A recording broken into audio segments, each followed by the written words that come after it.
shit, Jack Bauer did it again. Let's watch the new mobility scooter. We're going to be working on the timer in the background. Don't worry, guys. I'm the terrorist in this case. He's trying to disarm it, and I'm trying to launch it. What is happening? All right. If you guys are just coming into my stream, we're waiting on Ethan Klein to send the Hassan nuke. And apparently it's coming, so we're just waiting for that to show up. Wait for people to come in to stream. This is the H3 stream. This is not the nuke. What? You know what? The only That's thing amazing. after that is to bump the back and make him tip over. Is that a continuation there on the left? The Right? left Let's video? Oh shit! Maybe. Part 2. Yeah. Oh, okay. Yeah, what happened? Did he knock him off the road? No, they're still going. Yeah, he's gonna bump him. That's the last. That's the last procedure. You got to knock him down, buddy. This dude is not going down without a fight. What did he do? I gotta know what he did. Probably like. Apparently the nuke is gonna follow some timer in the background of this stream, and then it's gonna go, but we're literally just killing time right now. You're on a freeway on ramp. Wow. Oh, that was Here we fantastic. go. Gotta kill time. Feels good to laugh. Well, for once, at least the scooter person is putting themselves in danger and not other people. It's the, you know what I mean? I'm usually worried about everyone around the scooter. They're gonna end this stream and it's gonna go Sipping and jamming into everything around them. whenever that happens. But I got my coffee. Mobility. we can do. Let's do the Baldoni stuff on Monday. Okay. It's a lot to get into. Actually, the voice note is pretty long. It's all too right. long. Yeah. Play the music, my friends. Tensions have boiled over. It is at a fever pitch. I have tried everything to avoid launching this nuclear bomb. But Hassan has continually provoked me, lied about me. Oh my god, is this a meme? and Is he gonna forced troll my us? hand. This sounds like a troll. Proceed with the countdown. What is this troll, bro? Would it be funny if there's no video? Yes, that's what I think is gonna happen. Can you What if there's no imagine? video? Gotcha, bitch. Go ahead, proceed. 5, 4, 3, 2, 1. Oh, it's happening. Launch. Where is it going? Launch. 4, 3, It's saved. H3H2 product. 1, 0. What? Yeah. Yeah, we're gonna end right now, but I posted. Have a good everyone weekend, head over. everybody. Everyone head Where over. is Oh wait, it? I was gonna say H3H2 Productions has posted its first video in 5 years. Wow. Whoa. Shout out. I Where? hope y'all enjoy. I hope people come in and watch. I'm looking at the That's wrong. the content nuke. Hassan Piker. Go head on over to H3H Productions channel. Watch it, enjoy it. Can't Found wait to it. see what you guys think about it. This is our special Friday from the Oh. silo, from the Fallout bunker. Wishing you a happy found it. weekend, and we will be back for the Fallout on Monday. Bye-bye, everyone. Thanks. Okay. Check it out. So here it is. Okay, hold on. So here it is. Here's the thumbnail. Do you guys see the thumbnail? Content nuke, Hassan Piker. Let's go.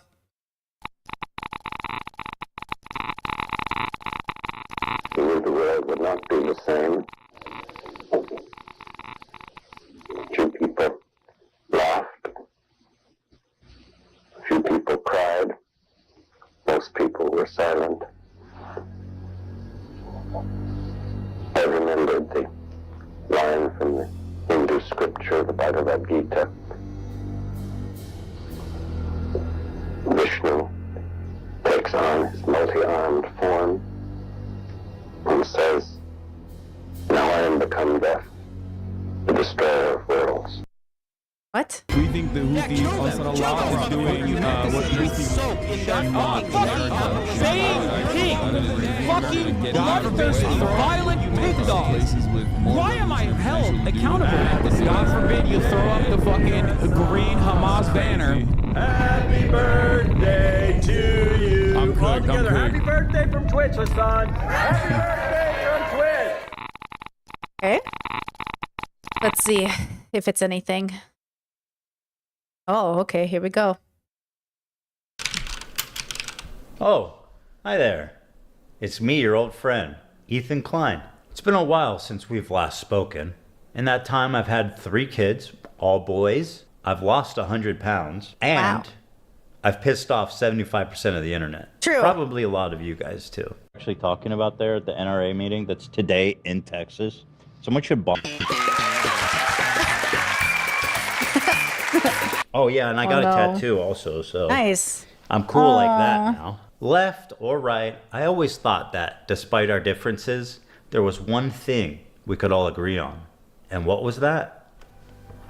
That we love America and everything she stands for. Okay, well, I don't know. Mom and Dad and apple pie. Sure, there's plenty to criticize and endless things to improve, but I thought it was about making a more perfect union, not tearing it down. Marching bands, a pride that only The thing is, there's something kind of scary brewing in America.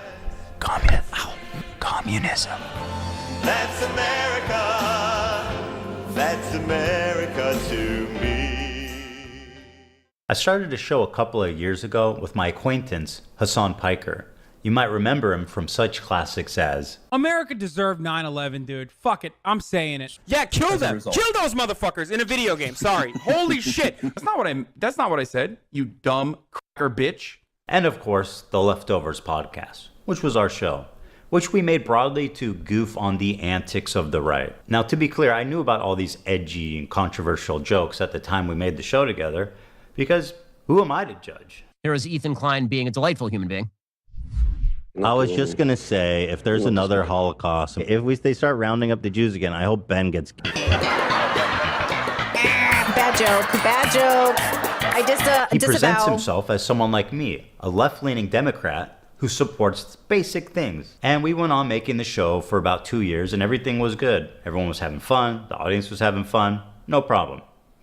That was until this happened. We were doing our regular show, and for the first time I noticed an inordinate amount of radical, hardcore leftists. I mean, I thought we were social democrats, not whatever this was. I don't hate the idea of like people who can be successful.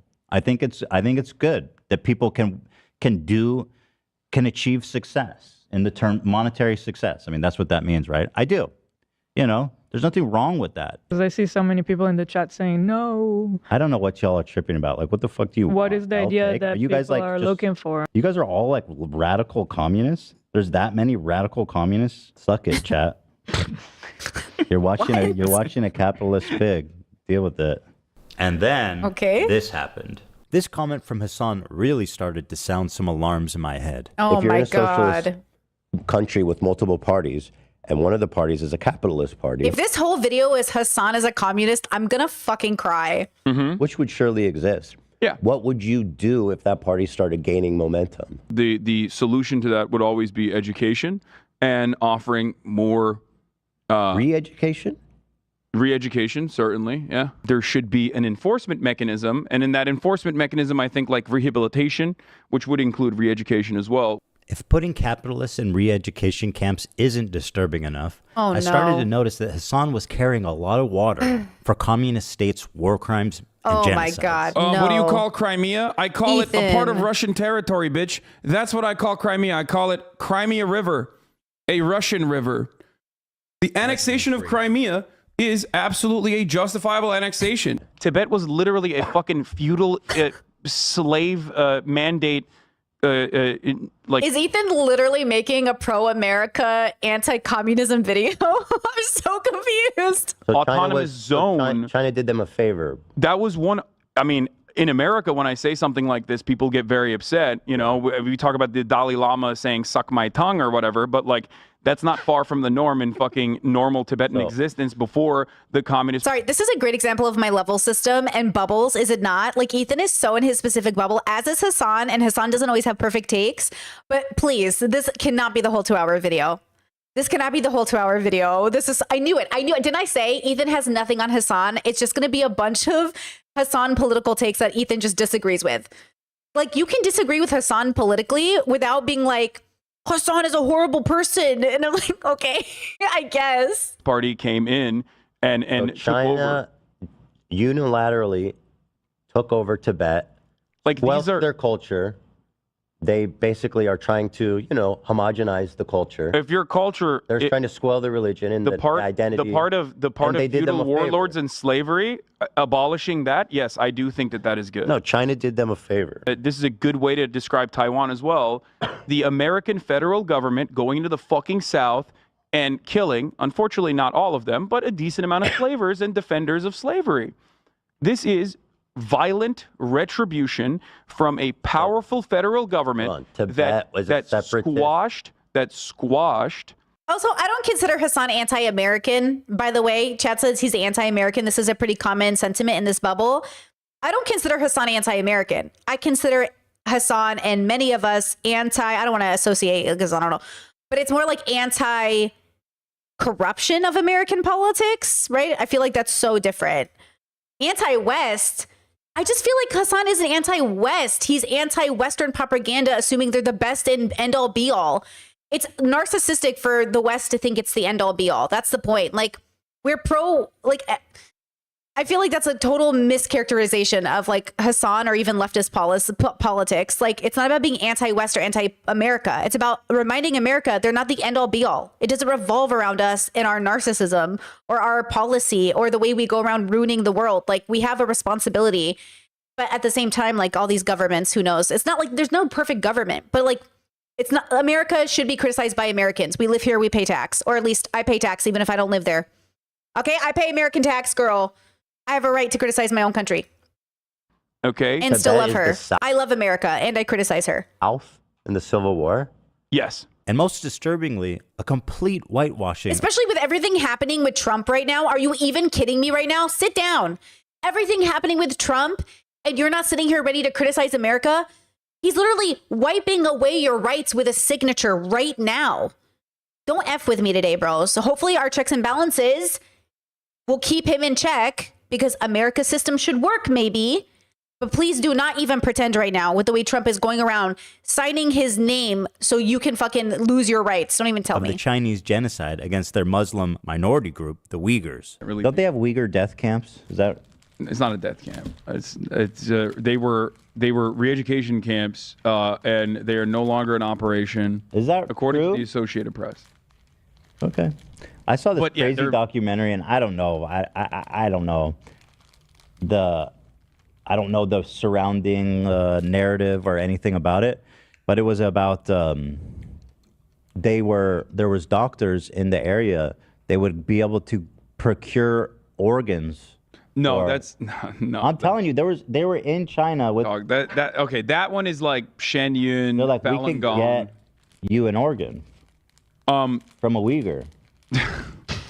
But why is that? Is that really that crazy? The Associated Press quietly fucking wrote an article that didn't get a lot of coverage in mainstream media about how, like, okay, well, all the concentration camps have been closed now.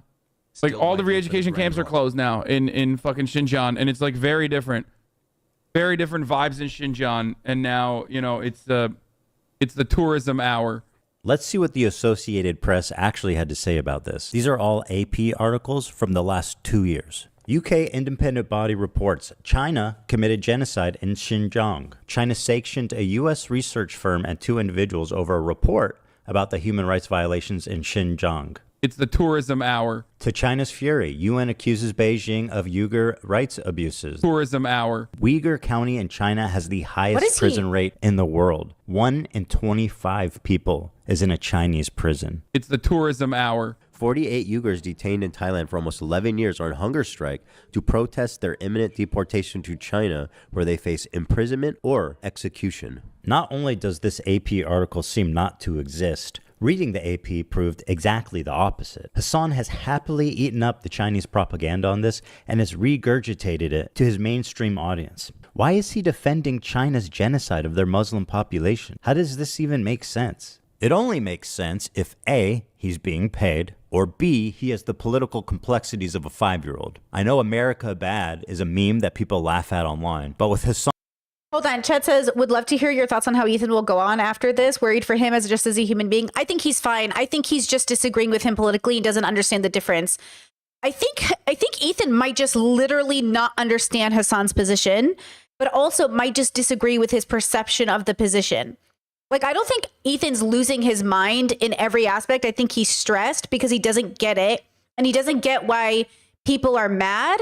But also, don't be mad at Ethan. Like, he disagrees with the opinion. But I don't even think he understands Hassan's position exactly. Like, it's very interesting. Like, I'm actually shook that this is the video. But also, I kind of thought it would be the video. Like, I think we talked about it in stream earlier today. Like, this is why I said there's no way. Like, a part of me is like, there's no way Ethan is going to make this the video. Hassan's political takes, that's your issue? I thought that's what you have on Hassan is his political takes? What are we talking about? This is like if he made a nuke of Ben Shapiro and it was all just Ben Shapiro talking points. Like, what is the point of this? This cannot possibly be the nuke. There better be something juicy in here. Because otherwise, like, girl, we already, like, this is just politics. What?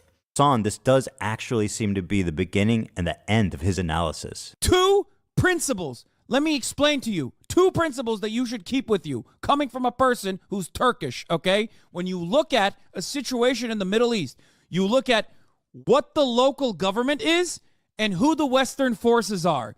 Never align with the Western forces. So when I look at other countries, I look at the regional actor, whoever the regional power player is, and then I look at who is backed by the Western superpowers. That's a principle that you could take home with you. If you want to actually be moral or if you want to be smart about the way you analyze other countries, that's one basic principle that you can take home with you.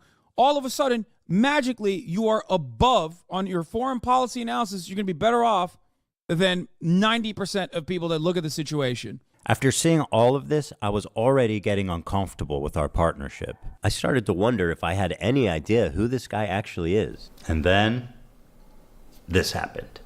We have breaking news out of Israel this morning where Hamas has launched a surprise attack within Israel's borders overnight. After the shock of October 7th, I noticed a huge increase of anti-Semitic comments from Hassan's stream and Discord, including from his head mod. I was disturbed that Hassan was seemingly okay with this. Can you, do you care that your chat is calling me racist? Do you make any attempt to modify? I have not looked at my chat. Moderate that at all? I have not looked at my chat at all, but you have I just opened it, but don't you have moderators? Do you care at all about what your audience says about me? There's 32,000 people in here right now. I'm just trying to tell you guys how it feels. And I'm fucking shocked that you don't care that people in your chat are saying, who the fuck is this child cold, arrogant, kind as fuck? I love you, but there's only so much I can do. How can you be surprised? Listen to how Hassan is talking to Ethan and how Ethan is talking. So even, I know October 7th was a devastating, disgusting display of human interaction, and Ethan was devastated by October 7th, right? And look, we're free Palestine. I'm very upset with the Israeli government. My heart is with Palestinians, right? And in this moment, human to human, okay, Ethan is very distraught and dysregulated, and Hassan is trying to talk to him. But this is why I thought Ethan should talk to a therapist, right? Like a crisis therapist, like maybe a war therapist, somebody who can help with trauma. Because obviously, I get it. I have Israeli friends. It's very devastating. They're very impacted. I have a lot of Arab friends. It's devastating. They're impacted. Everybody's devastated. Everybody's impacted.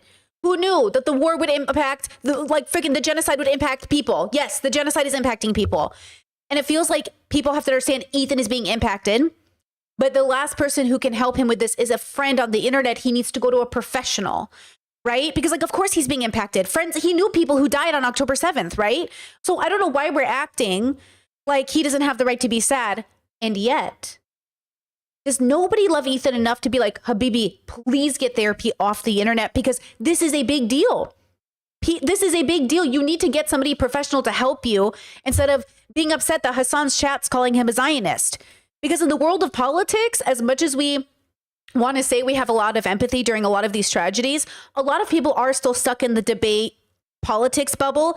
So they might actually not understand the humanity of Ethan. And we can talk about Ethan's lack of humanity for Palestinians or whatever you want to say. But I think in this moment, a therapist would have been great, like a great intervention to help Ethan through this process, right? But Hassan, in this technical moment, is literally like speaking grounded. You can hear it in his tonality, and Ethan isn't. So, in this moment, the person who needs help is Ethan. When your Discord is literally full of fucking... Ethan, I love you, but there's only so much I can do if you're making that argument. You know that, right? Hassan's chat had been calling me a Zionist, baby-killing genocider. Maybe it is unreasonable that I'm asking him to moderate his chat for a friend. He doesn't even know where I'm coming. It is too much. It is too much for us to moderate when you have direct opposing opinions for something. It's like if a conservative came into my chat, like one of my family members, and said, "Hey, your chat's calling me homophobic. Can you stop them?" It's like, "Are you homophobic?" And it's like, "Well, I don't consider myself homophobic, but I don't think gay people should get married." It's like, "Okay, well, you're making the argument though. So, you know what I mean? Right?" From, because it's not something he would ever ask for. And all these other content creators actually, whipping their communities when their chat is going fucking absolutely bananas over random dumb shit and bringing my name up for no fucking reason. That you were just allowing that shit to run rampant in your chat. And I thought that was fucked up. Ethan, I love you, but there's only so much I can do. Especially as someone who thought we were fucking friends. I think that's a reasonable expectation for someone who you consider to be a friend. The problem wasn't that he was pro-Palestinian, because I share a lot of those views, and I've been a stalwart supporter of the Palestinian cause for many years. The problem with Hassan's coverage, and a lot of people like him, was their complete lack of empathy for the Jewish people who were frankly slaughtered by Hamas. He refused to show even a crumb of empathy for the Jewish victims. But listen to what this guy has to say. And as you might have seen, there was some sort of rave or desert party where they were having a great time until the resistance came in electrified hang gliders and took at least several dozen hipsters. But I'm sure they're doing very fine despite what the New York Post says. But nobody had seen this coming. I mean, that's insane, right? I don't even... Yeah, okay. Like... Okay. I'm just criticizing people. You don't have to comment if you're not comfortable about it. I honestly felt at times that he and his audience barely thought of Israelis as humans. Okay, I'm gonna right now, chat. I'm gonna.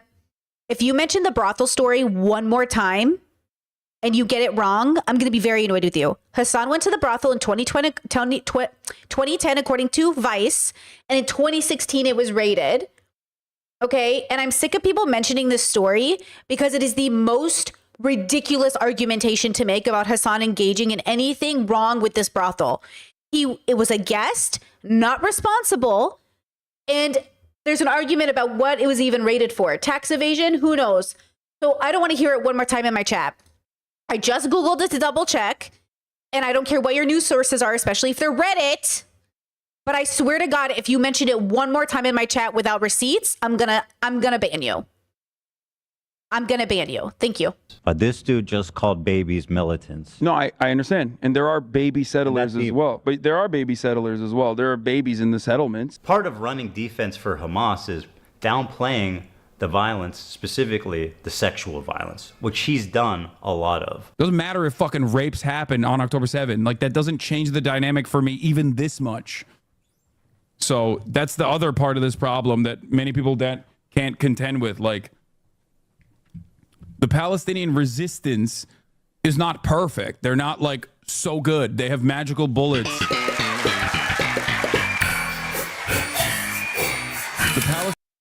Sorry about the rapes. We're not perfect. What do you think? What do you think America is or Israel is? Israel has been found countless times assaulting Palestinians, Americans, soldiers, Guantanamo Bay, assaulting prisoners, captives, kidnaps, whatever you want to call them. Like, why are we sitting here expecting perfection out of humanity that kills each other? For what? For us to ask humanity to dignify each other when you barely dignify yourselves. This is why I say humans are going to human. Okay? So fascinating to me. And listen, Hassan isn't condoning the rapes. None of us condone the rapes. Okay? In the same way we want to support the troops, but in the same way, it's like we're condoning our troops doing horrible things. Our own president is a convicted sexual assaulter, and you voted for him. So again, when we're having these conversations, we have to meet people where they're at, but make sure where we stand. Hassan never said he was pro the rapes, right? But it doesn't change the fact that you can be pro-Palestinian without being pro the rapes. How can you free Palestine doesn't mean, you know what I mean? October 7th was disgusting. Everybody knows that. What Israel is doing is disgusting. Everything is disgusting. I'm a pacifist, though. All forms of violence are inhumane. Sometimes, self-defense is justified. But in general, okay, none of it is good. So I feels like, come on, Ethan, please be serious right now. And same when people say, like, I'll never support a military soldier, period, because they're always murderers and rapists. Like, please, everybody relax. Okay? Okay, all these extreme argumentations you're making, you're not making any solid points. And also, there's no such thing as objective morals. And also, your animals on a planet evolved over time. Oh, and also, if you're new to my audience, since you might be, you better decide why your construct is the one you like and picked and decided to make reality, because the rest of us have to deal with you. So you better have a good argumentation for why your reality is somehow better than everyone else's. Ethan. Palestinian resistance is not perfect. They're not like so good. They have magical bullets. Is not perfect. Of course, if you compare the raw numbers, Gazans have lost a lot more than Israelis. 40,000 people have died, and neighborhoods have been completely flattened during this war. And while we should keep their plight at the top of our minds at all time, it also doesn't mean that we should disregard the lives of the Jewish people who are also affected by this, even if their suffering on the whole is not as great. Some of you may know that I'm an Israeli dual citizen. My wife is Israeli, my kids are half Israeli, and my entire in-law is Israeli. I lived there for 5 years, and I grew a closeness with the country and its people. One of the biggest issues between me, Hassan, and his community was that I am in favor of a two-state solution while they are in favor of a one-state solution. Their theory is that after the October 7th attack, Israel should just dissolve its borders and let Hamas enter Israel unrestrained. What do you think Israel should have done in response to October 7th? Instead of indiscriminately bombing Gaza, I think the first thing to do in that situation would be to dismantle the government in the way that it existed, like get Netanyahu out of power. Okay. So you're saying Israel in response... Hold on, dude. You're saying in response to this terrorist attack, Israel should have dismantled their own government. First set of actions would be to democratically take Netanyahu out of power. Yes. The problem is that Israel's been at war with its neighbors for 70 plus years, and it makes a lot of sense that there be some distrust there. Is it really insane to think that Jews, as an ethnic minority in Israel, would not be safe? After all, Israel is a country of refugees. If the Jews didn't come from Europe after the Holocaust, they came from the surrounding Arab countries that expelled them in massive amounts following the 1948 war. In fact, there was more Jews displaced than Palestinians during the Nakba. 1 million Jews. All of these surrounding Arab countries had vibrant Jewish communities in huge number, hundreds of thousands. Now, if you look at them, you're looking at close to, if not literally, 0 Jews left in these countries. Just to give you an idea, here's a visual representation of the Jewish refugees after 1948. Morocco had 265,000 Jews. Now it has 2,000. Algeria had 140,000. Now it has about 50. Iraq had 150,000 Jews. Now 10. And I want to give a special shout out to my boy over in Afghanistan, one known Jew. We know him. We love him. He's the one Afghan Jew. They were forced to leave their homes, their lives, their property, and migrate to the only place in the world that would accept them, which was Israel. The irony of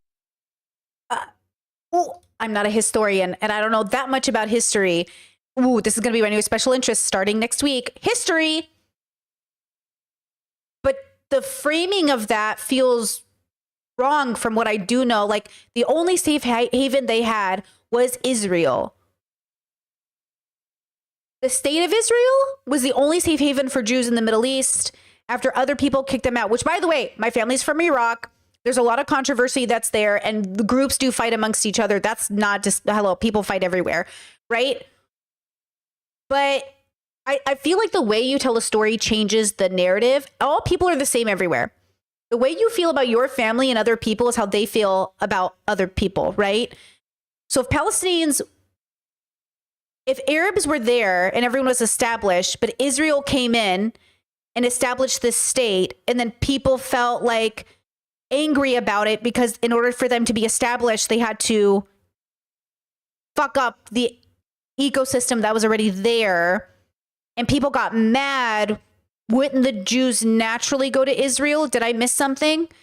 Like, I read that book about how Israel and Palestine and the whole thing happened. So if people are mad at Jews for establishing a state by you know what I'm saying? Like, I'm a little confused. Why wouldn't people be upset and then Jews would have to flee to Israel? Am I missing that part? Of this whole situation. And obviously, Israel is like they settled. They resettled there, like Britain, right? Oh my God, I'm so wrong on history. But like they were given the state of Israel, then they got planted there, but not at the expense of others. Like other people had to suffer for Israel to be established. So I feel like it would make sense that Jews would end up getting just like people would be mad at them. So then they would go home to Israel. So of course people are mad. I don't understand what he's saying. Did I miss something? Is that after the 1948... I'm not saying it's okay that they're mad, but I'm saying it's kind of understandable, right? Like we're trying to understand people and then say, what do we do that's the most peaceful and loving, right? War, when Israel won the war to declare its independence, the Arab countries got super anti-Semitic against their own Jewish citizenry that had nothing to do with Israel. And yeah, but that's just everybody. Everybody's racist. Everybody's prejudiced. Everyone's got discrimination issues. Everyone's hateful. That's why Israel becoming just as hateful as the people they claim are the most hateful is so frustrating. Because you're sitting here claiming Palestinians are so hateful and they hate the Jews. What are you doing? And then they say, well, if we don't genocide them, they'll genocide us. How is that what argument do you think you're making? This is why I say, are you going to be a bigger, better person or not? Because Palestinians, their babies cry and die the same as Israeli babies.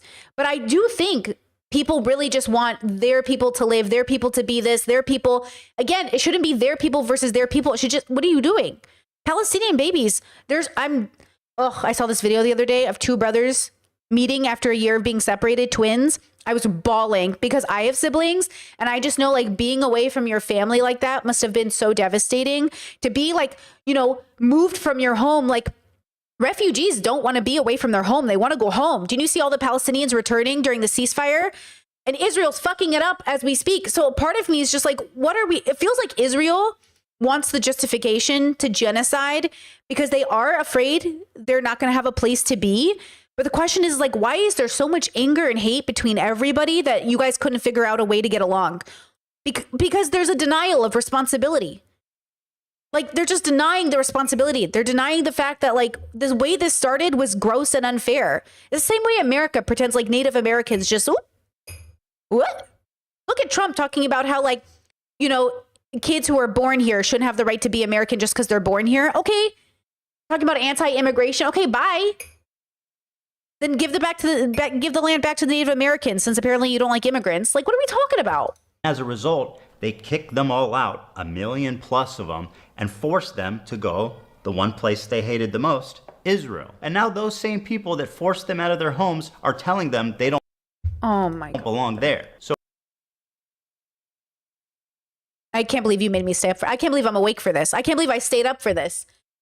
He's saying the Jews that were kicked out of their own homes. Now, what do you think is happening to Palestinians? What do you think is happening to everybody when Israel got established? What do you think happened to everybody? The cycle continues, my friends. The cycle continues. So if the Jews of Israel are surrounded by Islamic militant terrorist groups that have stated their goal is to annihilate Israel as a Jewish state, and considering the historical context of Jews being pogromed from Arab countries, is it really that crazy for them to not feel safe as an ethnic minority? Yes, but okay. And nobody feels safe, right? We all agree nobody feels safe. This is why I say my work, hopefully, is focused on creating new understanding of each other so we can mitigate this harm. I can't believe he doesn't after all of this work, after all of this, he never... Ethan... This is why I had to stop watching Ethan. Again, Israel is in the best position they can be in. Israel is scared of the possibility of being Palestinian, meaning being the underdog in a genocide in which they are truly being targeted in a way where they have no defense. Israel is afraid of a fear that is actually happening to Palestinians, and they are justifying it Because they say, well, I'd rather protect my babies than your babies, which from an animal perspective, absolutely understand. From a humanitarian perspective, excuse me? Excuse me? And that is the difference. From an animal perspective, which we all are, we're all evolved animals. I believe in science. So obviously, biologically, you want to protect your offspring. You want to do whatever it takes, whatever, this is human history. And yet here we are, slowly learning to be more compassionate and loving, hopefully. Compassion means to suffer with. And so Israel, I know why they're scared. I know why Israelis are scared, but also they're scared of what they're scared. That's what's happening to them. It's just like with white Americans. Straight Americans are so afraid progressive people will get some sort of power in America because they think they're going to torture them the way they torture us.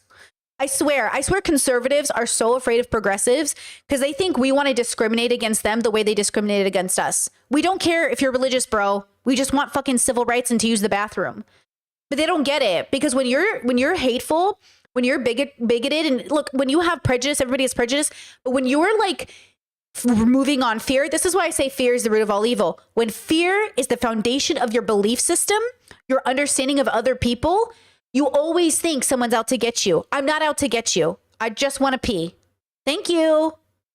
I just want to pee, A little bit. And that's pretty much the entirety of our disagreement. Despite what you've read on TikTok and Twitter, I've donated $6,500 to a Palestinian charity after the war started. Hey, Ethan Klein, thank you for the dono. Ethan Klein gave $6,500. My goat. Thank you, Ethan. Condemned Netanyahu as a war criminal. They're led by Netanyahu, who should resign in disgrace and go to prison for being a war criminal. Called the West Bank settlements an abomination. Settlers in the West Bank are religious zealots. They're monsters. They're genocidal. I've even said the West Bank settlers are valid military targets. When you talk about like colonial settlers and stuff, like that's what's actually happening in the West Bank right now. And these people are more or less valid military targets, in my opinion. My only crime is wanting a two-state solution instead of one, and thinking it's not okay to kill Israeli civilians. That's it. That's why they're calling me a Nazi Zionist. And because of Hassan and others spreading this malicious lie about my beliefs, I'm even getting harassed on the...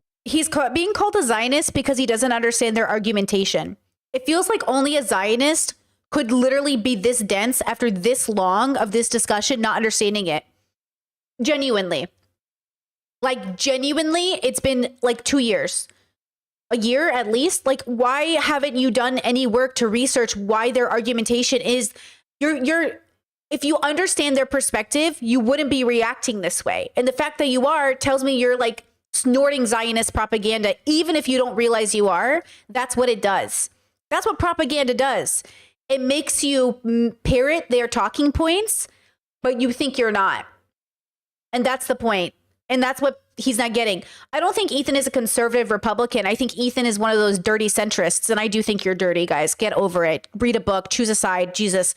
Like, centrists think they know what's going on. But all you know, it's like centrists read the headlines and think they read the articles.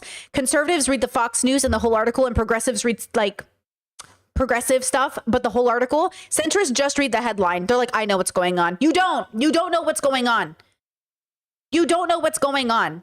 A conservative knows more about you in a sense, because at least they're reading their full propaganda. Like, I feel like the centrists just don't know what's actually going on, which is fine. I love that. Good for you. So how come you don't like Palestine? I like Palestine. No, you don't. Why do you say that? Because Chat says, you think conservatives read the article? Oh, they read the fuck out of Fox News articles. Conservatives love to read. The conservatives in my life, they be reading, educating, but they're only reading their sources. I'm reading both. That's the thing. I'm reading as much as I can. They're only reading, they do love their conservative books, trust me. They love their conservative blogs, trust me. They love it. Centrist just, Ethan admits all the time he doesn't read or listen to things. He admits it all the time. He says it. He says like, oh, I don't read that. I don't know. Oh, bro. Because, bro, wasn't she in the IDF? Yeah. Oh, damn, that's crazy. Mandatory service. That's sad. There. That's terrorism, bro. She was born there. That's sad. I feel bad for you guys. It's like, look, it's like people saying if you're a military soldier, you're a terrorist. Like, that is a position for some people. It's like with the vegan. Sorry, I hate to bring up the vegans again, but you guys were you're cracking me up. When I see vegan argumentation that like, if you eat meat, you're pro-animal rape. I love that. That's so great. What a great argumentation for absolutely no point made. But like, that's what that is. It's an extreme position to express a feeling you have about government policy. Oh my gosh, IDF, that's terrorism. Military soldier, that's terrorism. Animal rape, meat eaters. You know what I mean? Like, I get what you're saying. I know where your brain is going. Bad argumentation, but I feel you. Like, I kind of get what you're saying, but also maybe there was another way to phrase that. But okay, okay. Bro, you're ugly as fuck, bro. You're ugly as shit. You look like a rapist, bro. Okay, first of all, rude. You look like a fucking rapist, Ethan. Feel bad for you guys. Okay, that guy's crazy, bro. Klein, bro, you're ugly as fuck, bro. You're ugly as shit. You look like a rapist, bro. I'm tired of all these coward Americans in the South trying to act like they're so tough. Oh, I'm American. Oh, you don't even run your own country. You don't run your own country, bro. You don't run your own country. This guy, he's in a fedora and his username is dating and money. What is this? Fresh and fit for Palestinians? What is this? Is this the Arab fresh and fit? Move on. A foreign country named Israel runs your country. Oh my God, bro. I love you, Hassan. Can I give you a hug, bro? I'm so sweaty, bro. I love you, bro. No, Hassan, don't touch him, Hassan. Don't touch him. I love you, bro. I have to interview you. You're like you're my hero, bro. I love you, bro. You're Hassan, say no. Guy in the world, bro. Hold on, I think I look gay in that one. Okay. Who is this freak of nature? Why is anybody talking to this loser homophobe? 3, 2, 1. Hold on, I think I look gay in that one. Okay. It's a funny thing about me. I don't like terrorism, and I don't like terrorists. If they're Jews, Christians, Muslims, they're all bad. I don't see color. Racism is bad. I have a black adopted son, but I don't see color. He's just Randy to me. I don't see color. I have an Asian cousin. She's just Sandy to me. What is terrorism? It's intentionally targeting civilian population for political goals. I don't like it. None of it. And over time, I started to learn that my co-host, he really likes terrorists. They do musicals. They're very musical people. Are you being serious? Dog, what do you look? You think I made this? This isn't music. I know they're singing, but I'm seeing just guns and shoot. This isn't a music video, Hassan. Taking over these ships, they started targeting the ships. I've already debunked all this. If you guys want to watch it, thank you. People on this helicopter right now? Yes. They're streaming this? Yeah. They're flexing. What? And they're coming in hot with guns. Yeah, but you have to understand, this is a deterrence. We think the Houthis, Ansar Allah, is doing what Luffy would do. You should tell him that. Luffy is not a freedom fighter, and I will die on this hill. Hassan has never been wrong about anything more in his life. Luffy is not a freedom fighter. Luffy doesn't give a fuck about you. Luffy does what he thinks is right, which is different.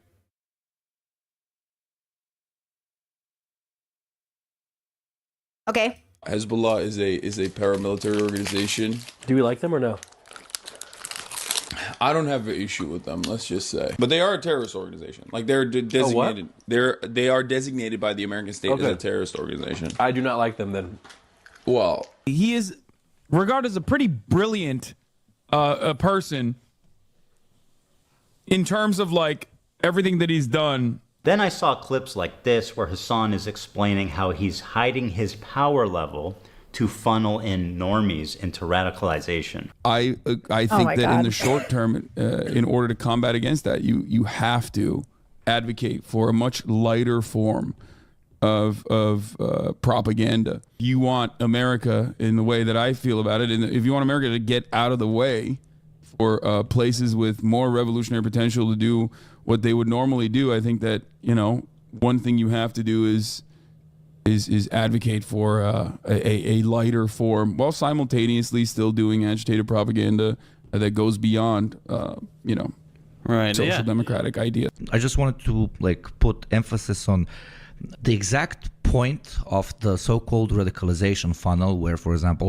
Hassan and JT catch them while they're young, as they say, and then they start looking into this new idea, etc., and then move forwards through the funnel, get more and more informed, get more and more radicalized. You do your part in the funnel for the cause, or whatever the fuck you want to call it. You're doing, in my modest opinion, a great thing for the cause. Now listen to Hassan during our very first conversation lie to me about how he's a social democrat to hide his power level. Isn't Hassan just saying, like, maybe I'm being too charitable to Hassan, so you guys can call me out. Ready? Isn't Hassan just saying, okay, if you want everyone to have universal health care, no, that's a bad one.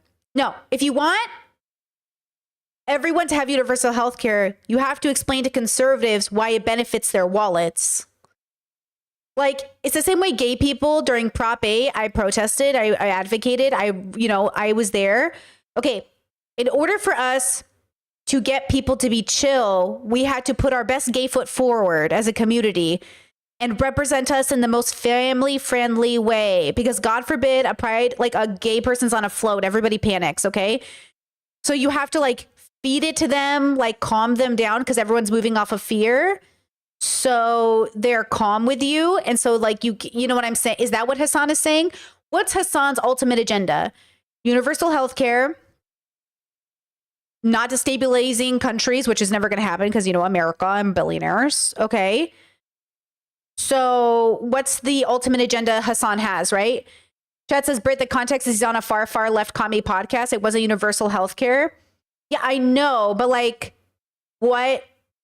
what is the agenda? So what's Hassan's most extreme? What does it look like in Hassan's most extreme ideal world? What does it look like? What's the outcome if Hassan gets his dream life? Like, what does it look like for people? What is it? We should move towards a Sweden-style economy. Oh, okay. Or a Norway-style economy, which would be a social democracy. You have to advocate for a much lighter form of propaganda. With robust social safety nets. Called radicalization funnel, catch them while they're young, as they say. And protections for workers, like higher unionization rates. A lighter form, while simultaneously still doing agitated propaganda that goes beyond social democratic ideas. Hell, he's proclaimed it loudly that he is a self-described propagandist. I'm a propagandist. Well, no. For the record. I'm not calling I'm a propagandist. I'm just saying. I'm going to. Everyone's a propagandist. American propaganda is universal. Everyone has an agenda. When conservatives say the liberal agenda, the gay agenda, yes, everybody has an agenda. Hassan has an agenda for universal healthcare and progressive values, though I do argue I'm more progressive than him. Though I think I'm not a big fan of systems.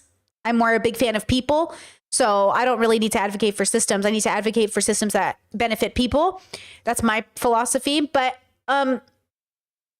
that's just a red what's it called? Like a dog whistle, like a talking point. Like conservatives say that, like the liberal agenda. Everybody has an agenda. Nice try. Everyone has propaganda. Next try. Next. I'm saying I am. Okay. Well, then I'm saying I am. I just before want to you even play it. A propagandist is much more than someone with a bias. Oh, it's someone my God, who knowingly Ethan. lies to further their. No, that's not what a propagandist is.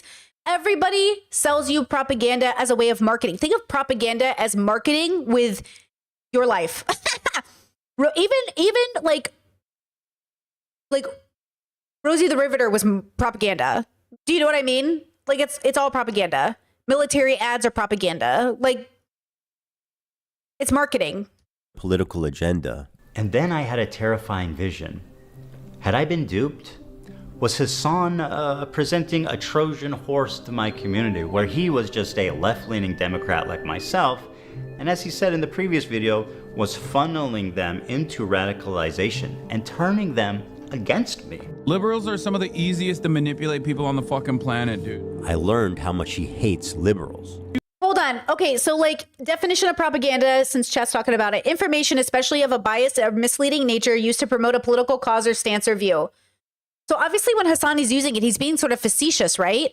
Which means we're all being facetious because we're all edgy on the internet. That's why I moved away from the stream bubble. That's why I stopped watching Hassan as well, because I want to be more accurate with my language. But I think in colloquial terms, the way we use propaganda on the internet is to battle the right wing for saying everything is propaganda, leftist propaganda, liberal propaganda, right? Like you wouldn't be admitting to your own propaganda on the internet. Hasan is literally memeing on Piers Morgan.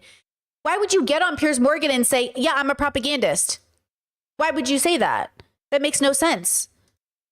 So that's kind of the point, right? I feel like the point he's making, and maybe I'm again too good faith because we're both, we're like cousins basically, but you know what I mean? Like that, that doesn't make any sense. The propaganda that's real, the one you should be afraid of, is the one that isn't saying, I'm a propagandist. It's the one who's saying, I know the truth and I tell you the way it is. They're lying to you and I'm the only one who's telling you the truth. Hello? What do you mean? Hello? Ma'am? Dude, I hate liberals, dude. I do. I hate them. I hate them so viciously. Did he secretly despise me this whole time? I'm sorry, dude. I hate liberals so much. Did this man sit next to me for 2 years and pretend to be... Oh my God, Ethan. Does this man hate me, bro? Does this man literally hate me? Bro, I don't hate my conservative family. I love them. But I hate the way they think about the world because it is so unnecessarily destructive. And I try not to hate, I got to meditate every day. But like, you know what I mean? Like, I love my religious family. I love my Trump voting parents so fucking much. But man, the way they think about the world is causing so much fucking harm and so unnecessarily, right? So for Ethan to sit there and be like, did Hasan sit next to me for 2 years and hate me because I'm a liberal? No, you fucktwat. He was hoping he could get you to be more progressive. He was hoping you were a good person. He was hoping, you know what I mean? Like, oh my God. Come on, bro. Chat says, Brittany, but you don't call conservatives inbred as subhuman? Because I'm not a streamer. I'm moving away from streamer language. Streaming fries your brain. And if Hasan doesn't get out, he's going to fry his brain. Hasan's brain is streamer fried right now. That's what I'm saying. The reason I stopped engaging, I'm engaging with this bubble is because their brain is fried. Stop it.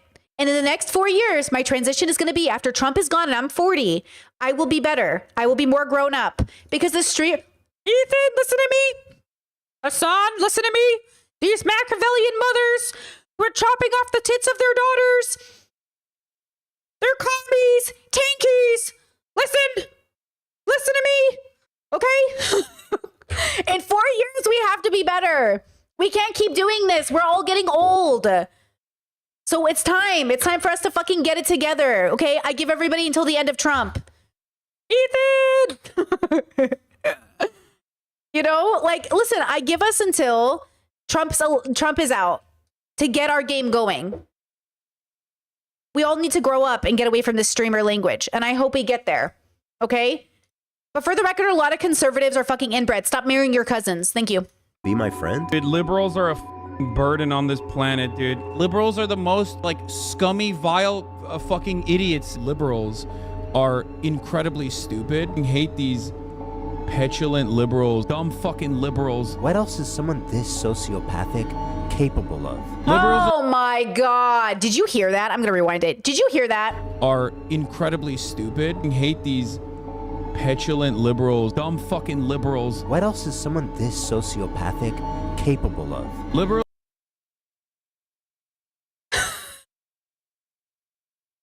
I'm being punked right now. This man is punking me, bro. This man is literally punking me.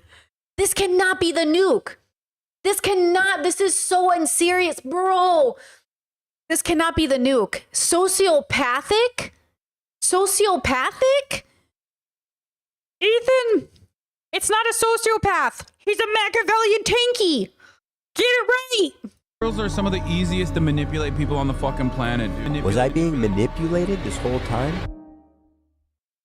That was my fear anyway. Regardless of his true beliefs, that broke my trust in him, and I pretty much ended the show immediately. And okay, so that was like a joke, kind of? I felt guilty for my participation in mainstreaming Hasan. And for that, I apologize. I should have done more research, and I should have looked more deeply into who I was getting in bed with before they gave me chlamydia. Sorry, Hila. Over the past year since the show ended, I continue to watch Hasan platform, promote, and propagandize terrorist organizations. And every time it happened on Twitch, I would say, man, this time surely he went too far and someone's got to do something. But as the time went on, nothing happened and his views got more and more radical and more disturbing. I feel it's my obligation after mainstreaming someone like Hasan to take this on. And so it was war. Nuclear war. I stand before you following the footsteps of intellectual giants. One thing we've as been hearing nothing for weeks. but a simple man. Now, A simple man who understands. I'm sorry. I'm gonna vomit. Did Ethan just imply that without him, Hasan would have been mainstream? Hasan Piker? Hasan Piker. Did he literally just give himself? Did he just literally?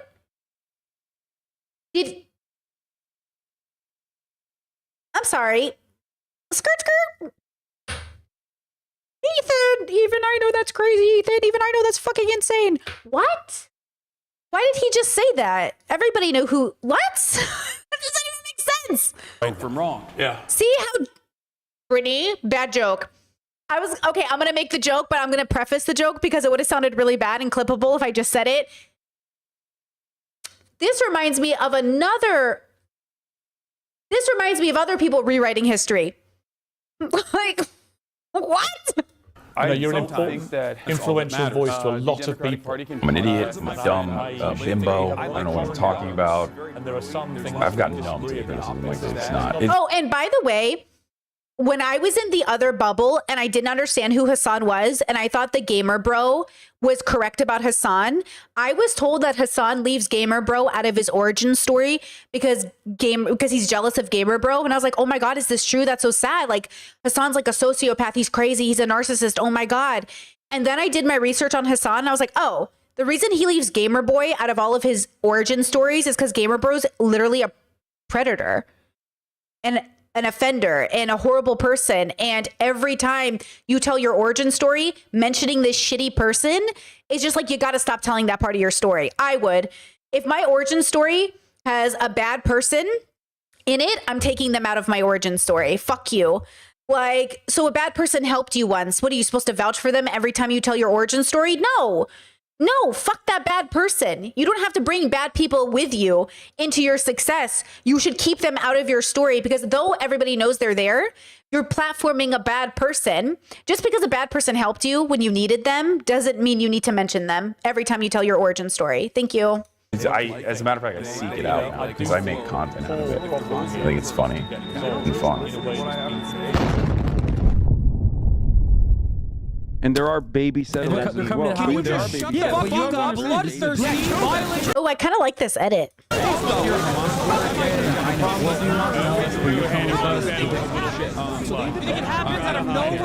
Absolutely not, chat. No, chat. Chat said, I feel like you're coming into this assuming Hasan is progressive the way you are, which is incorrect. I truly see Ethan's political position is closer to your position than Hasan. You do not know my politics. With peace and love, you do not know my politics. You're assuming incorrectly. I'm not saying I'm closer to Hasan, but I'm obviously closer to Hasan's. But I don't know Hasan's true politics. Like, it's not like, again, I can't advocate for Hasan's politics. I'm advocating for mine. But if you've heard me talk about how I like, or how I view people, it's obviously not close to Ethan's. You know? I know Ethan's politics way better than Hasan since I've been watching Ethan for years. And I just started knowing who Hasan was like 4 years ago, 3 years ago. So Ethan, I've been watching since Vape Nation, bro. And just stopped a couple of months ago. Okay, I've been watching Ethan all of those years. And I've always said Ethan is a fucking idiot when it comes to politics. Always. That's why when he did the show with Hasan, I was like, what is he doing? You don't know anything about politics. And then I started to watch Hasan and I didn't like him. And then I learned to like him because I got to know him more. But then I still have differences, but I'm much closer to the left. Fuck, you don't obviously watch my shit, bro. I'm pro-humanity, anti-violence, period. Free Palestine.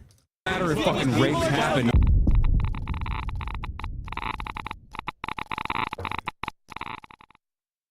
Thank you to ExpressVPN for sponsoring this video. What? ExpressVPN is an app that lets you change your location. Let's see what you can do with this power. We could sign up for Netflix. Am I getting an ad on the nuke? Am I getting the ad on the Hassan Nuke right now? No fucking way, bro. Looks from a different country, but why would you want Is this a joke? Is this video a fucking joke? What am I can't believe I'm up right now. that? It was $14. It's now $3.66. Okay, but it even gets better than that. Netflix and all the streaming apps have different Oh my catalogs God, for each I can't region. believe So it. let's say, for example, I want to watch some Dragon Ball Z. This is what I'm saying. I'm so sick of this side of the internet. I really feel like we got to be more serious about these topics. I'm so sick of it. I'm sick of it from me. I'm sick of it from you. I'm telling you, by the end of this 4 years, I'm going to be so dead serious as a content creator. Come on, bro. You're coming at Hassan with these like accusations and you put an ad in the middle of your video. Is this a joke? Is this this is a money grab. Is this a money grab? Oh, he's so smart. How many people are watching live? 4,000 people? Holy fuck. Is this a money grab, bro? What is this? Broly, but it's not available in the USA. Psych! All you need to do is switch locations to Canada, refresh, and boom! That easy and fast. Dragon Ball Z time. I use these websites to help find whatever Don't you mention Dragon Ball Z. It will show you which region You don't know to anything connect about to. Dragon Ball The content I have Z. access to is insane. It's super easy to use. It's an app you connect to, and then you pick which country you want to connect to. It's that easy. So what are you waiting for? Go to expressvpn.com/h3h3. I'm gonna go to 1.25 on the video or scan normally. the QR code or go to the link in the description. Wow, Thank you so much to this is ExpressVPN. crazy. And now back to our program. Meanwhile, at Twitch HQ, the marketing team is strategizing on a new advertising vertical. My friends at Twitch headquarters, the executives, the influencers, Hassan, nice to see you, Frogan, front row. I am here to present to you an extraordinarily exciting opportunity. We have not tapped this market yet. Now, don't panic, okay? Because you're going to want to panic when I tell you, but listen and learn. Who's billions of dollars, eager to spend it? And what, people are too cowardly to reach out and take the money? Not us. Terrorism. Terrorism. Twitch is perfect. You could broadcast it straight into the veins of 18 to 35-year-old men. So here's what I'm suggesting. Hassan Piker. Yeah, we'll get drinks after the show. No, you. Wait, chat good point. Says Ethan claimed that Hassan presented himself as a left-leaning Democrat. Dude is beyond politically illiterate. That's what I'm saying. Does Ethan think Hassan was like a Democrat liberal? Like a normie Democrat liberal? Like...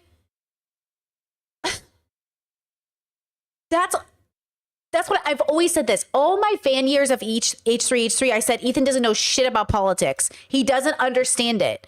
This video is... You know when I say people refuse to pop a bubble? It's fine. You don't have to pop a bubble. You're all going to die. No one's going to remember you. But like also, holy shit.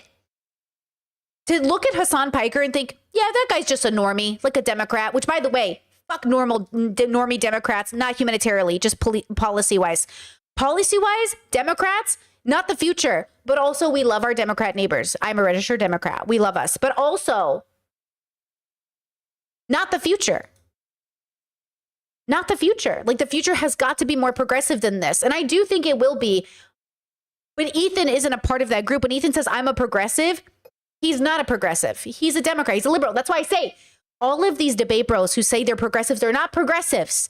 They're liberals. They're Democrats. They're not progressives. Okay? He's such a great guy. No, you. Give it up for Hassan Piker, everybody. Happy birthday, buddy. This dude can package anti-Semitism and anti-Americanism like nobody else. In fact, you guys got him on the front page. And he's doing terrorism for free. Basically, gentlemen and gentleladies, Frogan, you look good today, girl. Babe? Girl, you look good. Great job on that Arab tier list. That was good. How much we get for that?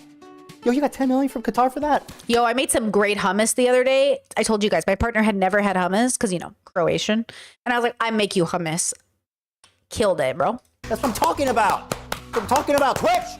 Here's the thing. With help from people like Hassan, terrorism is like in the eyes of the beholder, right? They're not terrorists. They're, go ahead. Go ahead. He knows. Freedom fighters, guys. We are fighting for freedom. What about the rapes and the murders? Don't mention that. Dude, what's wrong with you? And another one. The resistance isn't perfect. Right? You gotta crack some eggs, man. No, guys. If you watch streamers, because you chat's saying if you aren't familiar with Hassan, I think it's a bit more charity to Ethan is needed because you probably haven't seen Hassan. Stop saying I'm ignorant. All of you, stop it. I'm gonna block you. Listen to me when I say this. You don't understand streamer language. It's bad. And Hassan and Ethan, all of them are guilty of it. I'm guilty of it, right? I don't care if Hassan says something that's anti a group of people if I've deconstructed what he said and figured out where it applies to. I don't care if Ethan says things about Ben Shapiro and I can deconstruct it and figure out what he meant by it. If I can deconstruct what you said and figure out what you meant by it, then I can understand like, hey, you're being edgy, it's inappropriate, and this is the standard for this space, but it's not okay, right? Because when you say Hassan said a lot of hateful things about a lot of people, you mean everybody? That's the problem with humanity. We are very casual, right, with the way we hate people openly. We should be hating policies and systems, not people. But also we think, because it's true, people represent the system. But people really don't. If Ethan at this point is so uneducated with all of his resources, what do you think the average person's doing? Okay, what do you think they're doing? Honestly, in my opinion, none of these streamer political bros are looking to de-escalate. They're looking to play political games and win elections. I'm not interested. I don't do politics on my channel for this reason. If you want to bring humanity together, you must de-escalate de-escalate. And none of them do this. Was the hummus joke with Frogan about promoting terrorism? No. Did it help de-escalate tension? No.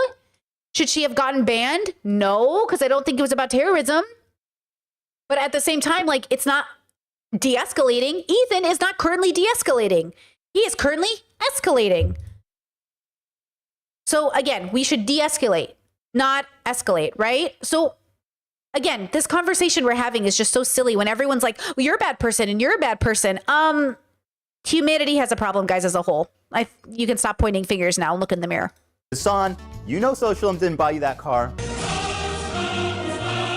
If I knew that this is what communism would be in 20... Also, shout out FD Signifier, who's honestly the only streamer you should be watching, or guy in politics, because he's actually a father and actually like functional and actually educated. You should, like, at the end of the day, a person who's really consistent with his values, it has been FD Signifier. Solid as fuck. Okay? 24, I wouldn't have bothered with this shit. Really. Of course, is the symbol of the capitalist excess. What the fuck is he thinking? You guys actually believe this idiot is a socialist? Forget the religion. Hassan is the opiate of the masses. Straight to the gulag for anyone sold to this idiot. Or that designer dog? This breed's stunning fluffy coat comes with a price. Chow chows. Designer animals are not very vegan of Hassan. Oh, fuck no. But, you know, the doggos are so... I love all doggos, and all doggos need love, but, you know, not very vegan. Very cute, by the way. But those are expensive. The point is, we have the biggest... Whoa. Did he just say he shouldn't get a designer dog because he's a communist? What, you think you can get... Like, you shouldn't get a breeded dog because it's bad for animals, but also, like... Is he saying Hassan shouldn't have a dog because he's a communist? Also, like... Are people still fighting over the fact that Hassan makes money? I'm kind of dead. I'm kind of fucking dead. Chat, thank you so much. Nat, $10 super chat. Appreciate you. Says, thank you for covering this, Brittany. We appreciate it. I appreciate it. Actually, you know, this coffee's really kicking in. So I'm feeling awake right now, guys. But let me tell you, it is my bedtime. I should be in bed right now. So thank you for being here. Like the stream. I appreciate it. Okay, let's go. Political streamer on our platform that is influencing media and influencing young kids everywhere. If we can normalize terrorism, if we could rebrand it, then fuck the U.S. Navy. You know how much those guys don't pay shit. You see the Army ads on Twitch? The Army is fucking broke, dude. I'll tell you who loves America more than the Army. Qatar. Well, I don't know if love's the right word, but they're paying more. Good CPMs coming out of Qatar. Well, you kids love anime, right? Can't get enough of it. Did Hassan get his dog from his shelter? Because that's even better. Wait, somebody fact checked me on this. Oh, I forget his dog's name. I have it on the tip of my tongue, but I can't remember it for some reason. She's so cute. Was it a shelter dog? Because that's even better. Shout out to shelter animals. Save them. Save them all. It's a shelter puppy? Kaya. It's a shelter puppy? That's even better. Oh. Kaya was a shelter puppy? That's so sweet.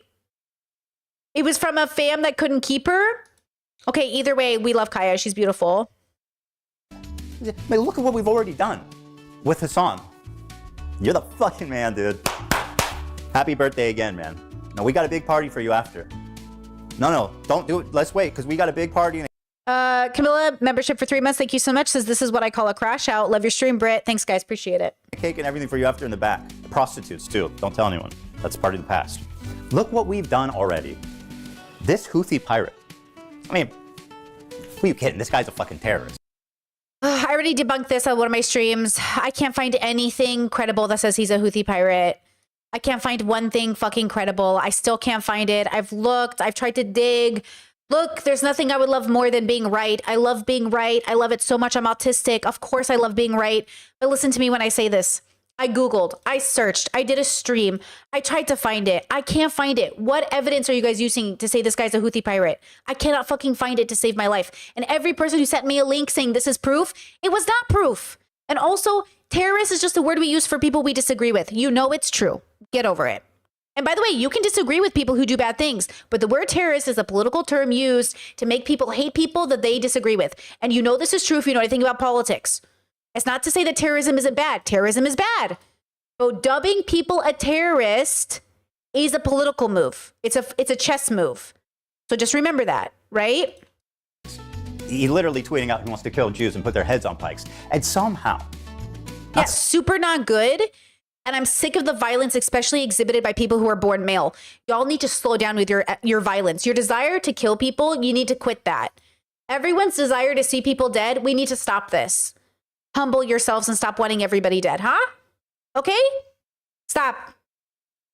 I'm over it. I'm over with this male need for violence, this toxic masculinity. This is how we do it. We nuke people. We kill people. This is what being a man is. I'm over it. Thank you. Somehow, because of his genius, we have rebranded the Houthi fucking pirates, the Houthi terrorist organization. Yeah, the Islamic fundamentalists. Death to America. Curse upon the Jews. That's right. That's the Jolly Roger of this man here. None other than Monkey D. Luffy. So let's get out there, guys. Luffy and let's chat, make 2025 our biggest year, guys. Come on, guys. Luffy in chat, Luffy in chat. Perfect. The resistance is imperfect. Yeah, let's get them. If you want to know where on the political spectrum Hassan sits, take a look at a recent media analysis by Ad Fonte, which rated Hassan as the most extreme left-wing, untrustworthy media source on the internet.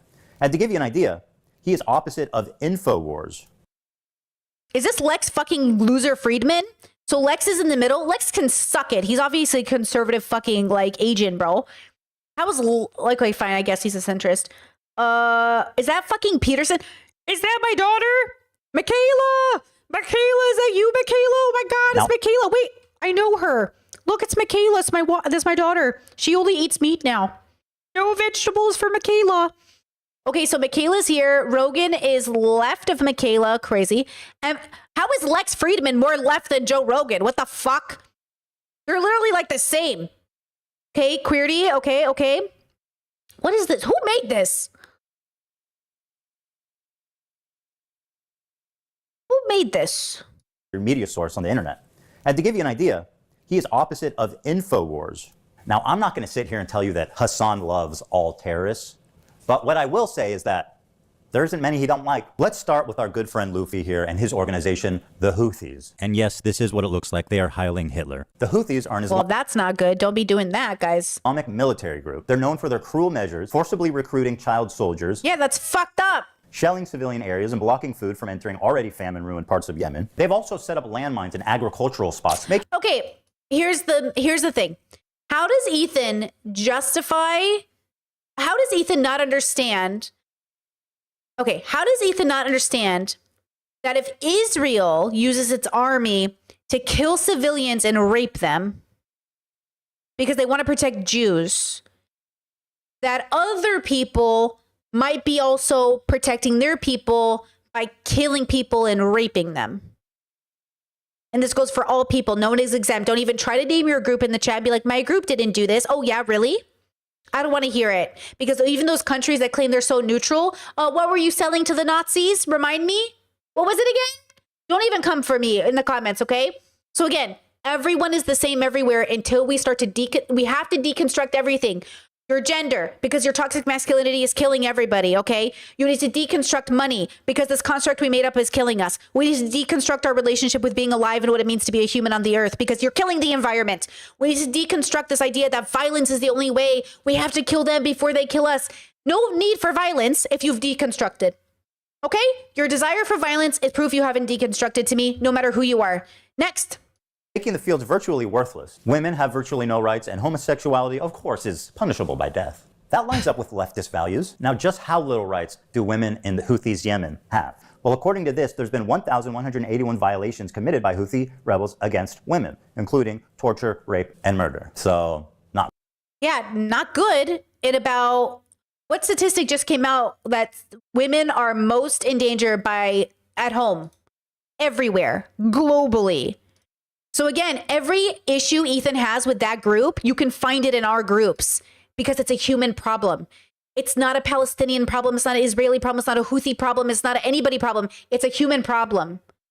It's a human problem. Some humans more extreme than others, but universally, it's a human problem. And that's the problem. Deconstruct it all. Tear it apart, put it back together again. Figure it out. Don't destroy. We don't want to destroy. We want to re-examine. Not great. The Houthis have a very wholesome flag, as you can see here. It says, translated, Allah Akbar, death to America, death to Israel, and a curse upon the Jews. And that's all of them, not just the ones in Israel. Very uncool. Do not like this. Not cool. And of course, victory to Islam. I get amused when these terrorists are like, we hate Jews. We want to kill Jews. And then people like Hassan are like, you're fucking racist for saying that they just want to kill Jews and that they're terrorists, man. What you meant to say is Hezbollah is Muslim. You're not thinking deep enough about this topic. My criticism of the Houthis' slogan do not factor into what they are doing. Of course, it is anti-Semitic, but contextualizing it matters. Yeah, it's really interesting because that is such Western-focused propaganda. For a Palestinian to arrive at anti-Semitic opinions, okay? They don't need to read. Okay, so chat says, I've seen Ethan say that Israel does it too, and he disagrees with them. Okay, but you don't really disagree because you're supporting, right? Ethan supports Israel over Palestine, period, at the end of the day. Because if Ethan was really pro-Palestine or free Palestine, he wouldn't be making these videos. He's not getting it. As long as you make these videos, you cannot understand free Palestine. Because again, you can disagree with Hassan, you can make different content. There's so much more content he could have made that's free Palestine that doesn't have to do with this. He's misconstruing the argumentation. He's not understanding. So in just the way America promotes, look what's happening in the Congo right now. You don't even understand how we're all complicit. Everyone is complicit. The question is, when you stand up for the underdog, how do you do that without being complicit? You can't. We're all complicit, all of us. How complicit and how close, it's going to vary on a spectrum, right? So we have to be very considerate and thoughtful about, okay, how do we, without violence, dismantle the system and make it better? Now, some people will feel like violence has got to be involved. And yes, human to human, evolved animal to evolved animal, violence is inevitable because we're not enlightened, because we're not thoughtful, because we're not compassionate. You cannot be compassionate and murder somebody. Compassion, by definition, means to suffer with. How can you ask me to suffer with you as you murder me? I can't. Compassion is to suffer with, right? So you have to think about it from a lens of, what way are you going to help heal the world? Politics is usually about policy, and it's usually about winning. This is why I don't like politics. Ethan doesn't know or understand Hassan's argumentation enough to tell me that he can have the conversation. But to be fair, you'd probably have to be a lot more well-read in a sense to really understand it, because that's just the difference of bubbles. You can't know everything in the world. We're all going to die not knowing so much. We just don't have the time to read all these books and to consume all these things. And so if Ethan's not going to do the research for the actual historical context, and he's just going to go over clips, then it's always going to be this way. That's why popping bubbles is so hard, right? You can't pop a bubble if your only understanding is the bubble. Ethan is doing the best he has with the information he has, and it's just not good enough. And that's why he feels like he's looping, because it's you're going to loop if you keep thinking these are your only two options. There's so many ways to look at the universe. You think the whole world just Israel and Palestine?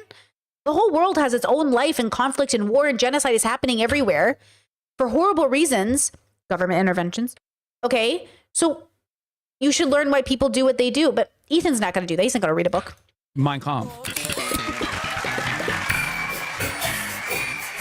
Oh, I almost forgot the most fun one. They brought back slavery. Do you think the Houthis, Ansar Allah, is doing what Luffy would do? That lines up with leftist values. All right, so these guys are clearly the bad guys. So my question is, how does Hassan cover such a genocidal, violent, misogynistic, homophobic, terroristic organization. Oh, you want to see a Houthi musical? Sure. These were the people that the Saudis were killing, by the way, just so you know. These fucking musically gifted individuals. Yeah. Okay, I'm sorry. I need the money, guys. I'm gonna grab my food.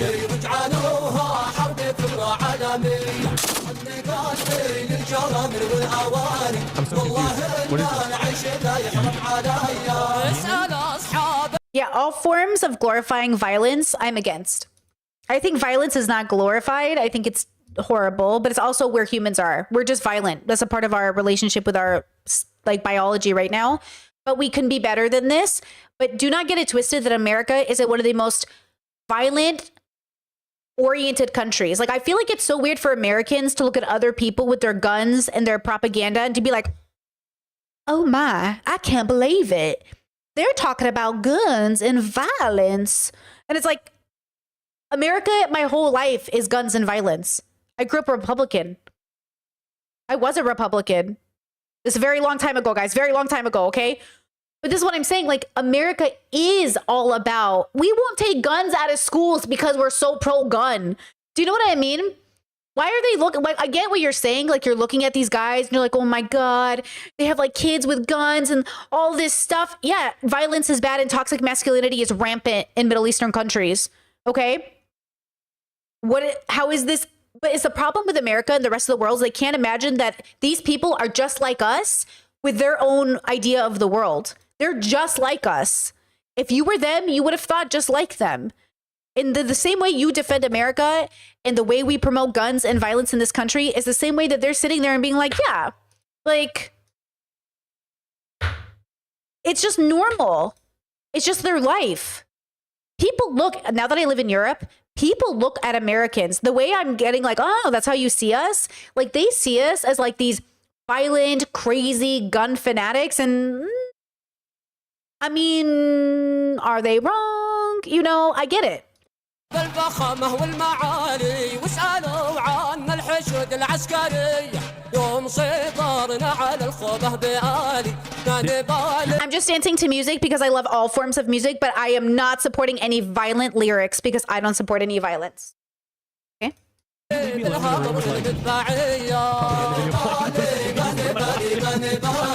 That's right, my friend. Hassan just played straight up terrorist propaganda without even being there to analyze it. Surely this must be against terms of service. Twitch does not allow content that depicts, glorifies, encourages, or supports terrorism or violent extremist actors. For example, displaying or linking terrorist or extremist propaganda even for the purpose of denouncing such content. Denouncing? Okay, but what's the rule for endorsing it? Is that okay? The answer is yes, as Hassan was never punished for this blatant violation of Twitch community guidelines. Got it. So denouncing terrorism is bad. Don't do that. Endorsing terrorism is good. Okay, got it, Twitch. What's going on?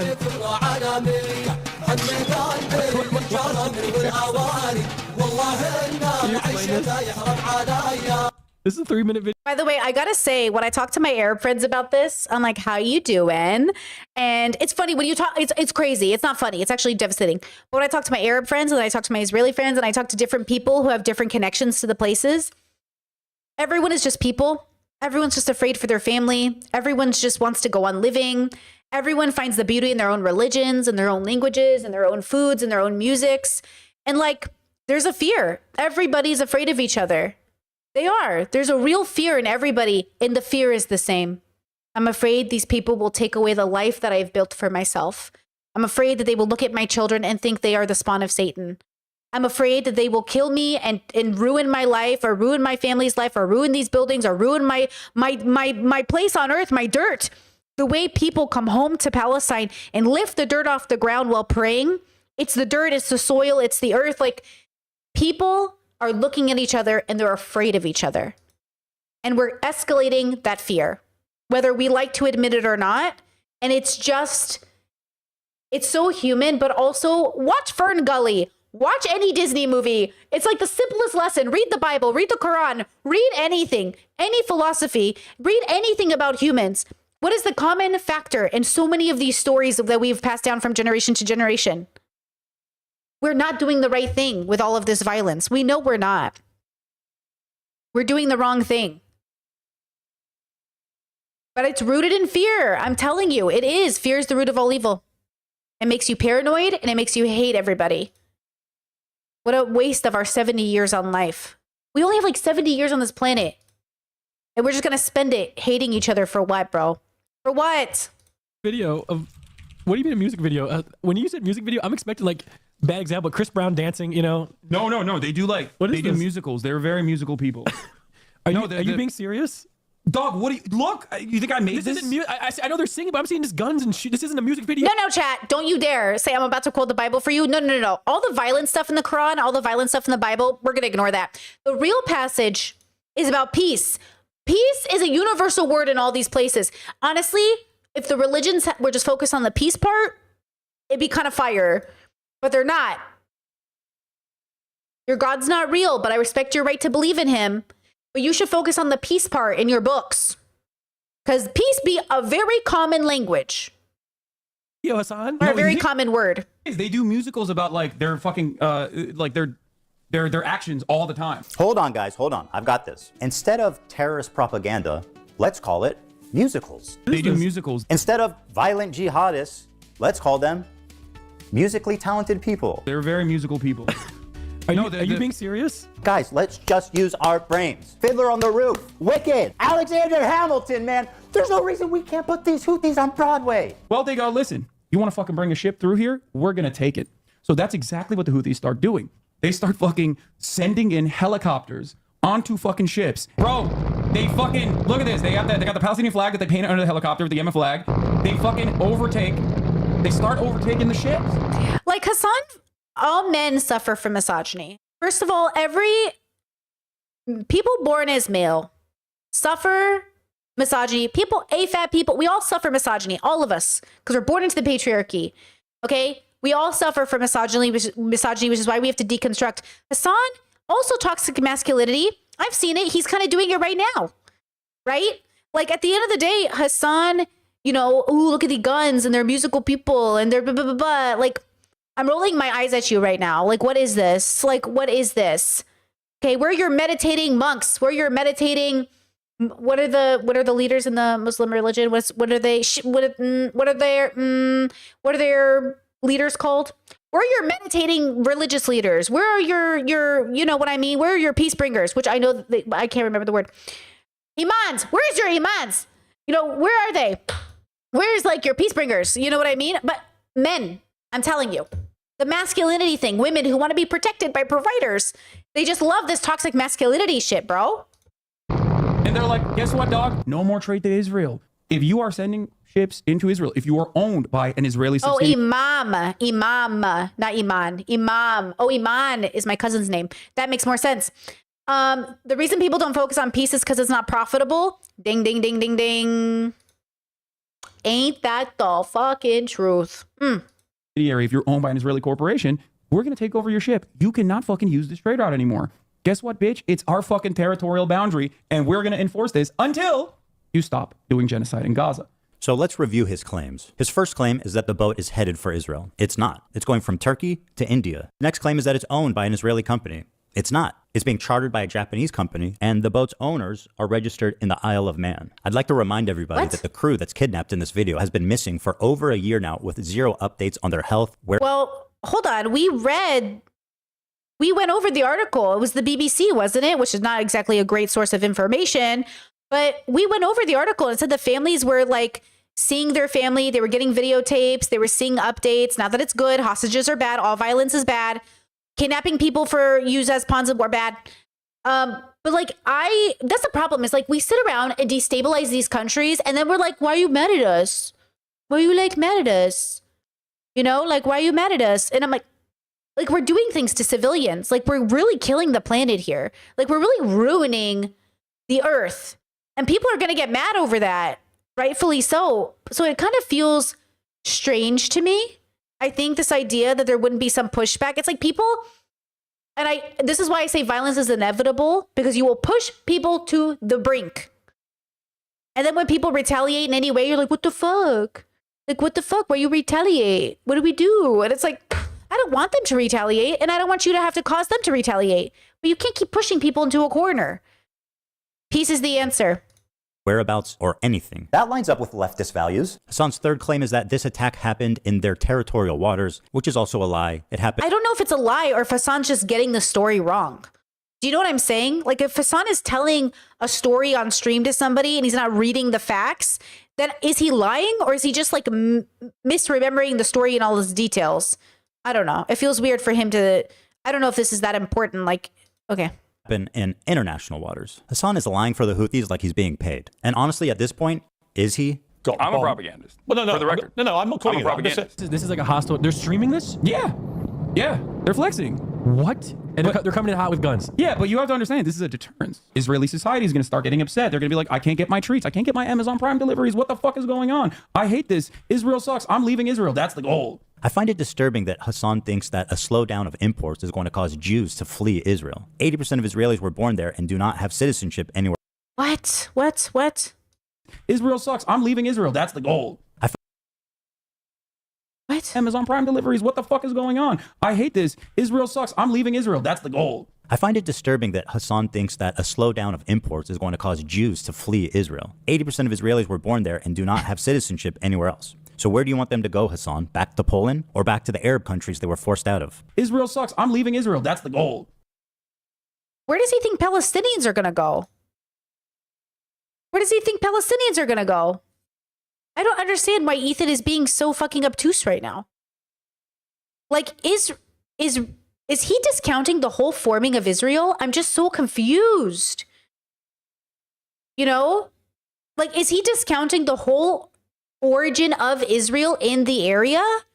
Because, like, you have to kind of take that into consideration. Do you know what I mean? Just to understand where Hassan is coming from, because Hassan is using it in his argumentation. It feels like Ethan isn't thinking about that, which is very interesting. We need to protect people, all people, but without taking into consideration the start of Israel, the settlement there, like it's not, yeah, I feel like he doesn't understand that. Yeah. That says, are you going to ignore Hassan wildly equivocating, taking hostages to missing Amazon packages? I genuinely think if that's what you took from that, you completely misunderstood that. Right? That's not what he was saying. By telling the Jews of Israel to go back where they came from, Hassan attempts to deny Jewish heritage in the Middle East. It characterizes them not as indigenous, but as white colonizers. This is despite the fact that 60% of Jews in Israel are actually native to the Middle East.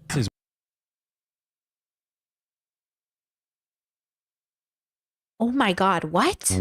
This is despite the fact that 60% of Jews in Israel characterizes them not as indigenous, but as white colonizers. This is because they got imported from Europe. Right? What? Because he's talking about white supremacy's hand in form. Am I confused? Isn't he talking about the origination of Israel and how white nationalism and colonization has impacted and caused destruction in these regions?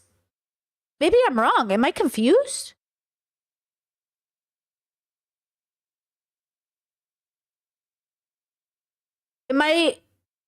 Is he, I mean, okay, despite the fact that 60% of Jews in Israel are actually native to the Middle East. This is wild. So and of course there are non-European Jews, guys. We know that. Obviously, there are non-European Jews. We know this. We're not saying that. No one's saying that. Like, again, the whole concept of Israel is very unique. Like, it's a very unique concept, right? Like, I don't even know what to compare it to. It's just a very interesting idea to have like a homeland for the Jews. It's a very unique, it's very special. I don't know. It's just, do you know what I'm saying? These guys did all of this, right? They did all of this. Is that their helicopter? Yeah. That looks like a legit helicopter. It is a legit helicopter. This is wild. And yeah, chat says, are we talking about the New Yorkers that are traveling and selling and kicking out people from their homes? Like, what about those Jews who come over from America and go to Israel and they're like, I'm fulfilling my grandparents' dreams. And they're literally like displacing Palestinians. Do you know what I mean? Ethan is just taking the fact that Israel is being called a colonizer over what they're doing to Palestine and using it to smear Hassan. Yeah, but colonizing is colonizing even if you're not white, guys. Do you know what I mean? Like, you can colonize a place and not be white, bro. Like, at this point, Israel is just like all humans do this. You become your worst enemy. You become your worst enemy. You know, again, I'm an American and I know how America was built. Okay, I understand on how many dead people, how many people had to die in the name of this country. I get it in America. I get it. Humans suck. Like, our history sucks as a species. We're working on it. We're doing pretty good and pretty horrible at the same time. It just feels like really disingenuous to sit here and not understand, like, people are being displaced from their homes, period, and it's wrong. It's wrong. But for a lot of people, 70 years ago just isn't long enough to, like, move on. It's not. Like, people are still alive or people have memories. If we have people from the Holocaust who are talking about being children in the Holocaust alive today, you know, shout out Gabor Mate, like, we have to remember that, like, this is recent history. This is real for Palestinians. This is a memory for them. And for Israel, they're acting like we've been here. We've been here the whole time. Israel, the state of Israel, hasn't been here this whole time. And so it's very hard for people. Like, you're not even acknowledging it. You know what I mean? Like, you're not acknowledging it. It's very painful for people. It's painful now for Native Americans not to feel like they're getting the acknowledgement they get for the way America fucked them over. Like, again, it's like you have to acknowledge people's pain. And then we can talk about peace and resolutions, you know? Yeah. So they take it over. And they tell the people in the ship, usually like mostly Filipino people, Filipino crews. And they're like, all right, well, you know, we got no problem. Shout out to the Filipinos. Peace be upon you. With you, you know, but you're coming with us. We're taking over the ship. What an incredible way to characterize having a gun in your face. Hassan is asking us not to believe our own eyes as we watch terrorists hostilely kidnap the crew. We got no problems with you, you know, but you're coming with us. We're taking over the ship. And once again, the crew is still MIA for over a year, prisoners to a terrorist organization. But don't worry, guys. Hassan says they have no problem with them. I feel like I have to fact check this again, but I swear we did it on stream already. It's bad. You shouldn't be kidnapping people, using hostages, all of that. But yet we're doing it. Why are we doing it? Because human beings and men, I blame men. I think men are the cause of a lot of these problems because it's men. Y'all are too fucking violent. And it's not because you're inherently violent. It's because the patriarchy has formed you to be little violent machines. And you're all suffering from toxic masculinity. You need to deconstruct it. You need to stop on the backs of people and the earth destroying everything. You're destroying everything. You're destroying the economy, the environment, our ability to be ourselves. You're destroying everything. And I'm over it. They're like, all right, well, you know, we got no problems with you, you know, but you're coming with us. We got no problems with you, you know, but you're coming with us. This is a 3-minute video of what do you do in music video? When you use a music video, I'm expecting like, are you being serious? I know they're singing, but I'm seeing guns and shit. This isn't a music video, Hassan. Also, I think it's really disingenuous. Look, a lot of Israelis, like people of Israel, a lot of them, not many of them, are very cool with Palestinians. But don't forget that prejudice and bias is born into you when you are raised with fear. So without a doubt, there might be a thought in the back of your head like, oh, I want to trust this Palestinian, but maybe he kills me. Right? That's a problem. If in the back of your head, you're hanging out with people, but you think they might just kill me. Because of their, you know what I mean? See, that we have to deconstruct our own trauma. There's real trauma here for everybody. And we're raising our kids to be afraid of other people, which is very human. Everybody does it. We need to stop doing it. Okay, stop doing that. But it feels interesting that we can't remember that everyone is the same as us. But it is true. Like, guys, I hate to say this to you. Everyone is the same. Everywhere you go around the world, people are the same. They have families, they love people, there's music and food and all this thing. There's also cheating and abuse and all these other things. Like, humans are not different. Wherever you go, they're all the same. But please keep putting it into your head if you want to continue these cycles of destruction, that everyone's different and their culture is worse than my culture and everyone is the same everywhere. There's good and there's bad. And us not getting along, grown-ups not getting along, I think it's wrong that Ethan is not acknowledging how much Israel and a majority of Israelis would want to decimate Palestine if given the chance, according to their own words. And I think that's really weird for him to expect Palestinians to not feel like it's now or never. Like, if we don't do something, they're going to kill us for real. They're already doing it. Like, if Israelis have been polled, if they've been asked, if those 2 Israeli boys, remember that podcast we covered? They said they work with Netanyahu and a majority of Jews would like just destroy Palestinians. Then why do you think Palestinians wouldn't do one last fight? They wouldn't, October 7th, they wouldn't try to defend themselves. You're literally threatening them. You know, like, of course, bad things like happen when you raise your kids with you're saying, hey, we're going to do this to you. And they're doing it right now. You know, chat says, I feel like you've never heard Ethan talk on this issue. Okay, not only have I heard Ethan talk about it, we just listened to 40 minutes and it's the same bullshit he's been saying for years. I'm over it.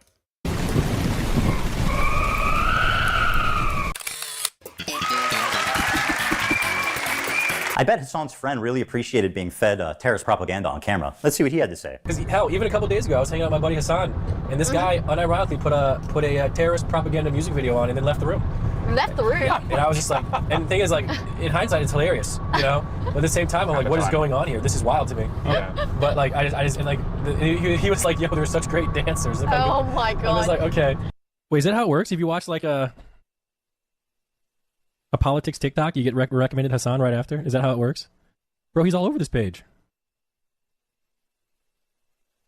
What? That's crazy. Click it. Dude, Hassan be saying some wild stuff, man. So I don't know if we can. Here's another incident of Hassan enjoying some Houthi propaganda.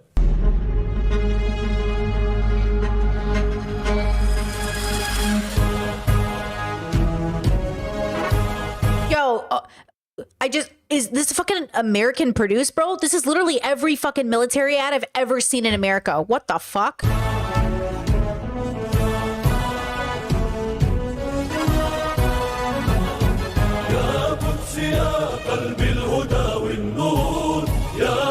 How can they not agree with the Houthis when this is the kind of Free the people and revolution's destination, okay? music video that they're coming out with? They got a beautiful voice too. Yeah, Israel been real quiet since this dropped, dude. The fucking mixtape. Oh, Hassan, my sweet, naive friend. You say that Jews don't sing and dance like that? Then what the fuck do you call this?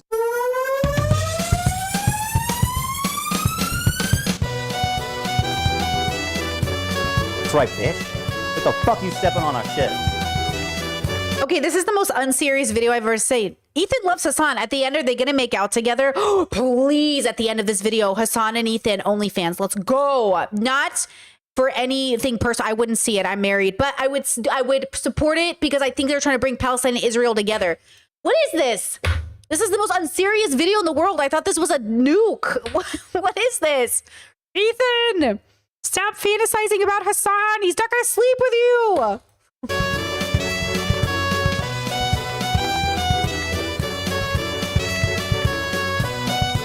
Yeah, Israel been real quiet since this dropped, dude. The fucking mixtape.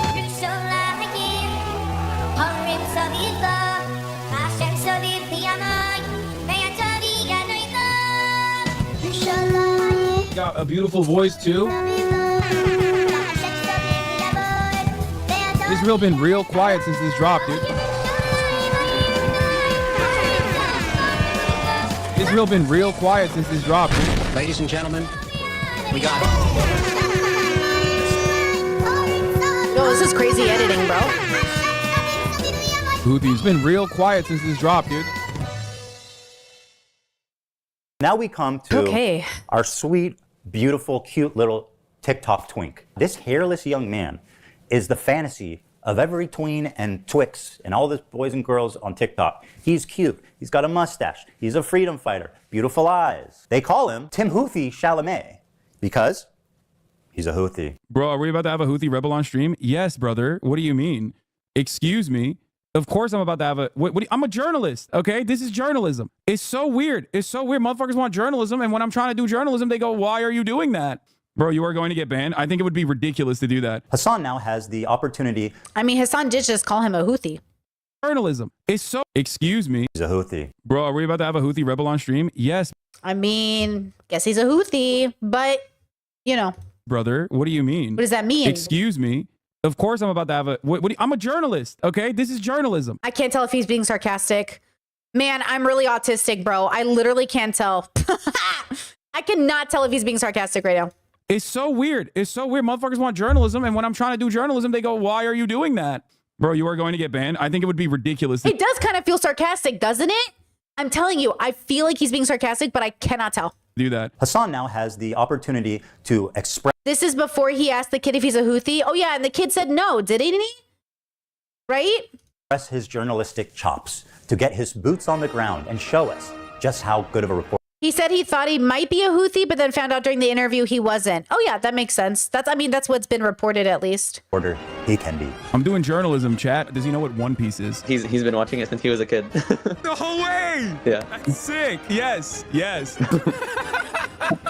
We love you too, man. Big time. Yeah. I love you. I love you so much. We're big fans of the Yemeni music videos. You can tell them that. I want to ask him about the knife. The knives are sick. What's up with the knives? You know, the curved knives. If one of those knives comes out in front of you, it's not going back until it has blood on it. Oh, okay. My bad. Well, I mean, I think it's cool, though.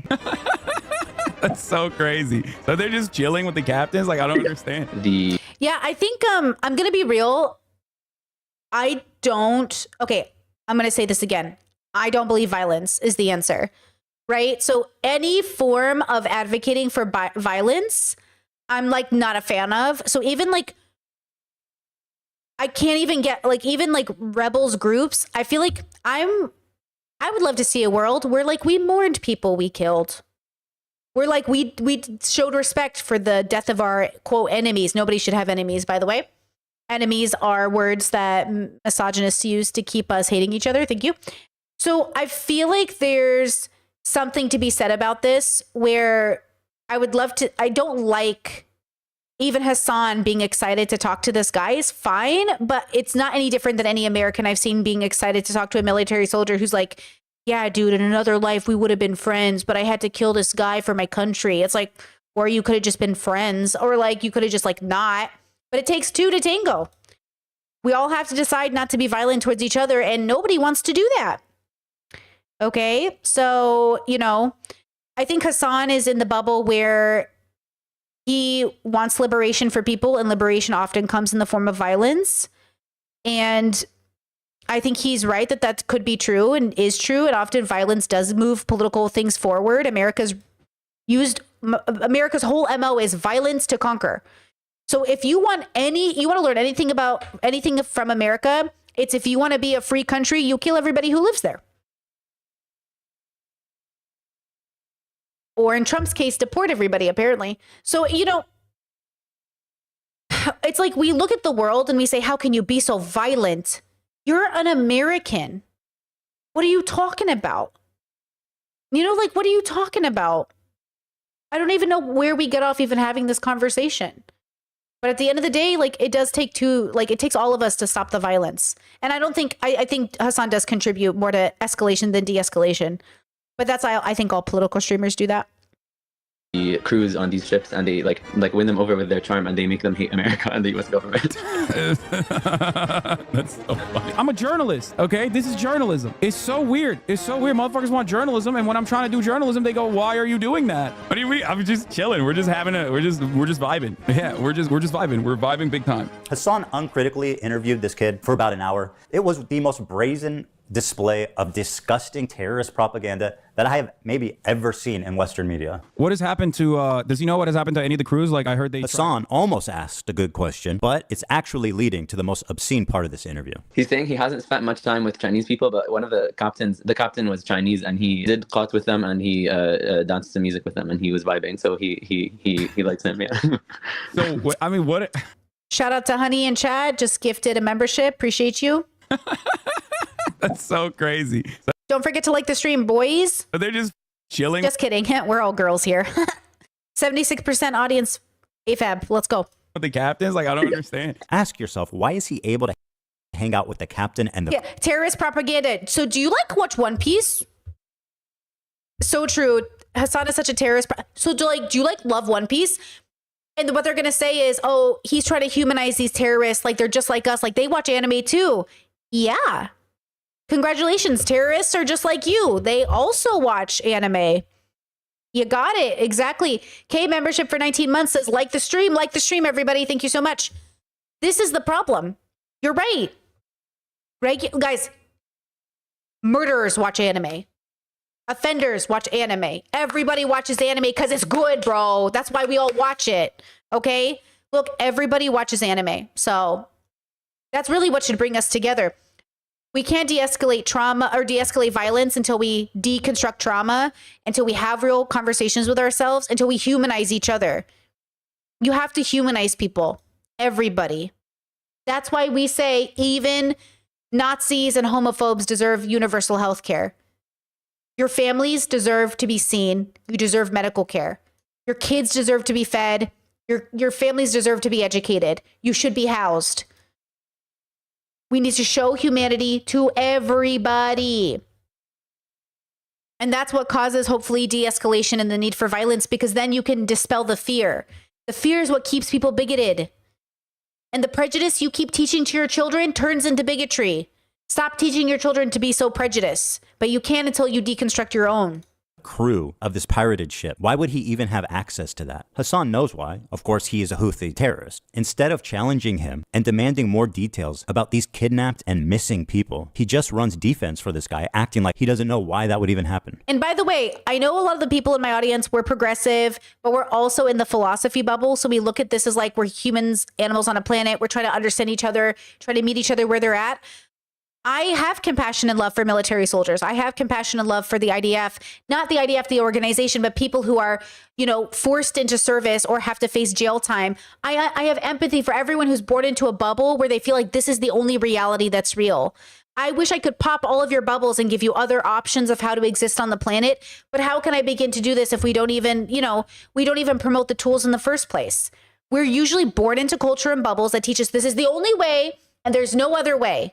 And then we have to do all the work deconstructing and pulling ourselves apart and facing our family and friends and losing relationships. Like if I could go to every single one of you and pop one of your bubbles, maybe I would, but maybe I can't because you're supposed to be the one doing it. The fact that I even have to have conversations with people like, please don't be violent. And they're like, Brittany, we have to be violent. We have to do this. And I'm like, I know why you think you have to be violent. But even if you are in a position where you end up having to be violent, like pure self-defense, we should still mourn the violence that had to occur. We should mourn the life we might have taken. Why should I mourn them? They're bad people. Fuck them. They shouldn't have done that to me. They shouldn't have done that to you. But you also shouldn't have been put in a position to take somebody's life. And so give yourself room to face the fact that you had to do that, because that couldn't have been easy. It shouldn't be so easy to kill people. But I think we have to trick our brains into saying, we're tough. I could do it. I could slit a throat if I had to. I could defend my country. I could defend my household. I'll do whatever it takes to win, for sure. But that must have been hard. And this is why soldiers have PTSD. It's why we, even when we engage in self-defense, have to live with the fact that we did it. There's the earth is like traumatized by our impact on it. We're traumatized as a species as a whole. Like if it was like an infrared map, we'd all be like bleeding in trauma. We're all Zuko, asking ourselves, why is it so hard to be good? Because literally that. It's hard. He's saying that they win over the crews on these ships and they like win them over with their charm and they make them hate America and the US government. That's so funny. It is super funny, the idea of kidnapped crew members who are being forced, probably at gunpoint, to do some death to America and maybe some curse upon the Jews. And frankly, the callous disregard for the well-being of the literal hostages is shocking. This is such a nice picture compared to Israel taking Palestinians from their homes. Have you seen the pictures of IDF taking Palestinians from their homes? They're stripped and they got handcuffs and they're being blindfolded with this. Tell me that's not fucking so scary. Tell me that isn't the scariest fucking shit you can think of. A person coming at gunpoint, handcuffing you and putting a blindfold over you and making you march. Tell me that shit isn't so scary. And then this is what we see. These are the hostages, which is horrible. Being kidnapped is not good. But fuck. That looks pretty nice. What do they do? Are they watching the game? What are they watching on TV? You know what I mean? Look at them. You know what I'm saying? Like, it's not good.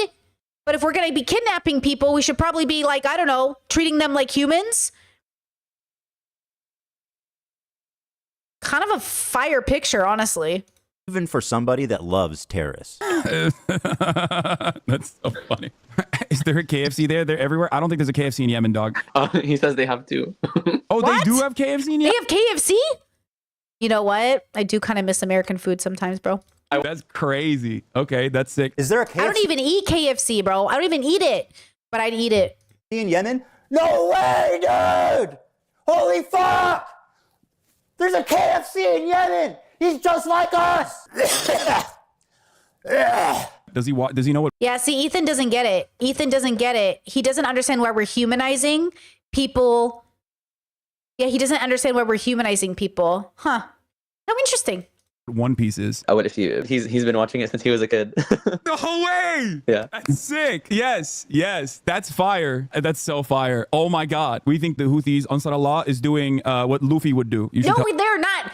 This is Hassan's worst take. Hassan's worst fucking take. Out of all the takes Hassan has had, this is the worst one. And he said some pretty bad takes. This is the worst take. I refuse. But also, Ethan is being pretty funny, but I was expecting a very serious video, so now I'm annoyed. I was expecting a dead serious video with a serious issue with Hassan. This is unserious. And I'm not in a humorous mood, so I can't laugh with him. But like, come on, bro. Tell him that. You guys all remember Luffy's flag, right? Now, I'm only halfway through that show, so maybe I just haven't come to it yet. But I do not remember Luffy's flag looking like this.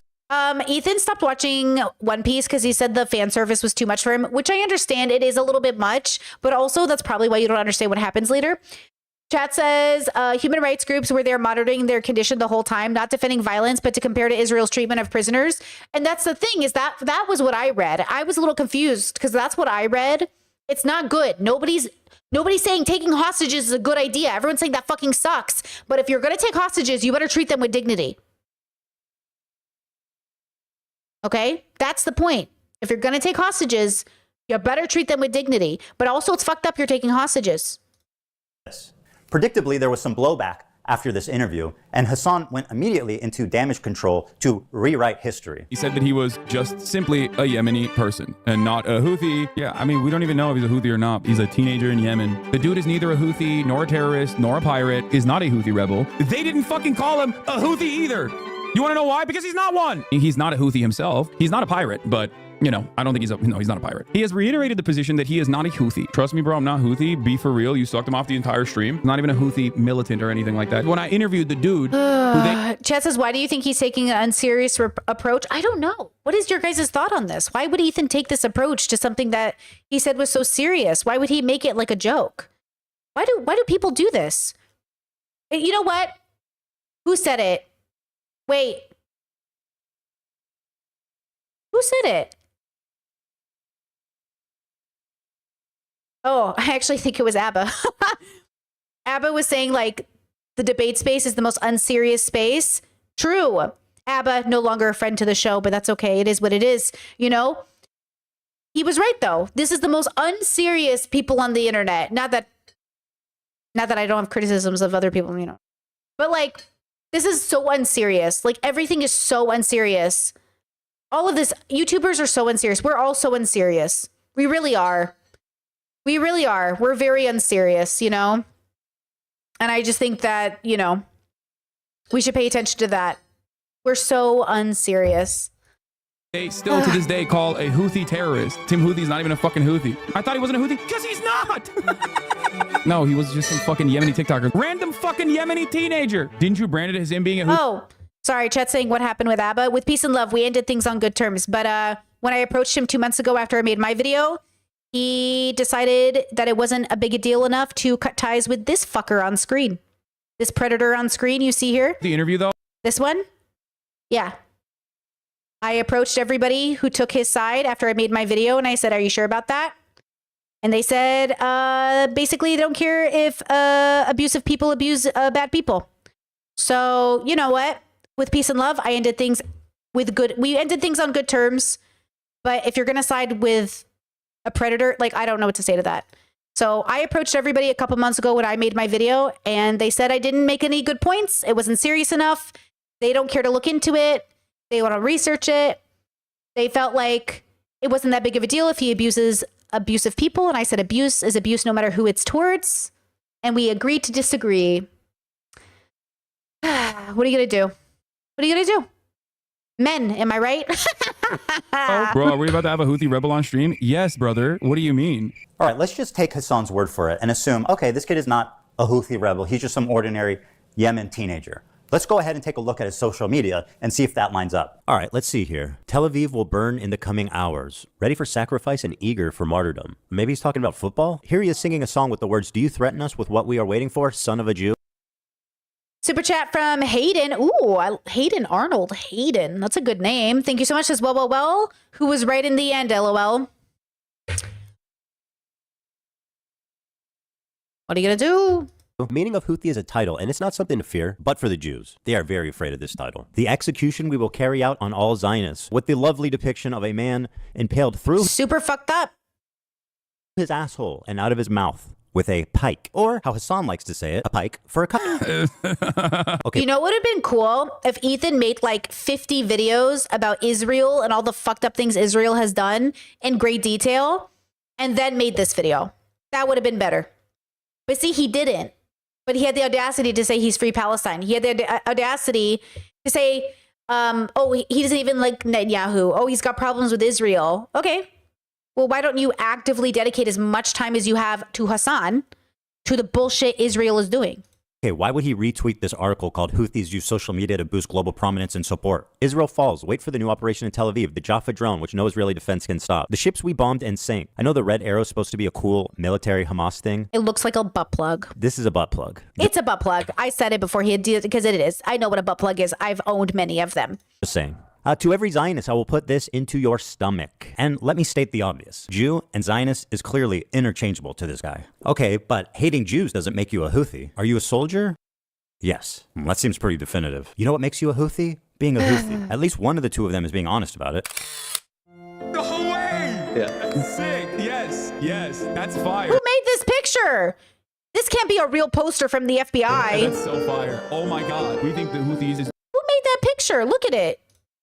Houthi. At least one of the two of them is being honest about it. FBI's most wanted. Is this an FBI website? Who do you get this source from? This is the most janky wanted poster I've ever seen. Is this real? That is a great photo of him, though. Yeah. Sick. Yes. That's fire. And that's so fire. Oh my God. We think the Houthis is doing what Luffy would do.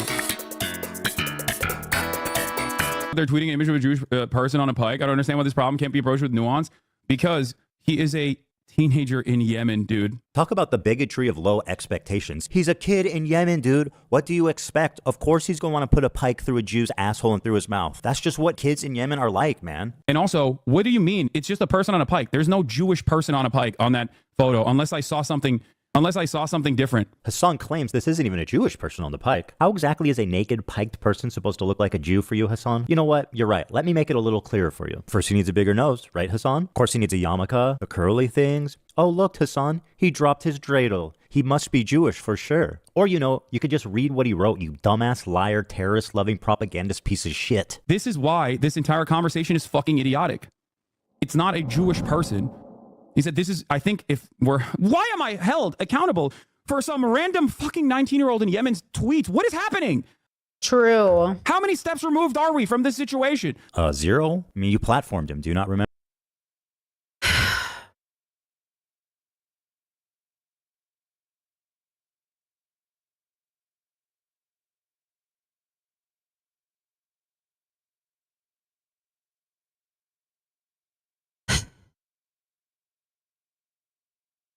There's something here. This argument, that's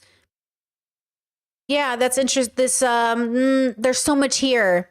I can't believe, have we been talking about this Houthi kid for like an hour? It feels like it's been an hour. Remember? Did the check not clear? By the way, I'm only calling him a Houthi kid because Ethan did. I don't know. Right? Because we didn't hear he was a Houthi. We heard the opposite. Right? Like, he's not a Houthi. or something? When faced with fair criticism for his coverage of the Houthi Luffy, he has a total meltdown. I fucking despise all of you, dude. I do. I really do. I hate all of you. You successfully got me to talk about this. Chat, stop saying Ethan doesn't support Israel. Like, again, so you can't say this man doesn't support Israel when he spends 99% of his time attacking Arab content creators, Muslim adjacent people, Palestinian adjacent causes. Like, stop. It's stupid. Like, it's stupid. Okay? It's just dumb. Like, it just doesn't make any sense. Like, you know, it doesn't make sense. Like, you just don't get it. You don't fucking get it. And it's obvious, bro. It's like, you sound like conservatives that are like, how do I say this? Like, you sound like all white lives matter. Like, all lives matter. BLM is bad because it's like, what about us? It's like, that's what Ethan is doing. Ethan's like the white person who's like, all lives matter though. And we're like, okay, yeah, we get it, bro. But like, also stop saying that because now it sounds like it's like back the blue. Okay, why are you saying that? Like, police reform has to happen. Police are killing everybody. You should be anti like the way we do policing, but back the blue. And I'm like, stop doing that. Like, stop doing that. Okay, we've already gone over it. Establishment sucks. Systems suck. So people, in response to systems, do what they think is right. But instead of telling the systems you created the scenario, you're going after the people that are retaliating against the system. From a philosophical point, of course. From a political point, horrible. You have to ask the systems, why did you create this scenario in the first place? And that's what Ethan's doing. He's blaming the people for having a reaction to the system. Stop blaming people. People are the system? Yes. People are the system. You're right. But people who are reacting to the system because they feel like they have no power, they're not the system. They live within the system. Now, people are reflections of systems, and systems are a reflection of people. Don't fuck with me right now because I'm smarter than all of you. Okay? Listen, not literally. Not some of you are very smart. You're very beautiful. You're very pretty. Listen. All of us are, the world's a reflection of us as a whole. The violence in the world is a reflection of our participation and the intensity that we bring to these conversations. You must de-escalate. The humanity is in all of us, including this alleged Houthi rebel that Ethan keeps trying to dehumanize. Ethan refuses to humanize this man. And when you refuse to humanize everybody, that's your problem. I'm saying humanize everybody and then talk about why we're fighting. And we're not fighting because the people want to fight. We're fighting because the people have been convinced they have to fight because the systems at play have been playing 4D chess with your lives for fucking hundreds of years. Hundreds of years, America has been playing 4D chess with your fucking lives and dismantling your governments and killing your industries and keeping you fucking in wars. What do you think's happening in the Congo? It's crazy right now. And you're all just sitting there killing each other. What are you doing? Stop it. But you won't stop because I get it. You're men with guns and you want to kill everybody. And women and children and everybody else just has to sit there and wait for you guys to fucking get it over with. Because none of you will fucking chill and you all keep wanting to die for your countries instead of changing those countries. Stop dying for countries when you could be dying for better causes. Like humanity itself. And fucking annoying. My patience is running thin on this matter. The endless selfishness, the untapped well of American selfishness and American individualism is in full display. How is this the conversation that you want to have right now? One of the most cynical methods Hassan deploys to sidestep any criticism is to deflect to the ongoing genocide in Gaza. I've seen him do this so many times. He frames it like you are selfish for trying to criticize him, no matter what the reason is, because there's a genocide happening, man. How can you criticize me at a time like this? Claiming that I am, too pro-Houthi. When someone is like, focusing on that while there's an active fucking ethnic cleansing campaign happening. He also apparently thinks Twitch is liable for me interviewing a Yemeni teenager who's only known genocide his entire life. In the middle of fucking talking about fucking genocide in Gaza, and this dumb fuck, blow your nose, brother, love you, not trying to be mean, just keep some tissue nearby and clear it out occasionally when needed, much love. Fuck you, dude. My argument sucks? You think it justifies genocide? What are you, stupid? Everything that can be tangentially turned into like Jewish people are under attack is a decent way to just like drive discourse away from open genocide in Gaza. If your sole focus when Israel is doing a complete genocide in Gaza, if your sole focus revolves around that people are saying you're a Zionist, yeah, go fucking yell at streamers for not covering sufficiently the ongoing active genocide in Gaza instead of coming in here and fucking chirping at me. It's quite a charge to just say I'm a stenographer of the Israeli government or I'm a propagandist. I don't think there's any evidence I'm either of those things. I'm curious who you think I'm doing While the we're having propaganda this conversation, 3,000 Piers, while we're having this back and forth, 3,800. Thank you so much, Maria, with the super chat. I appreciate your coverage of this, Brittany. I appreciate you guys. Thank you so much. It's like I'm kissing you from my gun. Okay, thank you. And 40 Palestinians have been ruthlessly slaughtered in the last incursion into Gaza. I feel like this is an incredibly selfish, self-centered conversation to have. This technique is so powerful because everyone's afraid of being labeled as a genocide denier. Piers Morgan, with decades of experience, immediately surrenders when the genocide card is pulled. When you're just a fucking stenographer, you're not a truth teller. He has every right to defend himself. And grow a pair, Piers. Stand up for yourself, man. It's time to stop being intimidated by these online overnight activists who couldn't even point to Gaza on a map before October 7th. Like Hassan, for example. Doesn't know where Yemen is? Okay, I'm gonna click close. I'm closing it. I'm closing it. Okay, well, I think this is really unfair. No one's good at geography except that one guy who knows where everything is because his brain sees images. I think. Nope. Got it. How can you claim to actually care about this genocide when you're willing to so cynically exploit it to sidestep any criticism? What a bigot. Before we move on, Hassan has one final taste of idiocy for us all to enjoy. Now, this kid is like, I think he was like 19 at the time when I talked to him, which means that for most of his life, he has withstood genocide, right? Like he is a person whose only experience is like, it's literally like talking to fucking Anne Frank, basically, okay? Being able to talk to Anne Frank in real time. To quote Anne Frank. Yeah, that's what I think that is what Hassan believes. Because it's true, like Yemen, do you know Yemen? Okay, really interesting, very ignorant, so I might misspeak, is one of the greatest tragedies of modern times. Like, I don't think people understand. It is considered one of the greatest tragedies. You know how we talk about Hitler a lot and we say, oh my God, Hitler was so bad. He killed all these people, millions of people, lots of Jews, very horrible, gays, disabled, very horrible. Okay. And we don't mention the other people like Stalin and stuff. We don't mention other people who've killed so many people, right? It's because we all in our bubbles get taught like who the bad guys are and who the good guys are. And we're all given stories, and stories are how we frame our understanding of people, right? And what we're doing on the planet. Anne Frank is like this, you know, honestly, Anne Frank's probably in her grave like, hey guys, I really appreciate it, but like, you know nothing about me. I know you read my diary, but Jesus Christ, like, you know what I mean?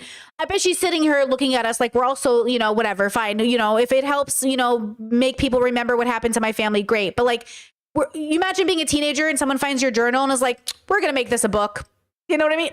Anyways, but Anne Frank is much like this kid who grew up his whole life targeted, starved.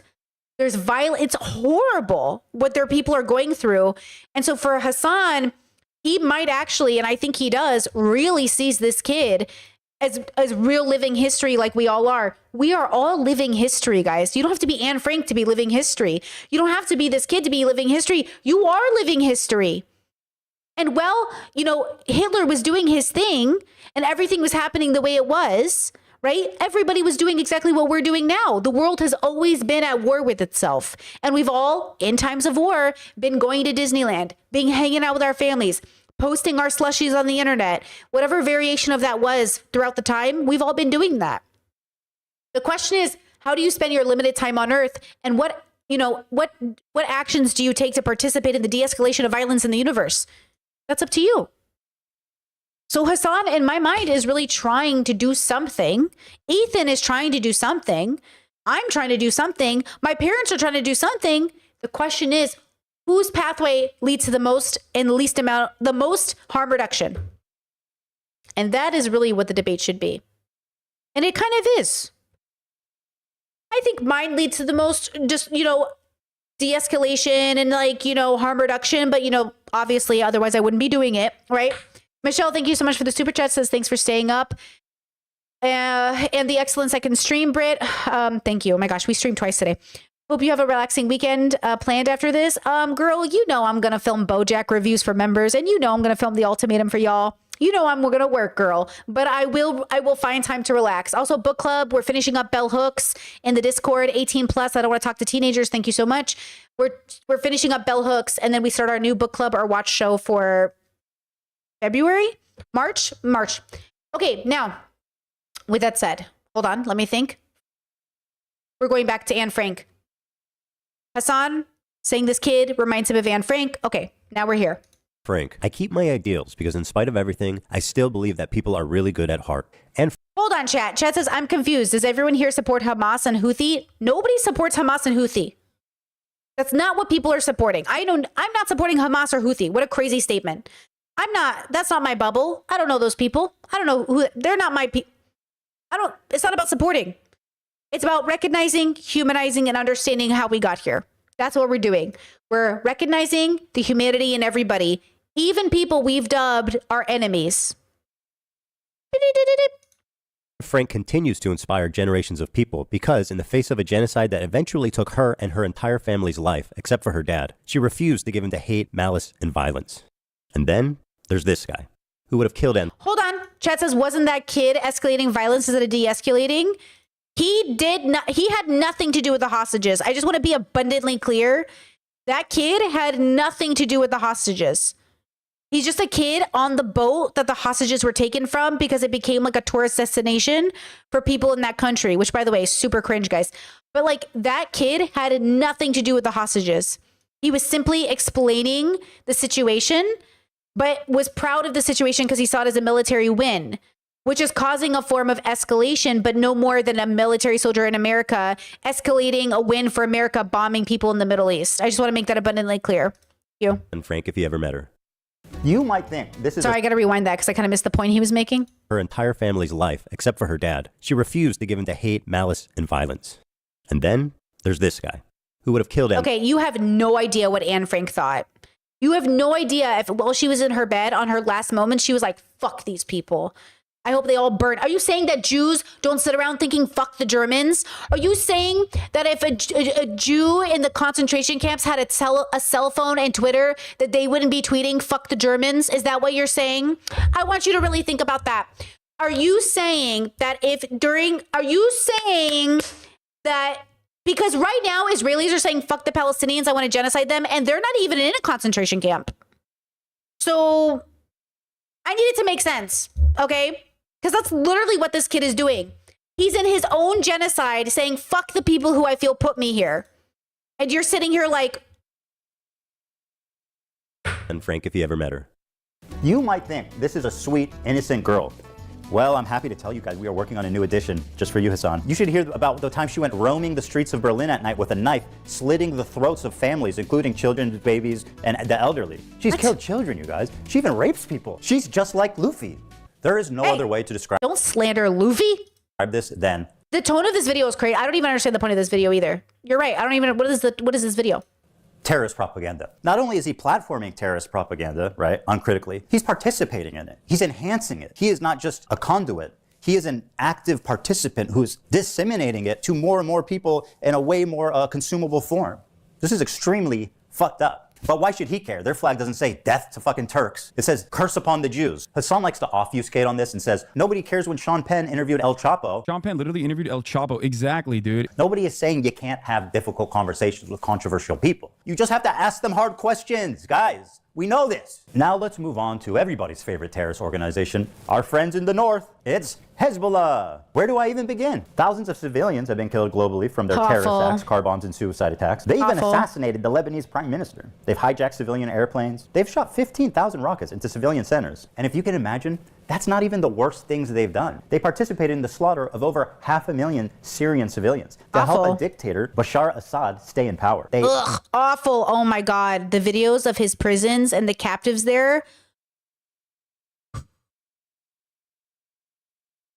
The violence you are willing to inflict on people. This is what I'm not understanding from Ethan. This is what I'm not even understanding from Hassan or anybody else. Why do you continue to uplift the idea that violence is the answer? And all of you are guilty of it. All of you. Because you keep making these fucking useless videos instead of really getting to the heart of this matter. And maybe it's because I was born a woman and raised as a woman. And I had to learn that my obligation as a woman was to be in one way strong and protect the family and somehow care and nurture for everyone's fucking trauma. So I can see the issues at hand. The videos from those prisons were horrible. The videos from our own American prisons were horrible. You know what makes me, you know what reminds me, you know when I think of Katrina, what I think of? I think of the people who were left in prisons to drown. Because the guards couldn't handle letting them out because they were prisoners. Instead of letting them out and figuring it out after the floods, they preferred to let them drown. And all those people sitting there, many people who I'm sure would have gotten out in 3 to 4 years, maybe even 2 months, maybe even a week, drowned. Because people couldn't understand that they were allowed to be free even though they were prisoners.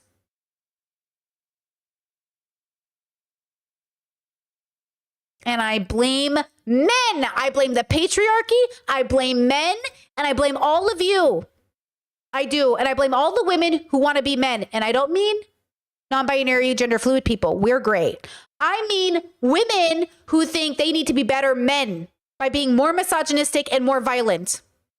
I blame all of you. But I blame nobody because humans are going to human and it's what you thought was the right thing to do. The road to hell is paved in your good intentions. Please get better intentions.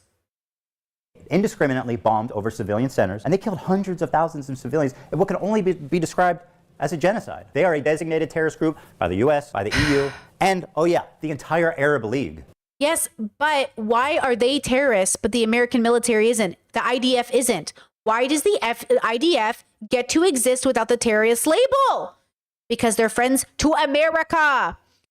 God bless America, land that I love. Stand beside her and guide her. Okay, figure it out. Which gave them that status after their participation in the Syrian genocide. In short, nobody likes them. Well, there is one person. Hezbollah is a paramilitary organization. Do we like them or no? They are a terrorist organization. Like they're designated. They are designated by the American state as a terrorist organization. I do not like them then. Well, like I like what you like. I don't have an issue with them. Let's just say. This is Hezbollah's leader, Hassan Nasrallah. According to Hassan Piker, this man is a brilliant freedom fighter. But before we get into that, let's see how he feels about Jewish people. Here are some choice quotes from Hezbollah's leader, Hassan Nasrallah. According to Shaul Shai, Hassan Nasrallah said in a speech delivered in Beirut, "What do the Jews want? They want security and money. Throughout history, the Jews have been Allah's most cowardly and avaricious creatures. If you look all over the world, you will find no one more miserly or greedy than they are." I don't have an issue with them. If we search the entire world for a person more cowardly, despicable, weak, and feeble in psyche, mind, ideology, and religion, we would not find anyone like the Jew. Notice, I do not say Israeli. I don't have an issue with them. If Jews... Yeah, he sucks. I hate him. Next. Jews all gathered in Israel, it will save us the trouble of going... You know, this reminds me of the founding fathers of America. We hate them, right? Because they are rapists and pillagers. But no, we hold them in our museums, on our money. This is what I'm saying. Where does America get off? Where do these men get off? You all suck. All of you deserve each other. We should take the founding fathers and this fucker and put them in a room together. Y'all fucking deserve each other. Ness Crane, thank you so much for the super chat. You said, "I just want to give you money, girl." Thank you so much. I really appreciate that. USA. I'm just kidding. But no, for real though. Okay, like y'all deserve each other. All these men, put them in a room and leave us alone. Leave us alone. We don't want to hang out with you. LGBT people and everybody else over here, you got over there. Leave us alone. Going after them worldwide. The history of Jews has proven that, regardless of the Zionist proposal, they are a people who are evil in their ideas. The state of the grandsons of apes and pigs, the Zionist Jew, the murderers of the prophet. The Jews invented the legend of the Nazi atrocities. I don't have an issue with them. I can't believe I'm calling. I genuinely feel like the fact that we have, like, I really feel like for the world to change, and I'm ready for it. I'm here for it. Let's accept that America was founded the way it was, and let's remove any credit to those motherfuckers who founded it on the basis of rape and genocide. Okay? Oh, but they really like their slaves. They like really treated them well. Like they actually like loved their slaves. And I was like, okay, Let's deconstruct that. Like, again, let's fucking, like, we're going to move on now. No more credit. We're just going to move on from like uplifting these names. George Washington had wooden teeth and wouldn't tell a lie. Like, okay, we're done. Those are stupid. We're stupid. It's all stupid. Okay. Same with this fucker here. Okay. If any of your bullshit religion, I'm saying it right now, I'm not a fan. You can be religious. I think we should have religious freedom. But I swear to God, if you think your religion trumps people's civil rights, I'm going to hug you because I believe in peace. I'm going to, okay, like a good Assyrian girl. Okay. Habibi, please. Okay. No more. Thank you. Nasrallah base. I mean, listen. You have to remember something, okay? A lot of these dudes, you see them in their fucking fits, and you hear about like some of their attitudes about like gay people, for example, and you immediately fucking resort to Orientalist perspectives, not realizing that these motherfuckers are better read than you by a... Not even that. It's not even about being more educated because everybody's educated. What do you guys think? Arabs are stupid or something? I'm so sick of this. Everyone is the same everywhere. Everyone is educated everywhere. Everybody has an understanding of the world everywhere. Everyone is smart everywhere. Our ancestors were smart. We're smart. We're all smart. Everybody's smart. Everybody's stupid. Everybody's everything, okay? The idea that you think people outside of America who needs the president to speak at a 6th grade reading level, is this the America that thinks they're too smart for Arabs? Like, what's happening right now? You think you're too smart for Indians? You think you're too smart for everybody else? Everybody else has their own smart people, stupid. Okay? Listen. It's the hypocrisy of the West. It's the hypocrisy of Ethan. It's the hypocrisy that we are allowed to murder and genocide, but if they do it, terrorists. Nobody should be murdering or genociding. Nobody should be doing this. It's the idea that you justify it that is stupid. And yes, Hassan in some way contributes to the escalation of the violence because he is in favor of the rebellion. But also, can you fault the rebels for existing when they think they learned from you? They learned from their oppressors that violence is the only way. What are we talking about here? De-escalate the violence. A million. Okay? Like, it's not a broken clock situation. No, dude. Half of these dudes literally get educated in America and in the UK. What the fuck are you guys talking about? The more you learn. This is why it's Orientalist. To literally... No. His argumentation... Chet says he was saying they were educated in Europe, not the Middle East. That's where they get their homophobic views from as well. No, okay. More than that. Okay. What are we, erasing homophobia in the Middle East? Like, no. They're educated in Europe, but... Okay, I don't know what Hassan's an idiot. That's not a good point. What? No, the point is that Arabs are educated with Western education because obviously you want to know what's going on, and they're educated in their own places because, hello, people are smart everywhere. And then on top of that, homophobia and misogyny is rampant everywhere, not just in the Middle East, not just in these places, but everywhere. Look at what's happening right now to America. Look what's happening to trans bathrooms.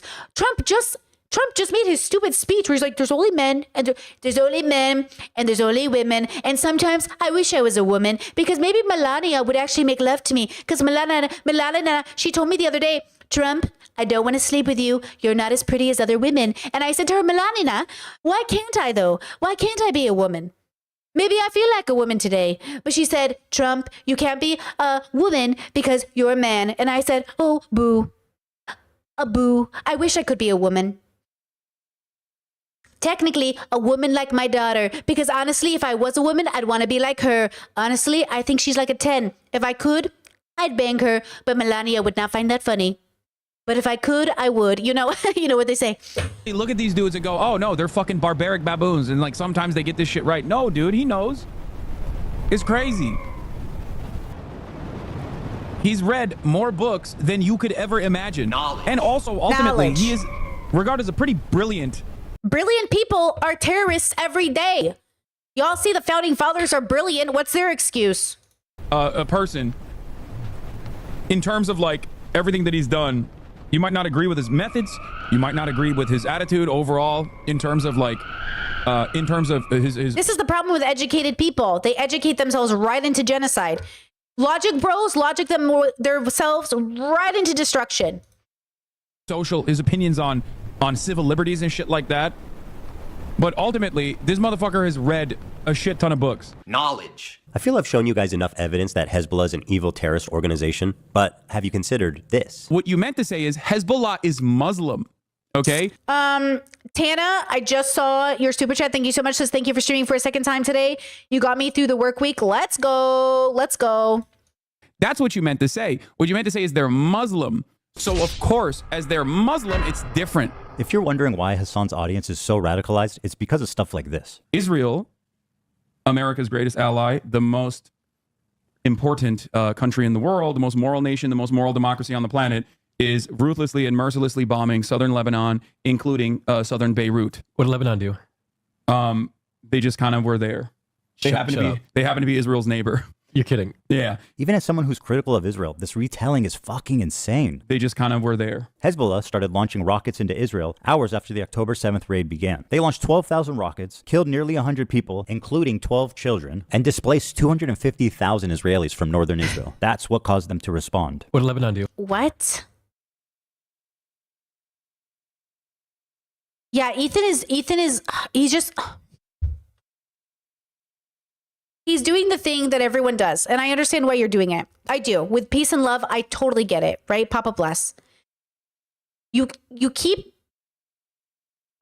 Hassan is speaking from 100-year history, and Ethan is speaking from like recent history. And Ethan, like, people are like, oh, there was peace before October 7th. Which peace are you talking about? Like, which piece are you talking about? Oh, America's not homophobic or transphobic. Look how many rights. Trans people are everywhere. Gay people are everywhere. Everybody has so many rights. What are you talking about? I saw a gay person on TV and they're all over the media. And oh, non-binary this and non-binary that. What are you talking about? You think history started the day, like this morning? Literally, they all think history started this morning. Habibi, this is so much bigger than you and me. This is so much more than us. This is so much more than us. Just because you became aware of it, me too. Like, I knew Israel-Palestine, but I never knew the history of Palestine. Then I read the book and I was like, okay. And then I started listening to the podcast. I was like, okay. Well, I did not learn this in school, let me tell you. Okay? So I get it if you haven't read the books, which is why Ethan is so disappointing. Do you know what I wanted? I just wanted Ethan to say, hey, I read some books. Hey, I saw some interviews. You know? Like, hey, you know what I mean? Here's my understanding. Now I see where Hassan's coming from. Because you know why I don't know? You know why I know Ethan doesn't get it? Because he can't tell me what Hassan's argument is. He doesn't actually understand Hassan's perspective. Kind of crazy. That says, where does he say there was not prior history? The fact that he's bringing up fucking attacks from 2023, the fact that he's bringing up recent history, the fact that he's not considering everything that came before, the fact that he probably would say that there was peace in the Middle East before October 7th. Like, the fact that people literally thought, like, they think like this war with this genocide is just like a retaliation. Israel's just protecting themselves. Yeah, everyone's protecting themselves. Maybe in the name of protecting yourselves, it shouldn't come at the expense of everybody else. And then you should ask yourself if that's what's going on. Are you literally genociding everybody are you protecting your family at the expense of everybody else? And is that what we want to do as humanity? It's a very tough question. 7th raid began. They launched 12,000 rockets, killed nearly 100 people, including 12 children, and displaced 250,000 Israelis from northern Israel. That's what caused them to respond. What did Lebanon do? Oh, so that's what caused them to respond. Oh, shit. What caused them to do that? I wonder. Oh, shit. Did Israel respond? I wonder what caused them to do that, though, in the first place. Interesting that it starts when Israel has to respond, but nobody considers what happens before response? Okay, got it. Shit. Why did he ask that? What do I say? Do I tell him the real reason? Oh my God, is that AI, no, Hassan? My audience will kill me. Oh my God, AI Hassan. For being a Zionist. Okay, let's try this. They just kind of were there. Hell yeah, another slick political saved by boots on the ground Hassan Piker. Damn, I'm good. Even as a pro-Palestine activist, how does lying about this serve your agenda? All it does is further radicalize people. It removes any nuance, and it avoids any criticism for his team. And this is what continues to drive this conflict on forever. Hassan is dedicated to... Comrade Casey, I think I know that name, but I don't remember who that is. Really spilled when he said Ethan Klein has never heard of historical analysis. Literally, bro. Pleasing his radical audience, even at the price of knowingly lying to them for TikTok and Twitter likes. I'm a propagandist. Or he's being paid, which, you know, we can't rule out. What a pathetic propagandist piece of shit liar he is. And now let's move to Hamas, the catalyst for this entire thing. They're the ones that committed this horrible act of terrorism, one of the worst the world has ever seen, on October 7th. They're See, he's starting with history beginning on October 7th. That's the problem. Chad says, Brittany, you're awesome, but not correct. Ethan has talked about how bad the IDF under Netanyahu is. Please, are you really not understanding what's happening right now? You're not getting it. Stop commenting this in my chat. You are so not getting it. The evidence is in the action. You're the same people that are like, oh, Elon was saying, my heart goes out to you. That's what he was saying. My heart goes out to you.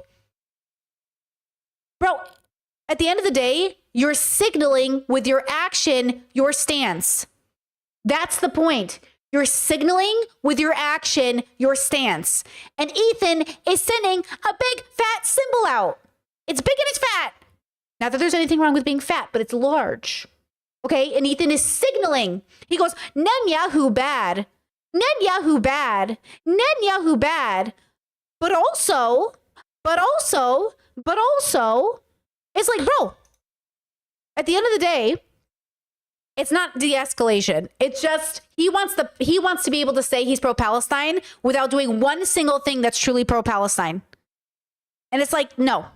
Without a doubt, the most extreme of all of these terrorist organizations. They are Islamic jihadists that want to convert all of Israel into an Islamic state under Sharia law. That's their stated goal. Hamas. You know what Ethan reminds me of? Ethan, all of them. And I'm not saying I'm not taking Hassan's side over Ethan's side. You know what I mean? I'm saying they're both men stuck in this toxic masculinity bubble. But also Ethan is just more wrong. He's more wrong is what I'm saying than Hassan. Is that better? He's just more wrong than Hassan on this conflict, on this war, on this genocide, whatever bubble you're in and whatever you call it.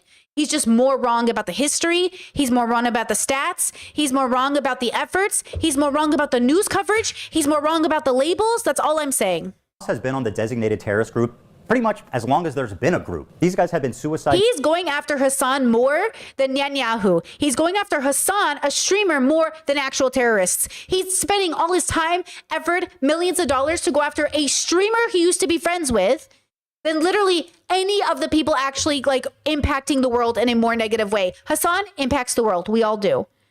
But instead of spending any of his resources in that, he's doing this. And now I'm doing this. The cycle continues. Bombing civilians before ISIS leaders were even born. They fired 50,000 rockets into civilian populations and performed over 100 suicide bombings, killing thousands of civilians. Women are restricted from participating in the workplace and public life. Homosexuality is outlawed, and in some cases, of course, punishable by death. They steal foreign aid from the people of Gaza and repurpose it. What would Ethan like us to do about Hamas? Because we should do the same thing to the U.S. government. What is it? And the IDF, what is it? That's the dilemma. I am not okay with Hamas. I'm not okay with the U.S. government. But all the reasons he's giving are everything America is guilty for. Whether America likes to admit it or not. You know it's true. We know it's true. Come on. We have to grow up. All of our countries are fucked up. We are fucked up. We need to be better. What is the point of this kind of a video? When my guy does it, it's okay. We dress better. Like, come on. For military use, or they just sell it back to him. For example, why are all the Hamas leaders billionaires? And let's be real, these guys clearly are not skipping any meals. While the people of Gaza languish in poverty, these fine gentlemen are living in multi-million... Hey, what does that sound like? Man, Palestinians sound just like Americans. Did you not see all the billionaires at Trump?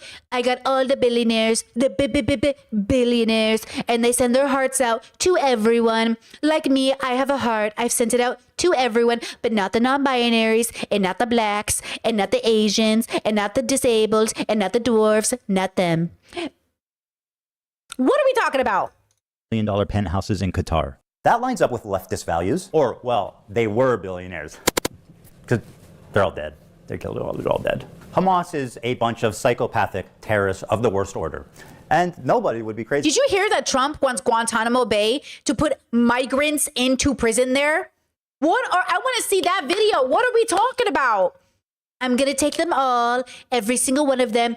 Eeny, meeny, miny, ho. All of you, Guantanamo Bay. Let's go. What are you talking about? What are you talking about? America's about to do this to immigrants. Crazy enough to defend them. But see, Trump said only the worst criminals, only the worst ones.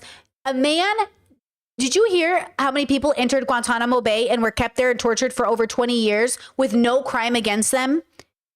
Don't fuck with me right now. Prison systems are torture chambers made to make you think you're giving justice to the unjust. Prison systems are torture chambers. They are not about liberty. They are not about justice. They are torture chambers. And not even the worst criminals need to be tortured for the sake of our own souls, us. We shouldn't revel in the torture of the worst amongst us. We should treat them with the dignity they could never fester up themselves. They could never even muster the idea of being as empathetic and sympathetic as we're about to be to them. We're going to treat them so well, they're going to ask themselves, how did I come this way, be this way? And if they don't, who cares? We shouldn't live with the burden of being just as evil and disgusting and ugly as the world is to us. Okay? Prison systems are torture chambers. And we need to stop reveling in the idea that people should be punished. No, it says. Holding people accountable does not include punishment. Is this Hassan again? Hassan defended Hamas? Seriously? Okay. We had to make last-minute changes to this part to prevent it. Chat, I'm going to block you. You said, sadly, Trump is doing that, but how is he any wrong? Because he's not going to arrest just the violent criminals. He's going to arrest your uncles and your cousins and your neighbors and the people you know in your neighborhoods who are minding their own fucking business. Because in these kinds of systems, they never just arrest the bad people. They arrest everybody. So, okay. Bye. Bye. It from being Oh, by the way, I haven't blocked anyone tonight, but that felt pretty good, and I will block you. So please feel free to say something dumb. I'm interested. And that person, God bless them, they're probably a nice person, but I can't deal with you today. Thank you. Restricted on YouTube. And don't come into my chat and say Trump did anything right, because I'm going to block you. I cut out the footage from Hamas. I'm going to rewind this. Sorry. Hassan defended Hamas? Seriously? Okay. We had to make last-minute changes to this part to prevent it from being age-restricted on YouTube. I cut out the footage from Hamas, and I will attempt to narrate it for you as best I can. In this scene, an older woman is walking hand in hand with a girl who looks about 12. And as they're getting in the back of the van, one of the terrorists gives them a wave goodbye and says goodbye to them in English. Goodbye. And the two of them smiling wave back. That's crazy, dog. Dude. Okay, that's crazy. That's crazy. That actually, okay, that's too much. That's more than I expect. Bro, every time they're releasing hostages, the next wave, they're gonna be like, actually, I'm good. Like, I'm staying. These hostages are being released at gunpoint by the people who likely murdered their family in front of them before kidnapping them. Hassan peddling this narrative that they're sad to leave their captors is beyond disgusting. The next wave, they're gonna be like, actually, I'm good. It's plainly obvious these are traumatized victims who are scared for their life and doing what the terrorists are telling them to do in order to avoid any conflict on the way out. Oh, look at the sweet masked terrorist with his AK-47. He's so nice. Did you guys? I actually saw the movie called The Last Samurai with the white colonizer was actually kidnapped by the Asian army, the Japanese, I don't know. And then he realized he actually wanted to be one of them. So honestly, Ethan, could go both ways. Honestly, I don't know what people are feeling. I don't know. All I know is people are fucked up and there shouldn't even be hostages in the first place. I don't know. I don't know if the hostages were treated well. I don't know if they're really, I've seen interviews. I don't know if they're telling the truth. I don't know how they feel. I don't know anything. But what I do know is enough to say that I don't know. I don't actually know. Right? I don't know what they could possibly be truly thinking, and neither does Ethan. You say so, find out, but I've seen the interviews. I don't know what they're thinking. I don't know if they're actually meaning what they say on television. All I know is the truth comes out when there's no cameras around, and I'm not in those rooms. I don't know what people really think. I don't know what people think when the cameras are off. Because I've seen them say they were comfortable, that they were treated well. I've seen those videos. I don't know if it's true. You see how he waves goodbye? Okay, I'm gonna be honest. This is some crazy PR. They look traumatized as fuck. Wait, what? Bro, they look like they're chilling.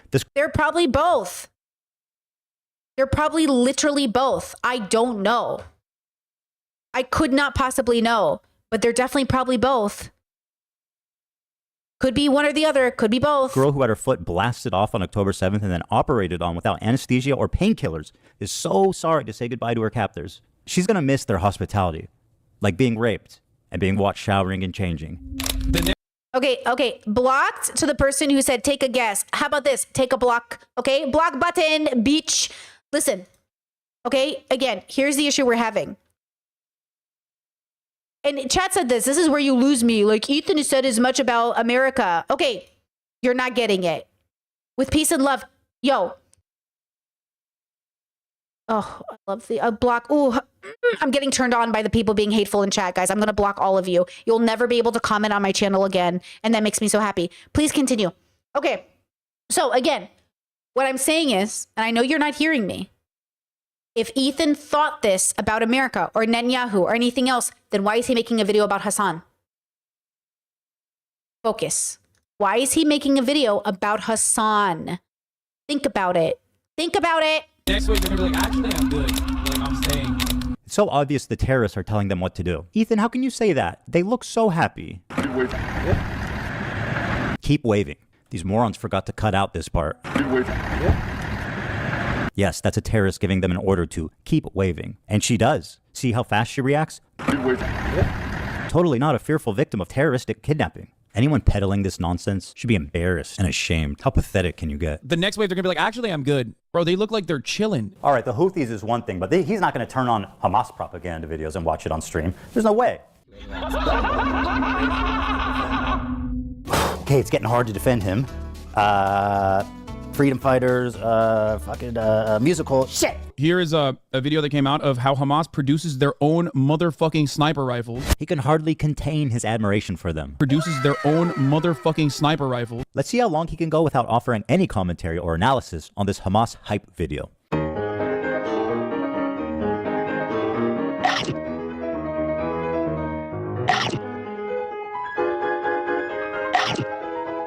Honestly, they're kind of more built up than I thought they were. Look at them with their cool clothes and shit. Is that the... Jess says, do you think Ethan is being consciously dishonest? Nope.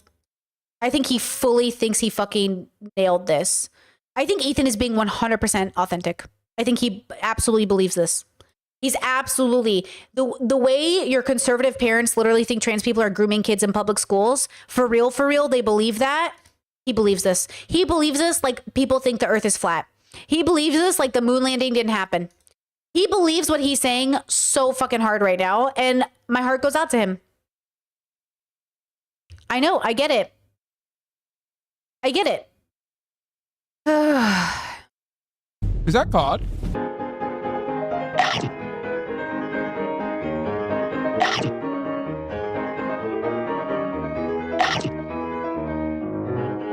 And by the way, I do think Hassan also believes what he's saying. Like, Ethan is claiming that Hassan is lying to the audience, but I think Hassan actually believes what he's saying. I do believe that, yeah. Now, okay, do you know what I wanted from Ethan? I wanted a nuke, like Ryan Beard's video that they just put out on Debate Bro.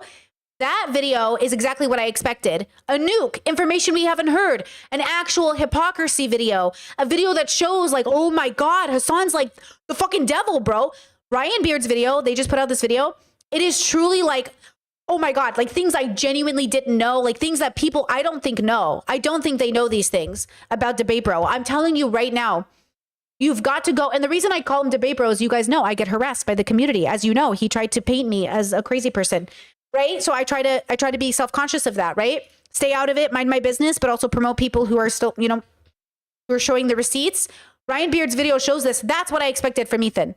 Show me the receipts of Hassan being a hypocrite, of Hassan, doing the worst things that he says on stream he doesn't do. Everything you're showing just shows Hassan is consistent. He just has a different belief system. That's what I'm saying. Like, you need to show me how he's being a hypocrite, how he says, like, don't do this, but then he does it. Something like that, 1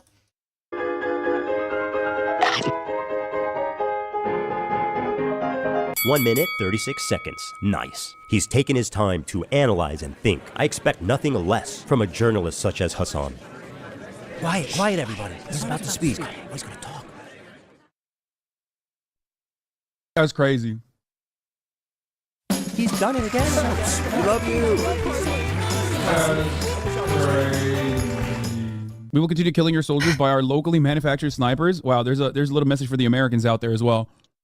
They're saying like artisanal snipers. So why am I showing you this? Good question. Why are you showing us 2 minutes of uninterrupted Hamas propaganda? I'm sure he has a good answer. The reason why I'm showing you this is because one thing that the Israeli maintenance of the apartheid has shown us is that there are no half measures on genocide. You either got to hit the full gen, okay?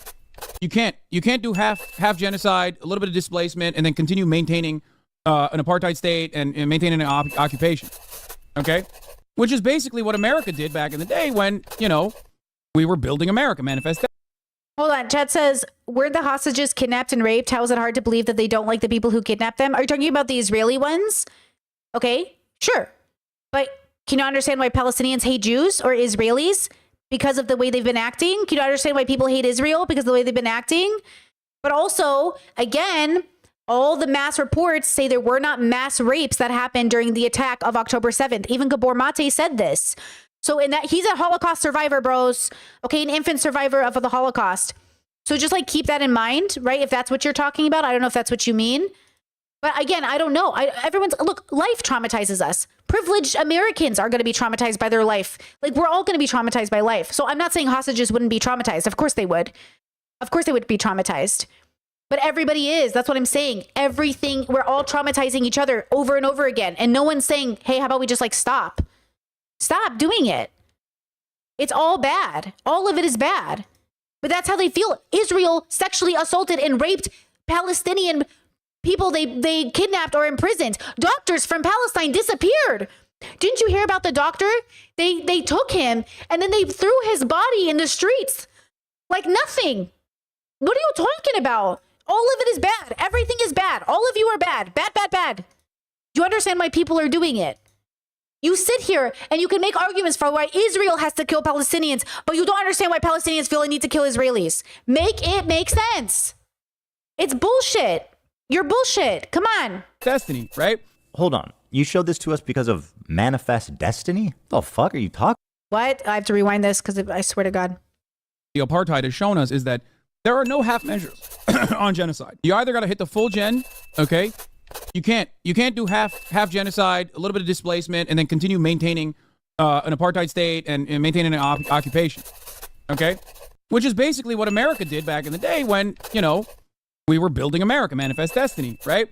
Hold on. You showed this to us because of Manifest Destiny? What the fuck are you talking about? This is just word salad. I mean, he's really saying nothing here. So he has no good reason. Got it.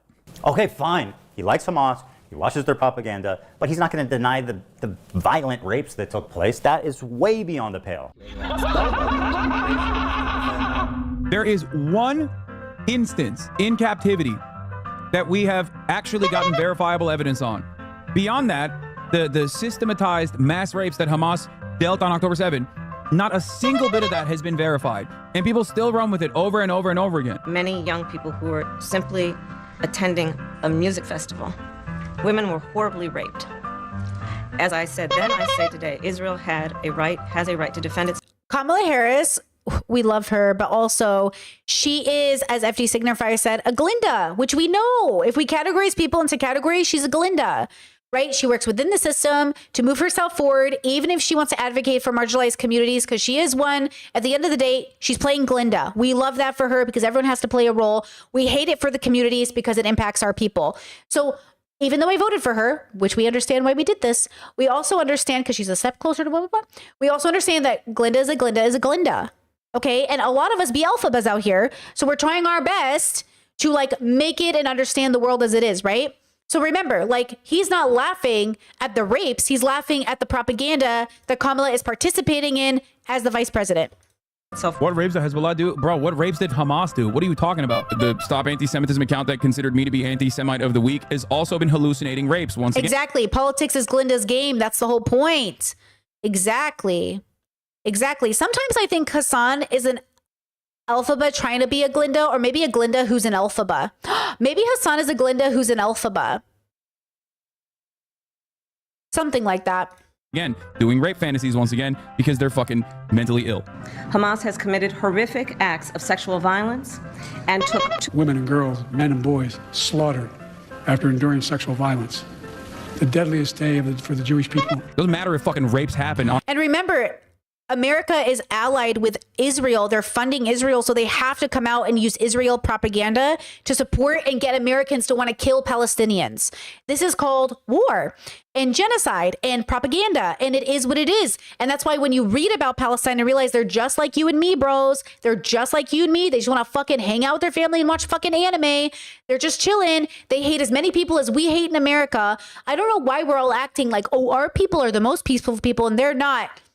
It's not like that, okay? I know it sounds like it is like that. And I know America has to fulfill that propaganda because that's what allyship is and that's what all this is. But at the end of the day, like, everyone's kind of fucked and people are dying. You know, it's bad. On October 7th, like, that doesn't change the dynamic for me even this much.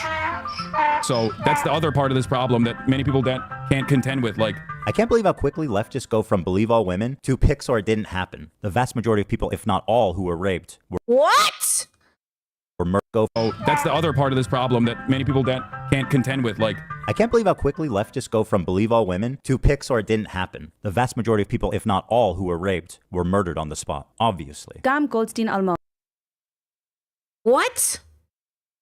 The dynamic for me even this much. So that's the other part of this problem that many people that can't contend with. Like, I can't believe how quickly leftists go from believe all women to Pixar didn't happen. Oh, by the way, you know how Ethan's not a progressive? Because he says leftists. Don't fucking come for me in my comments ever fucking again. Ethan isn't a leftist. He refuses to engage with that group. That's what I'm saying. He's not a progressive. He's not Free Palestine.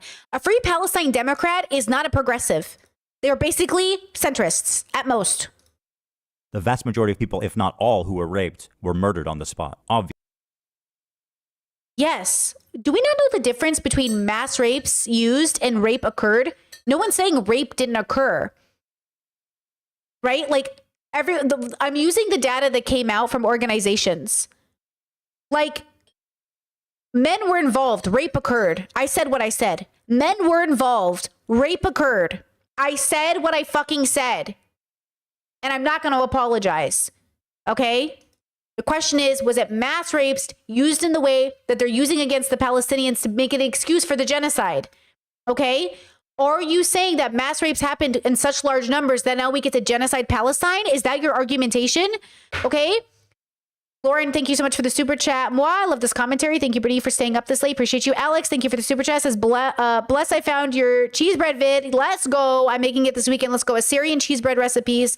Let's go. Okay. Love that. Thank you. Okay. Chat says rapes occurred, but there was no evidence that it was part of the plan. Exactly. Of course, rapes occurred. Men are involved. The question is, did they occur as a political protest? Did they use it on purpose? Did they do it in a mass way? Was it a part of the thing? Like, this, very different. You know what I mean? Very different. But also, rape bad. Everybody bad. Violence bad. All of it bad. Obviously. Gam Goldstein Almog was kidnapped from her home on October 7th by Hamas terrorists and was held captive for 51 days, though only 17 years old. And just a reminder, okay, in the Sudan, 150 women committed mass suicide so they wouldn't have to get captured and raped by men. Men were involved, rape occurs. Don't fuck with me today, bros. She witnessed the murder of her father and sister on that day and is now speaking out about what she witnessed in Gaza as well in a new documentary by Sheryl Sandberg, Screams Before Silence. In new footage, Agam reveals that sexual assault and rape was a regular component of the life as a hostage in Gaza. Doesn't matter if fucking rapes happen on October 7th. Hassan, maybe you would like to call her a liar. Please, go right ahead. No, of course, I don't think these are the same things. Aren't these different? Like, this is horrible. It's a horrible story. Doesn't matter if fucking rapes happen on October 7th. There are dozens of testimonies from witnesses, most of who were in hiding and heard or saw it happen. And each week, there's more stories coming out. There's a UN report that concludes it happened. Doesn't matter. Horrible. But Hassan needs a... Well, then let's read that. There are dozens of testimonies from witnesses, most of who were in hiding and heard or saw it happen. And each week, there's more stories coming out. There's a UN... Overall, based on the totality of information gathered from multiple and independent sources at the different locations, there are reasonable grounds to believe that conflict-related sexual violence occurred at several locations across the Gaza periphery, including in the form of rape and gang rape during October 7th attacks. Yes, I think we all agreed on rapes occurred, right? credible circumstantial information which may be indicative of some form of sexual violence, including genital mutilation, sexualized torture, and cruelly inhumane, degrading torture or treatment, was also gathered. I'm confused. Wasn't Hassan always making the point? Wasn't Hassan making a completely different point based off the reports, including Gabor Mate? If there's new reports coming out, that's different. But I swear, didn't Hassan make the same argument Gabor Mate did? That the organizations at the time had no indication of army-led organized rapes and attacks? I'm so confused. We know that. Like, are these two different arguments? There is no new report. This is the same report. It's all bad. Yeah, it wasn't systematic. Everybody knows this. That's what the point is.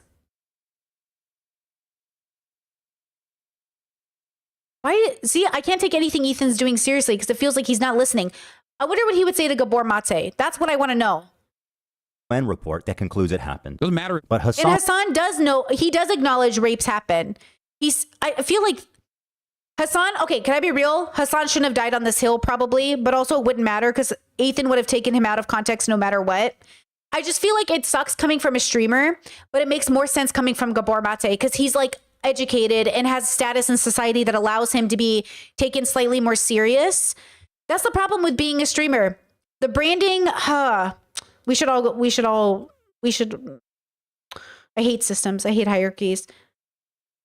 It's hard. Needs a rape kit from a mutilated body. It's so vile to deny the suffering and trauma of the victims just because you need your heroes at Hamas to be perfect. This conflict will never end until people realize that Palestinian liberation and Israeli security are not mutually exclusive. You need both, and it can be done. It can't be done if Israel wants to genocide Palestine, bro. Ethan is being so fucking obtuse, bro. They can't work together if Israel already said it's going to genocide Palestine. That's what they're saying. Ethan isn't acknowledging that Israel is saying they're going to do it. That's like, I don't understand why people aren't getting it. The issue, he's pissing me off. I hate uneducated people talk. I hate people who don't research a topic and then have the audacity to like, what? Israel already said it. They're going to genocide the Palestinians. It feels to me like I'm being fucked with a little bit right now. He's pissing me off. Done, but not while people like Hassan lie, propagandize, and incite hate. It's people like him, ironically, that prolong the conflict indefinitely. There's no space for conversation. There's no space for rational thought. There's no space. No, guys, it's okay. When people in chat say they don't want to listen to me because of my voice, it's a partially ableism because people don't like autistic voices, but also my voice is very high pitched. It is what it is. It's literally just like, that's how stupid humanity is. We won't listen to people because of how they sound. Me too. Sometimes I hate the way people sound. I don't watch them. But also, that's humans. It's not a big deal. I'm not offended. They won't watch me because if I could change one thing about my voice, it'd probably be that it was a little deeper. But it is what it is, you know? For nuance. My position on Palestine is like 5 degrees off from where Hassan is. And to him and his community... And I did block them for their own safety so they can get away from my voice. Otherwise, I might seduce them. Come back, I love you. I'm the devil. I'm a Nazi. It's delusional thinking, and it's destructive to their own cause. Doesn't matter if fucking rapes happen on October 7th. Like, that doesn't change the dynamic for me even this much. God forbid you throw up the fucking green... Because, okay, listen to what Hassan is saying. If the rapes happened, okay, the rapes happened. What does that change in terms of Palestinian liberation? And why do you think the rapes occurring justifies the genocide of Palestinians?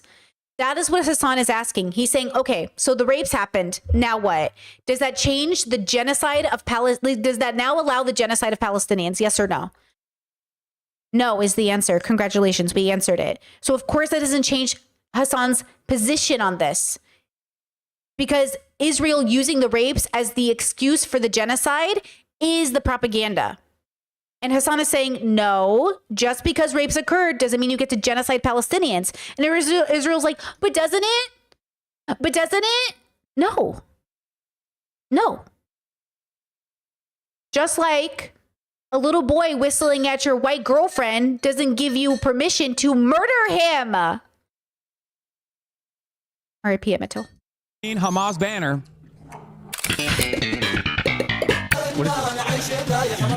And now, let's move on to our next terrorist organization, Twitch TV.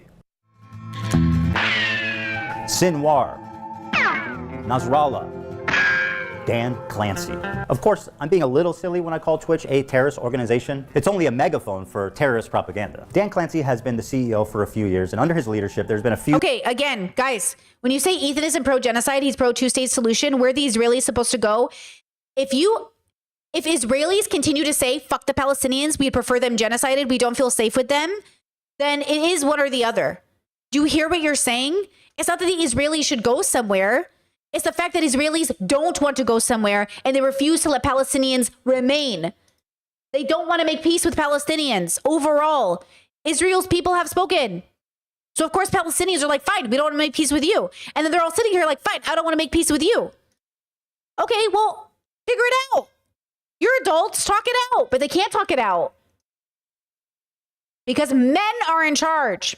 Two notable instances, one being reducing the premium subscription split from 70-30 to 50-50, which he reversed after backlash. He also attempted to ban the size of sponsored logos on stream to 3% of the size of the screen, was also reversed after backlash. So he's essentially achieved nothing. Oh, well, there is one thing. He actually laid off 900 employees.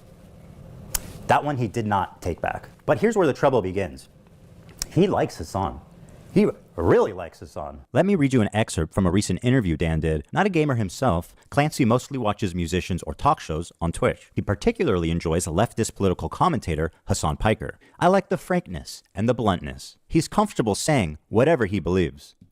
Don't you think that might be part of the problem there, Danny boy? Doesn't matter if fucking rapes happen on October 7th. By speaking what he believes, he should be on Rumble with the other fringe radical political streamers. But no, not under Dan Clancy's watch. Dan has elevated him to the status of Twitch Golden Boy. And if you still have doubts, let this settle the matter. Just for clarity, Dan Clancy is the one filming and singing in this video. Happy birthday to you. What the fuck? Happy birthday to you. Bro, we're never beating the Hassan Runs Twitch allegations after this. This is crazy. Oh my God. Happy birthday, dear Hassan. This is crazy. Happy birthday to you. I'm cooked. Happy birthday from Twitch, Hassan. Happy birthday from Twitch. I've been looking around and I genuinely have never seen another video like this anywhere, where Dan Clancy or any top executive force all these poor sons of bitches during their lunch break to gather around in the crew room and sing happy birthday for Hassan Piker. How humiliating is that? There's also a small issue of Dan being a total creep. Want to explore clips? That's very nice. And now you have a clips feed. Okay? Mm-hmm. Suppose you want to check out the stories to see what you missed yesterday. You click there, and now you're in your stories feed. Okay? Okay. That's very nice. Yeah. That's also...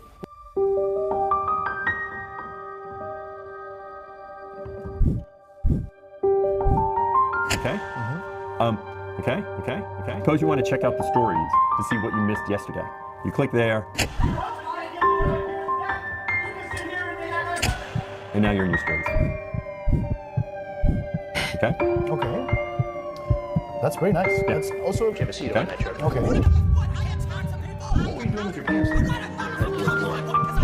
You know, Dan, I would have let this creep narrative go.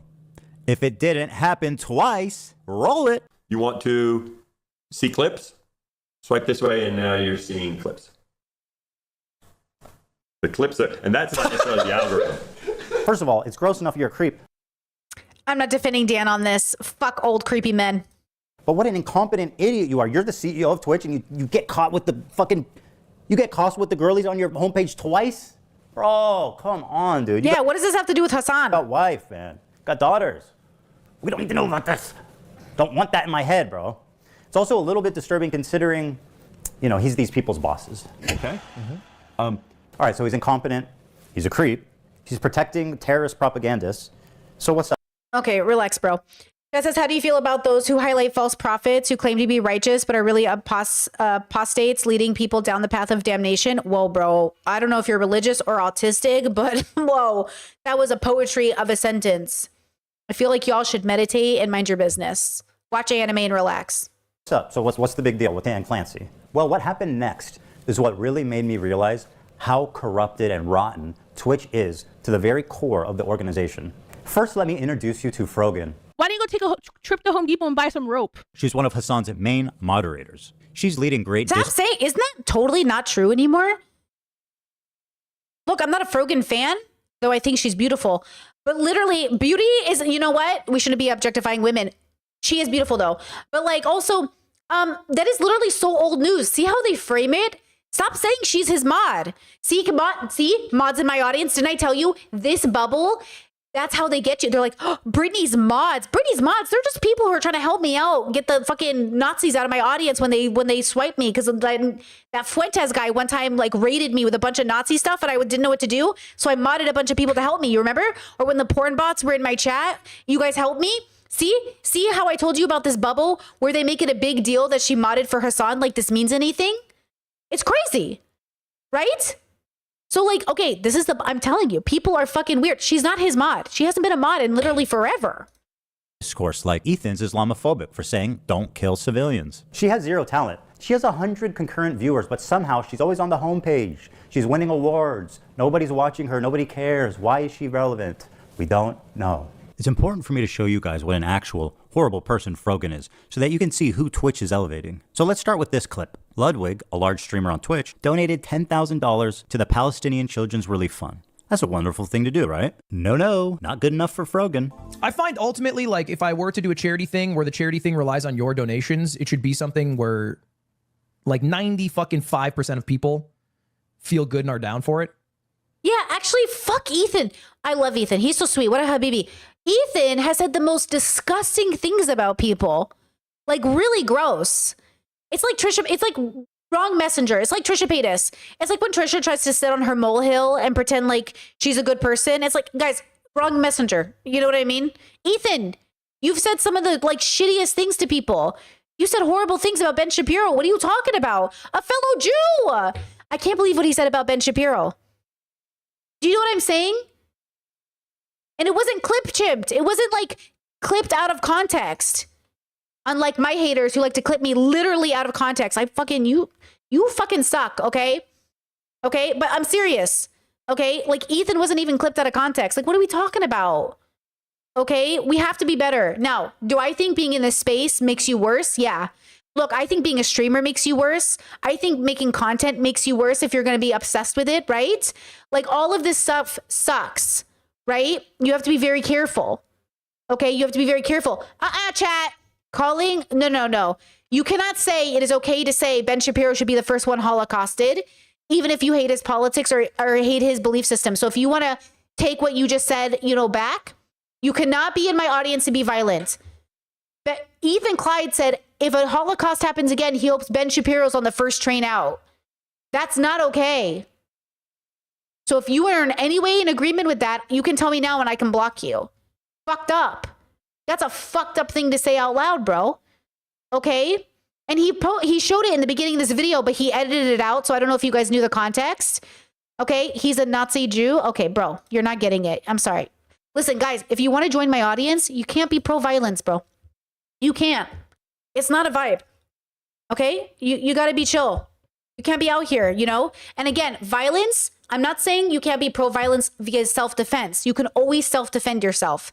Okay? You can always choose violence when it's self-defense, but you better make sure it's self-defense. Okay? Not this bullshit self-defense you all do to like justify your violence. Okay? And like ultimately, regardless of what you think, that is not the situation here. So I personally donated 10K because I think it is worthwhile. And if you guys got some extra bread, I would recommend you donate. But I won't throw it on you, you know what I mean? No thanks. And some people are going to say that, you know what I mean? That's why it's the difference. This is a cracker take. Difference between like, hey, I can put my money where my mouth is. Yeah, Frogan is like, I can see why Frogan is so unlikable. But to be fair, like, I really do think a lot of streamers are unlikable. And humans are violent. Like, humans are truly violent en masse.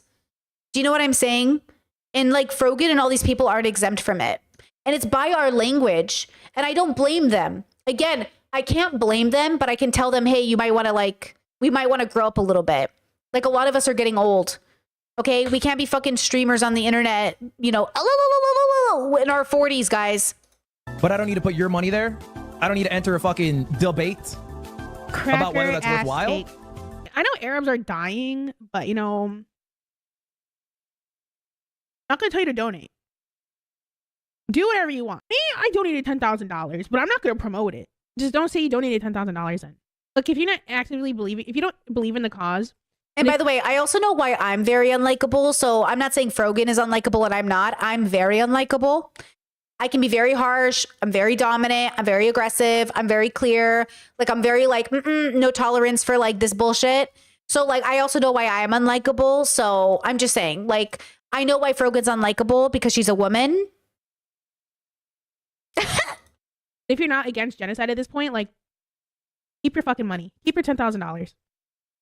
Keep your little chump change. Like, what do you want? Do you want me to say like congratulations? Imagine being Frogan, a leftist living in LA in comfort, begging for her rent money on stream, and telling displaced and famished Palestinian children, "No kids, you need to give that 10,000 back. Ludwig didn't pass my purity test." Keep your fucking money. But wait, there's more. I have no pity at all for any fucking soldiers. Distress, thank you so much. I will never have any fucking pity for any fucking soldiers. She goes on to clarify some soldiers she does feel bad for. People are allowed to have opinions. U.S. military? Boo fucking who? I hope you get PTSD. Oh my god, I want my fucking Camaro, no student loans. Fuck you. I hope you get PTSD.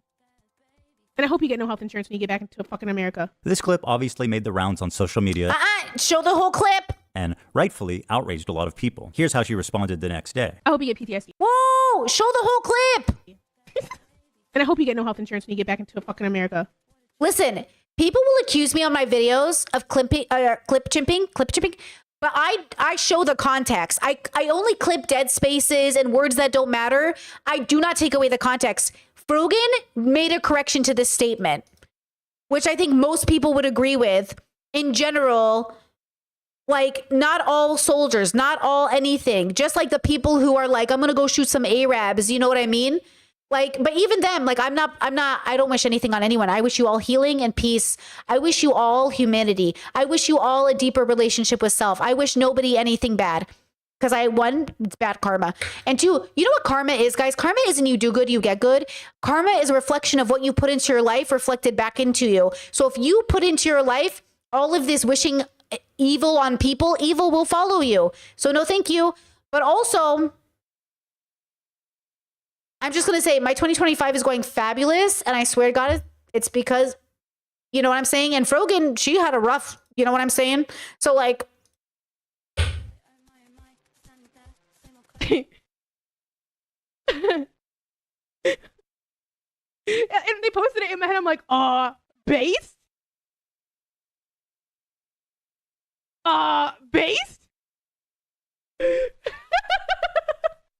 Like, am I supposed to be like, I'm not walking back on it. I still fucking agree with it. Based? The smug defiance Frogan is showing is only because she knows that Twitch will do nothing to moderate her, despite you didn't show the full context, bro. Veterans being classified as a protected group in Twitch's own community guidelines. But wait, there's more. Okay, 6250, 9/11 baking stream with Raf and Capri. If we get to this goal by 9/11, Capri. I feel like banning Frogan for saying this. I mean, Ethan did get banned temporarily for saying the Ben Shapiro comment, by the way. I'm almost positive. You guys can fact check me on that. I'm almost positive he did get banned from YouTube temporarily. Same with Frogan, temporarily banned from Twitch because it went too far, right? But like, it is one of those things where I understand what both of them are saying. Truly, I understand what Ethan was trying to say. It's still not okay. I understand what Frogan's trying to say. I don't agree with her. I think wishing bad on anybody is a reflection of your character. And I don't wish bad on anyone because I truly think it is like a reflection of your character and it says something about you and how you view other people. Having enemies is not the answer. Raf and I will make the Twin Towers out of a stacked cake and we'll make an airplane and we'll recreate 9/11. Oh, by the way, I can't believe we're still watching Frogan because this is a video about Hassan. He better tie this back into Hassan somehow. This tweet was the final straw for me. You'll notice the date is October 7th, 2023, the morning of the massacre, at 5:30 a.m. Pacific time. At this moment, Hamas militants had infiltrated. Leftists preach and foam at the mouth at the thought of the revolution happening in America, but as soon as it happens in the Middle East, what they're doing is wrong. Okay. The mass tweet was the final straw for. Okay, let's see. This tweet was the final straw for me. You'll notice the date is October 7th, 2023, the morning of the massacre, at 5:30 a.m. Pacific time. At this moment, Hamas militants had infiltrated a music festival and several kibbutzim, where they began their wanton slaying of civilians. Here's what she tweeted. Leftists preach and foam at the mouth at the thought of a revolution happening in America. But as soon as it happens in the Middle East, what they're doing is wrong. Yes. Do you know what? This is making my point for me. All of you who dream of revolution, who dream of a civil war, who dream of violence and the hopes of liberation, you are about to murder women, children, innocent men. You are about to murder and decimate your neighbors. You are about to come face to face with death yourself. You're going to die today. All because you couldn't fucking talk it out, you fucking losers. You're all about to murder each other because you fucking can't figure out your own fucking shit, you fucking losers. But yes, if you want to understand America's desire for violence and the claim of liberation, especially from Republicans, these conservatives who are like, we're going to fight this civil war against these trans people. We're going to fight this civil war. Okay. You want to fight your neighbors? You go ahead, bitch. I'm not fighting none of you. I'm not fighting my neighbors. For what? Stop bothering people. Use people's pronouns correctly. Move on. Jesus, fuck. It's not what she said, it's when she said it. While she's on Twitter celebrating, I was listening to the local news in Israel. Families were calling into news stations begging for help. Let me show you what I mean. Wait. Stations begging for help. Let me show you what I mean. Warning, viewer discretion is advised. The following phone call is extremely disturbing and may upset some viewers. If you'd like to skip it, there's a bookmark in the timeline that tells you when the call is finished. Okay, guys, ready? Ready? Here we go. Also, yes, I did see Ethan on stream today go off on pronouns, and I have just got to say, stop calling him a progressive and a leftist, you fucking losers. Like, I love you guys so much. I love you guys so much. Stop calling him a progressive. Stop calling him a progressive. Stop calling him a progressive. Thank you. Okay, ready?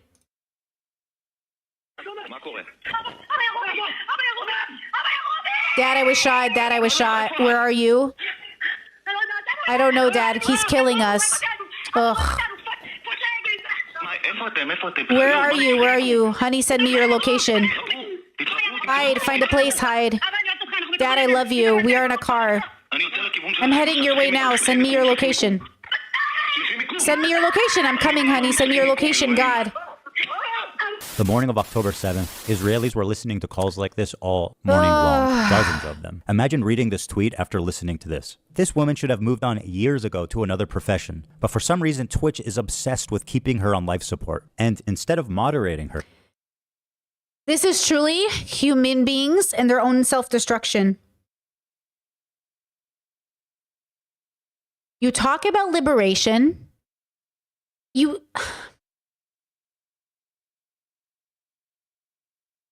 Liberation happens on the bodies of civilians. Liberation happens through death because you have no other way to figure it out. Every country established through murder. Every government comes into power on the backs and the deaths of all of us. So whether you're Frogan and you're celebrating the liberation of your people, or you're America celebrating the liberation of theirs or the establishment of their country, or you're Israel hoping that you have a place to call home, it is always at the expense of other people. That is how humans have been, and it's how we'll continue to be. And the fact that you guys don't understand it, you're doing it to each other. Ethan and Frogan are the same. We're all the same. That call you just heard is as devastating as the Palestinian people I've been watching get decimated by Israelis. Videos of fathers yelling into the rubble where their kids are, their bodies are, underneath this rubble, and they're screaming, Baba, Baba. And the father's screaming, wait for me, wait for me. And then they die. It's fucked up. You watch enough videos of October 7th and you'll want every Palestinian murdered. You watch enough video of Palestinians dying and you'll want every Israeli murdered. Stop wanting murder. And then we can have a conversation. It's devastating all fucking around. It is, and for the idea that you want us to pick whose baby should we kill instead? None. Stop killing babies.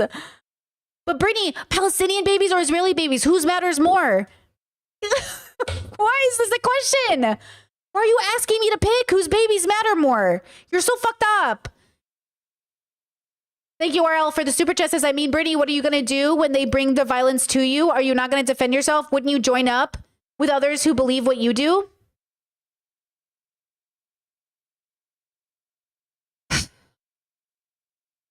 Thank you for the super chat.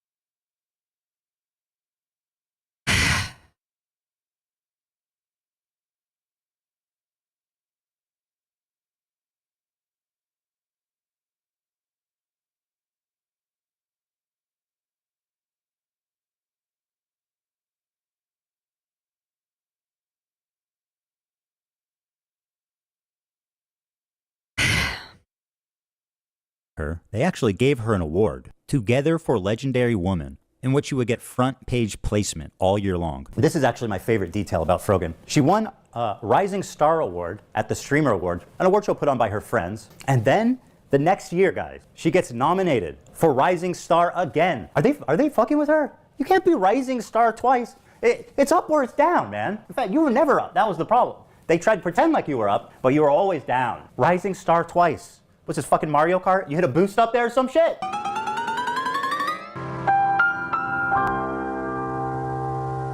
Because Frogan is the two-time Rising Star champ, and because of her massive viewership of 100 concurrent viewers, it only makes sense that Twitch would give her one of the main stages at TwitchCon to do a 45-minute long segment.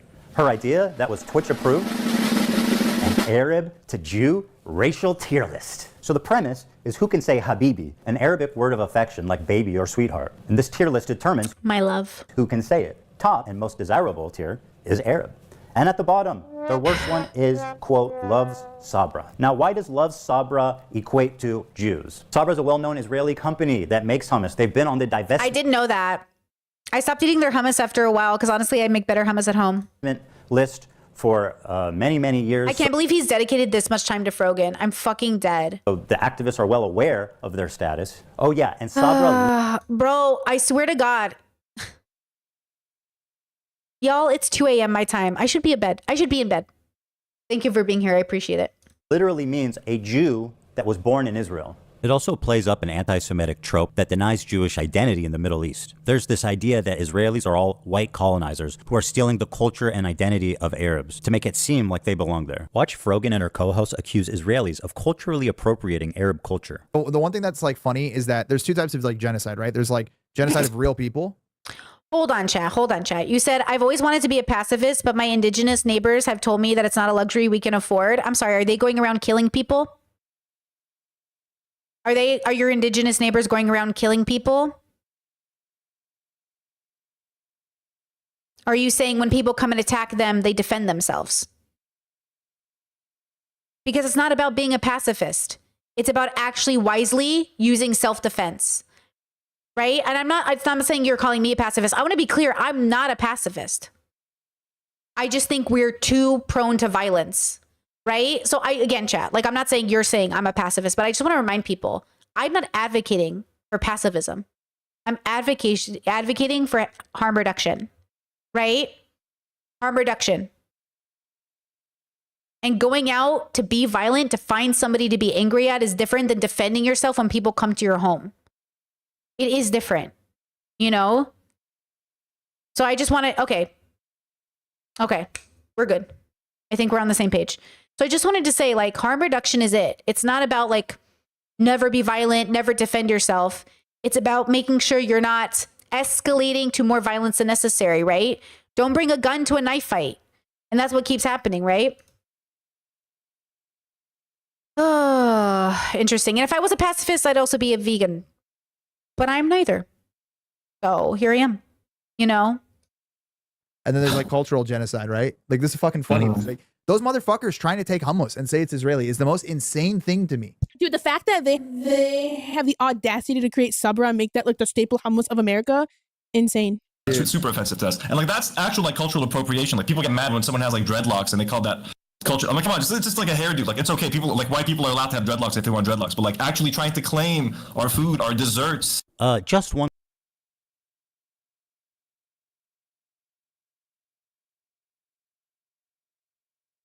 Why do people always have to go for the blacks? Leave them alone. What do you mean? Was that a joke? Did I miss it? Am I autistic? I am autistic. Was that a joke?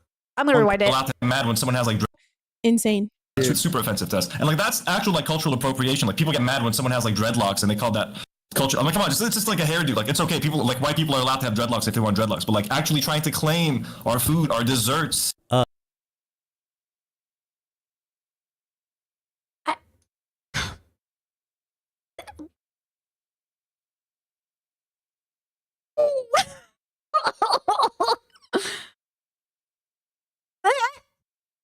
Just one question for you guys. Who the fuck do you think is making the hummus in Israel? Martha Stewart? No, it's the same fucking Arabic-speaking Jews that you kicked out in the 1950s. Yes, they also like hummus, and they like all the same shit you do. Because they are you. They're from your country. You kicked them all out, and now you're accusing them of stealing your culture. You want to talk about cultural genocide? Well, here it is. You racist piece of shit. Those motherfuckers trying to take hummus and say it's Israeli is the most insane thing to me. Hey, scumbag, here's a hummus place we used to eat at. The chef is from Yemen. Here's another dude from Syria. Does this dude look like a white colonizer to you? Would you like to tell him he's stealing your culture?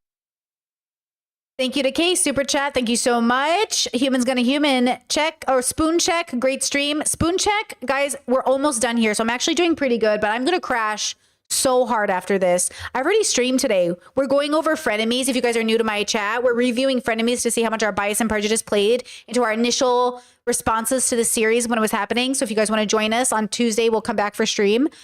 But holy shit, like we did so much Ethan today. I have seen Ethan's face for the last like 12 hours.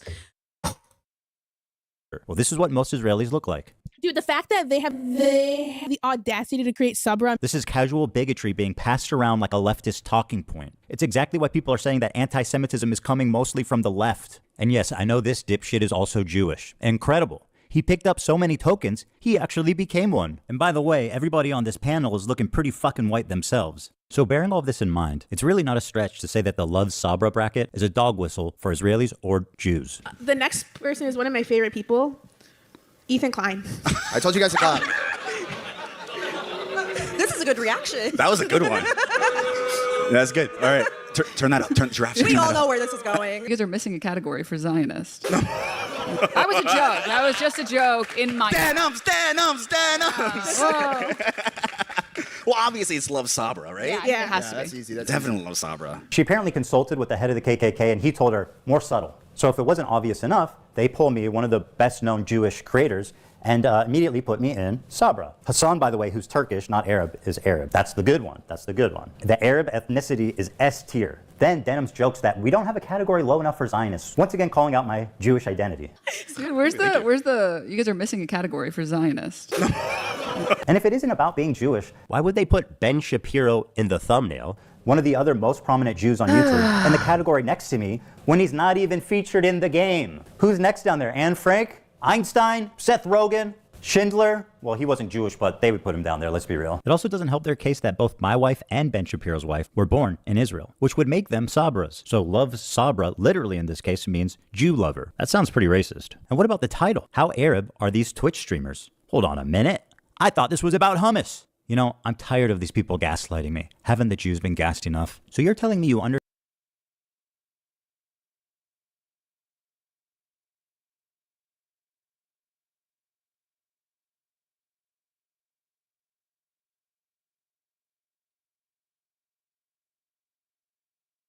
understand what a microaggression is, but you can't understand why a Jewish man might be uncomfortable with this. I feel like this is indefensible, blatant, obvious anti-Semitism, and this was greenlit by Twitch to appear on their main stage. How is that even possible? Right in front of their sponsors too. Chevron. I love the fact that this nuke was like weeks in the process.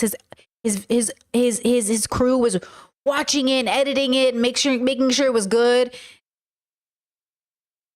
Cherry, thank you so much for the super chat. Says Caleb Hammer brought the spiritual woman back for an update. Oh, would love to see you review her again. Makes such an interesting reaction video. Oh shit, really? She's back? Okay, remind me after we're done with Frenemies, because I do want to catch up on a bunch of videos, but Frenemies is just taking everything up right now. But oh, that's interesting. Thank you so much for the super chat. I appreciate it. Man, Ethan is so unserious in this video. And also, this is all just a rehashing of everything we've gone over, but thank you so much for sitting here, because genuinely shocked that this is all they did. This is all that, I can't believe it, bro. We're almost done. We're literally almost done. I can't believe it. Who is this for? Like, what video? Who is this for? Is this for like, is this a video he can send to like all the, like Vice or something? Like, who is this for? Who's going to watch this? Like, and think like, okay, now what? I don't get it. Capcom, and Samsung. This racial tier list was brought to you by our sponsors, Chevron, Capcom, and Samsung. This is an example of Twitch management elevating a racist nobody like Frogan at the detriment of their own company's well-being. Why? After the predictable controversy this caused, Dan Clancy, the CEO, went live for the first time after 2 weeks and did an FAQ. It's exciting to be here. Mary, thanks for having me. It's always a joy to do this with you. And we have a lot to talk about. And, looking forward to questions. Let's take a look at some of the questions. Do you think conservatives are going to watch it? Do you think Ethan's trying to get like Ben Shapiro to watch it, or like Republicans? Like, do you know what I mean? Is he going to hang out with the alt-right? I'm just kidding. But no, seriously, like, are they gonna, do you know what I mean? Are they gonna watch it and be like, yes, Hassan Piker? You know who is this for?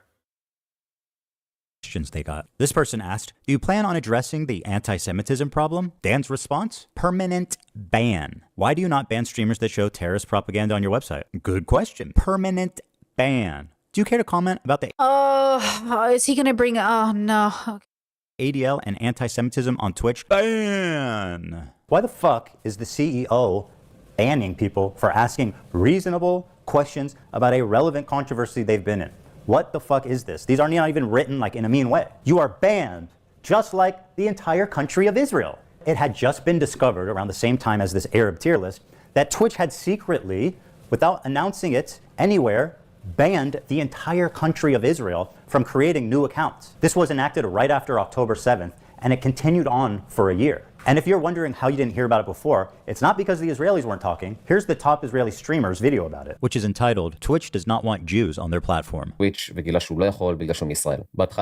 explains that they slowly started to realize no accounts could be made, and him and his fellow Israeli streamers were causing a lot of noise to get noticed. But Twitch completely ignored them for 5 months. When he created a support ticket with Twitch, it was straight up deleted with zero explanation. Around the end of the year, when people started talking about anti-Semitism on Twitch, Dan Saltman discovered the Israel ban when he was sent the code proving the block happened, presumably from someone who works at Twitch, and it could no longer be ignored. Israeli and American media started to pick up the story, which finally forced Twitch to respond. He also explains the block started on October 13th, which happens to be Global Jihad Day, when Islamic terrorists call on others globally to act, which he thinks is an odd coincidence. They were never notified in any way, and it greatly affected their business. He says he doesn't feel safe with Dan Clancy in power, as he feels he can no longer trust him. When Israelis try to sign up, it gives you a generic error message. It doesn't say anything to suggest that you're ineligible because you're in Israel. So when one of these guys wrote to Twitch customer service, this is what they said. I am really sorry that you are having issues creating an account. We have reviewed your case thoroughly and can confirm that unfortunately you are not eligible to create a Twitch account. As a result, we will be closing your case at this time. Under the new increased scrutiny, Dan Clancy panicked and posted 2 terrible explanations on Twitter that were immediately community noticed. We're sorry about this mistake. The following tweet explains what happened. We only discovered the problem today and quickly worked to fix it. The tweet explains what happened. We wanted to address concerns. We've seen about whether we're preventing Twitch accounts to sign up in the region. Readers added context. I don't know what to do with this information.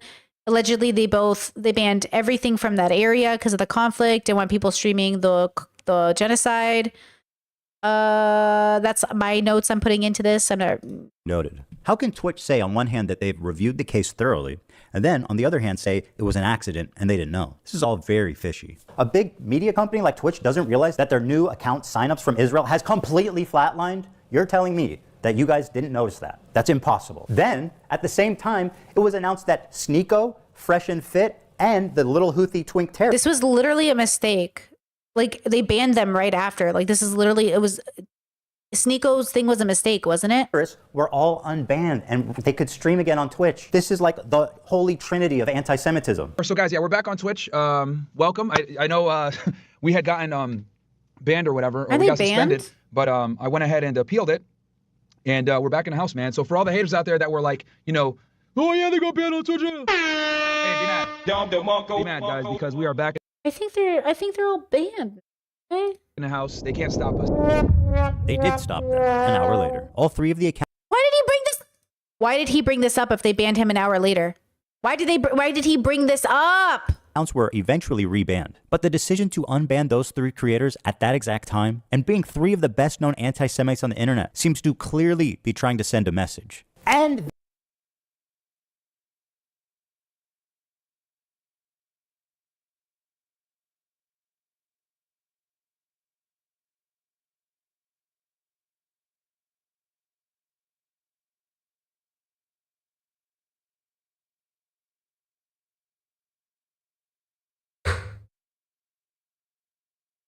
Ethan, even for me, this is a little fucking paranoid, and I'm really fucking paranoid.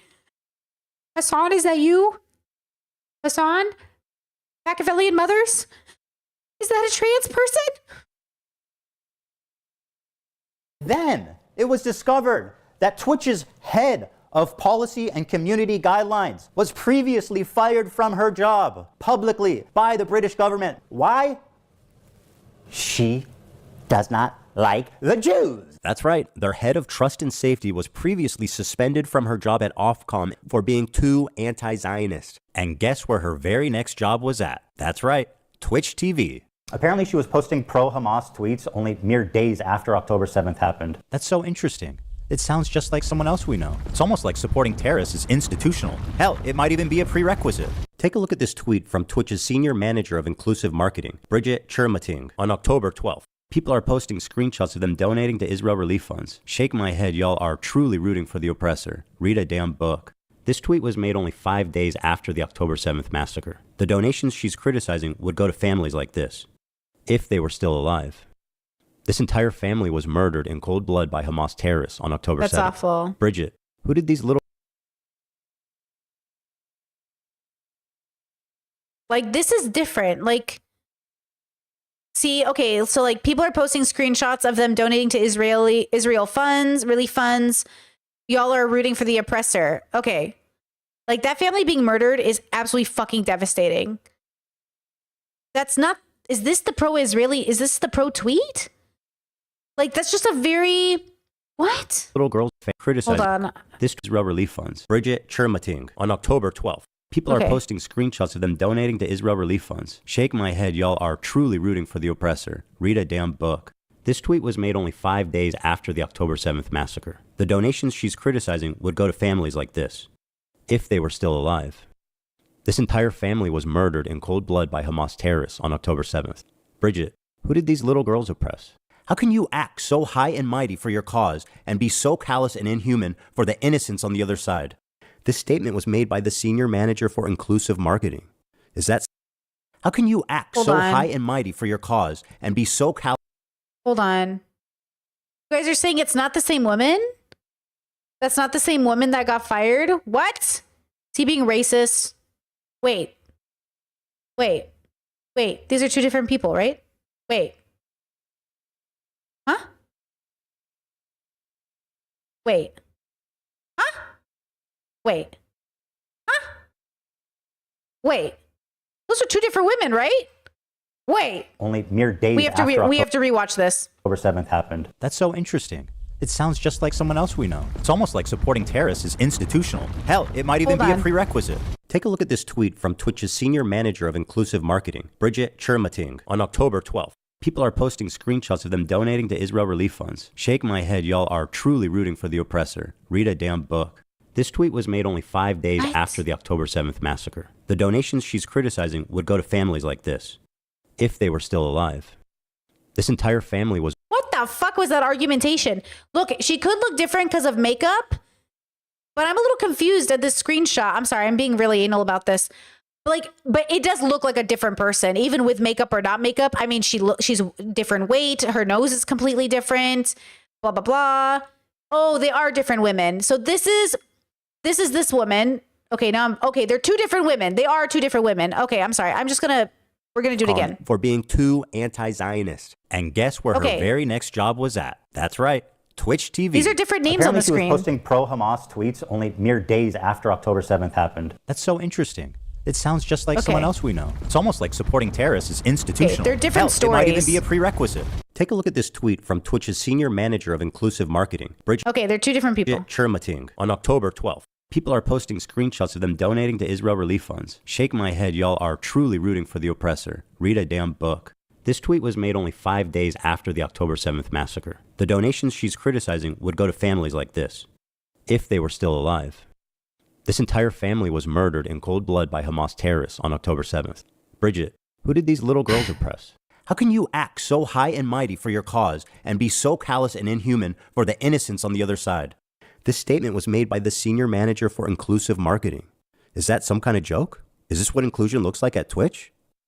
Is it really crazy at this point, after all this, to say that Twitch has an anti-Semitism problem? I think it would be harder at this point to argue the opposite. Oh, Bridget. What's the difference between a Boy Scout and a Jewish kid? Uh-oh. Bridget, one more thing. Sorry, I forgot. Can you tell me the answer to this riddle? What's the difference between a Boy Scout and a Jewish kid? I'm standing by. Let us know. And yes, it's true. I should point out this tweet is from 2011. This one, however, is from 22. Sarah Silverman tweeted out, Kanye threatened the Jews yesterday on Twitter, and it's not even trending. Why do well, I'll let him read it. Threatened the Jews yesterday on Twitter, and it's not even trending. Why do mostly only Jews speak up against Jewish hate? The science is so loud. Bridget said, this was the energy I was around when I worked with two Jewish women in social impact, who were both senior to me. She's trying to make Sarah Silverman seem like some kind of Jewish Karen for caring about anti-Semitism. I wouldn't really care about any of this if she wasn't the head of fucking diversity at... Well, okay.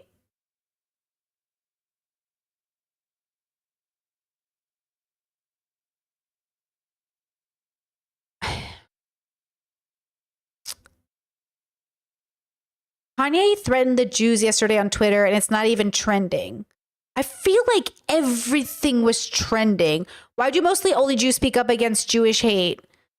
I feel like everybody was fucking mad at Kanye. He lost deals. Everyone dropped Kanye because of the way he was talking about the Jews. I'm so confused. We're not listening to Kanye because he's an anti-Semite. We all dropped Kanye over Jews. What are we talking about? I'm so confused. That's literally, when was this taken? Like, I'm so confused. That's literally why no one talks to Kanye. That's literally the reason.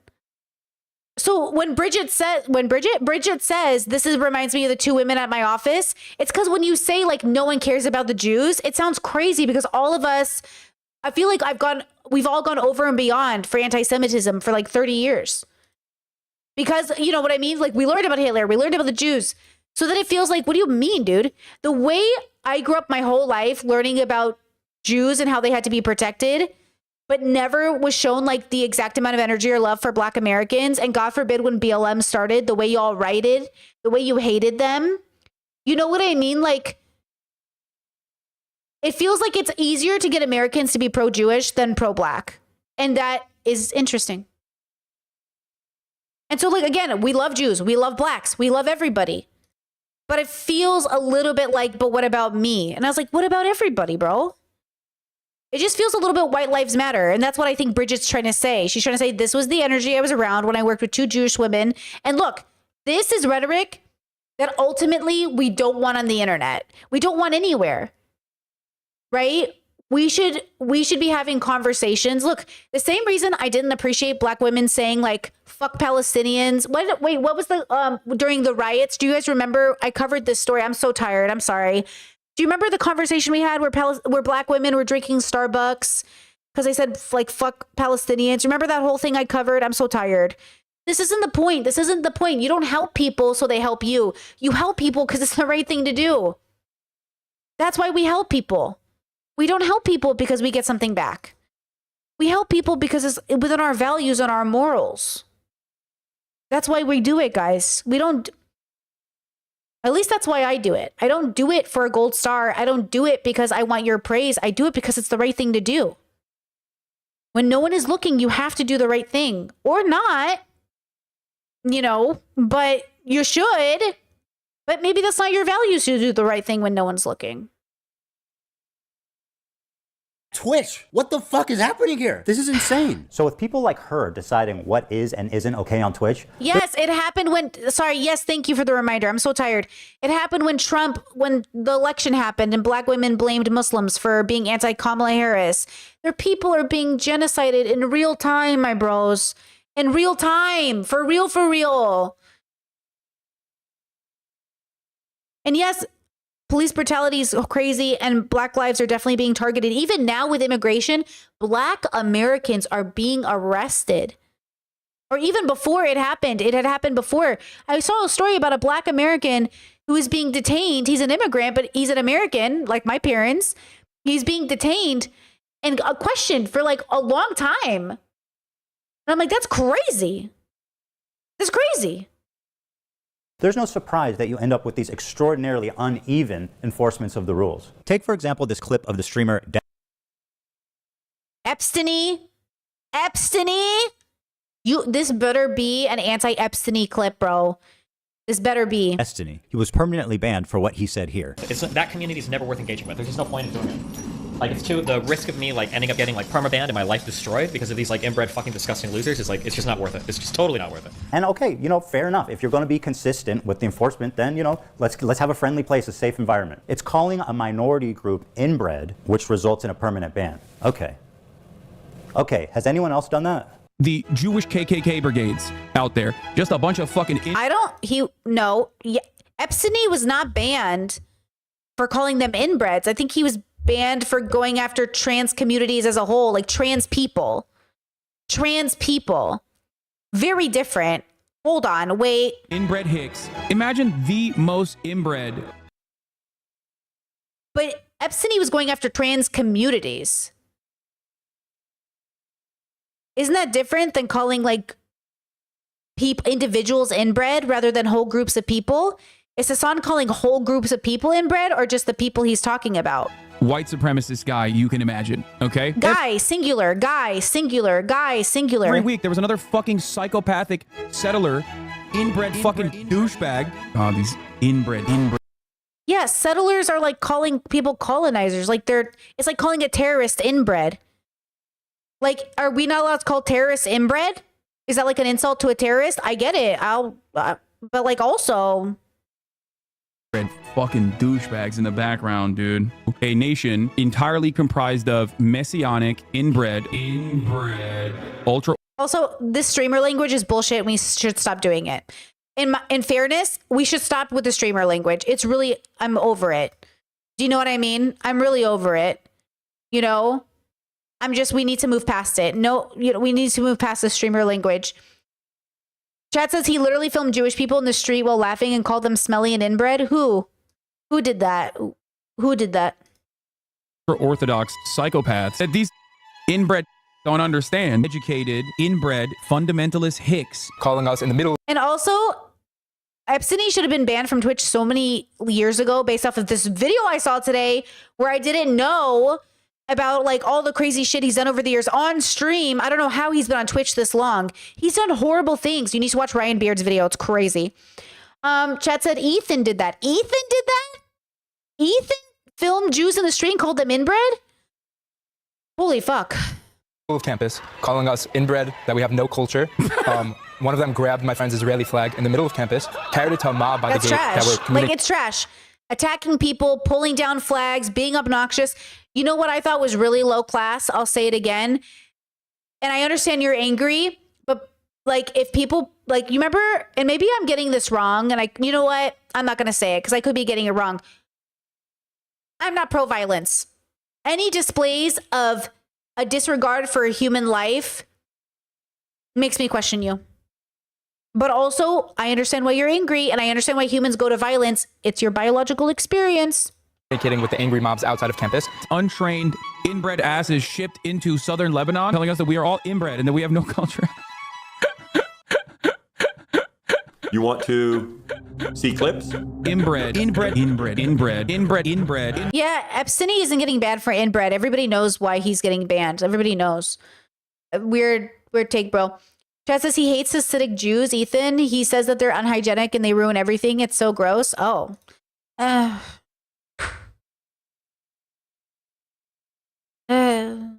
So tired. Inbred.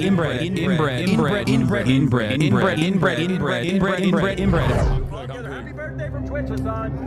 The clips are, and that's not necessarily the algorithm.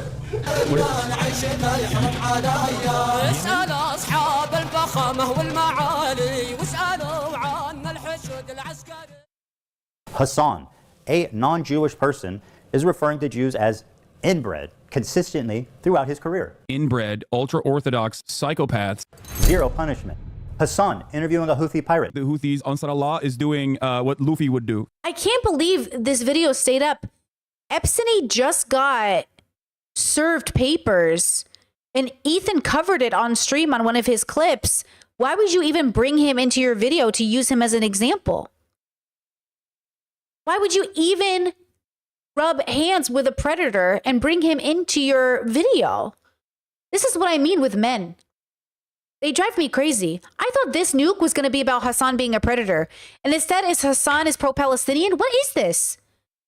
Why would you even bring Epstein into your video as an example of anything? Don't bring a predator as an example of, like, he should have been banned years ago on Twitch based off the videos I've seen. I can't believe he hasn't been banned yet. That's crazy. You should tell him that. Zero punishment. Hassan watching terrorist propaganda with zero critical commentary. They do musicals. They're very musical people. Are you being serious? Zero punishment. Hassan threatening a sitting congressperson. This one actually blew my mind. When I saw he tweeted that, I said, he's done after this for sure. For sure he is. For those that may not recognize this weapon, I'll explain. Shinzo Abe is a former Japanese prime minister. He served from 2012 to 2020. He was assassinated in July of 22 in a stunning fashion that left the Japanese public horrified. He was killed with a makeshift weapon that the shooter had built himself at home. So when Hassan saw this tweet that he didn't like, he posted the schematics in what can only be presumed as an invitation to someone in his fan base to build this weapon and then assassinate this city. Tom Cotton underneath says, I encourage people who get stuck behind the pro-Hamas mobs blocking traffic, take matters into your own hands to get them out of the way. And then Hassan retweeted it, with the gun? Sitting congressperson who wrote a tweet he did not like. I genuinely do not know how he didn't. Tom didn't write a tweet he did not like. He said to kill them. What? The congressperson said to kill protesters in the street, and Hassan retweeted a gun.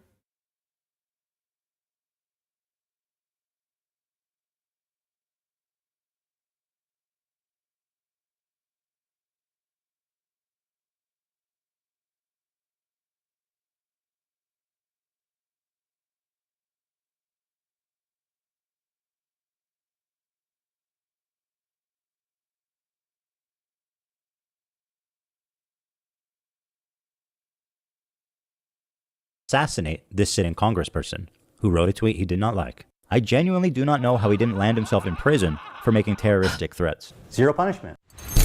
Let the streets soak in their fucking red capitalist bloods. And this isn't just a Hassan problem. It underscores a disturbing trend among leftists on Twitch. The problem is, if you can believe it, these people are frequently making death threats and facing zero consequence. I know it sounds far-fetched.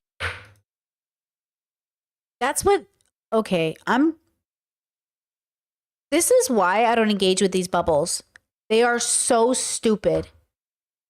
They're so stupid.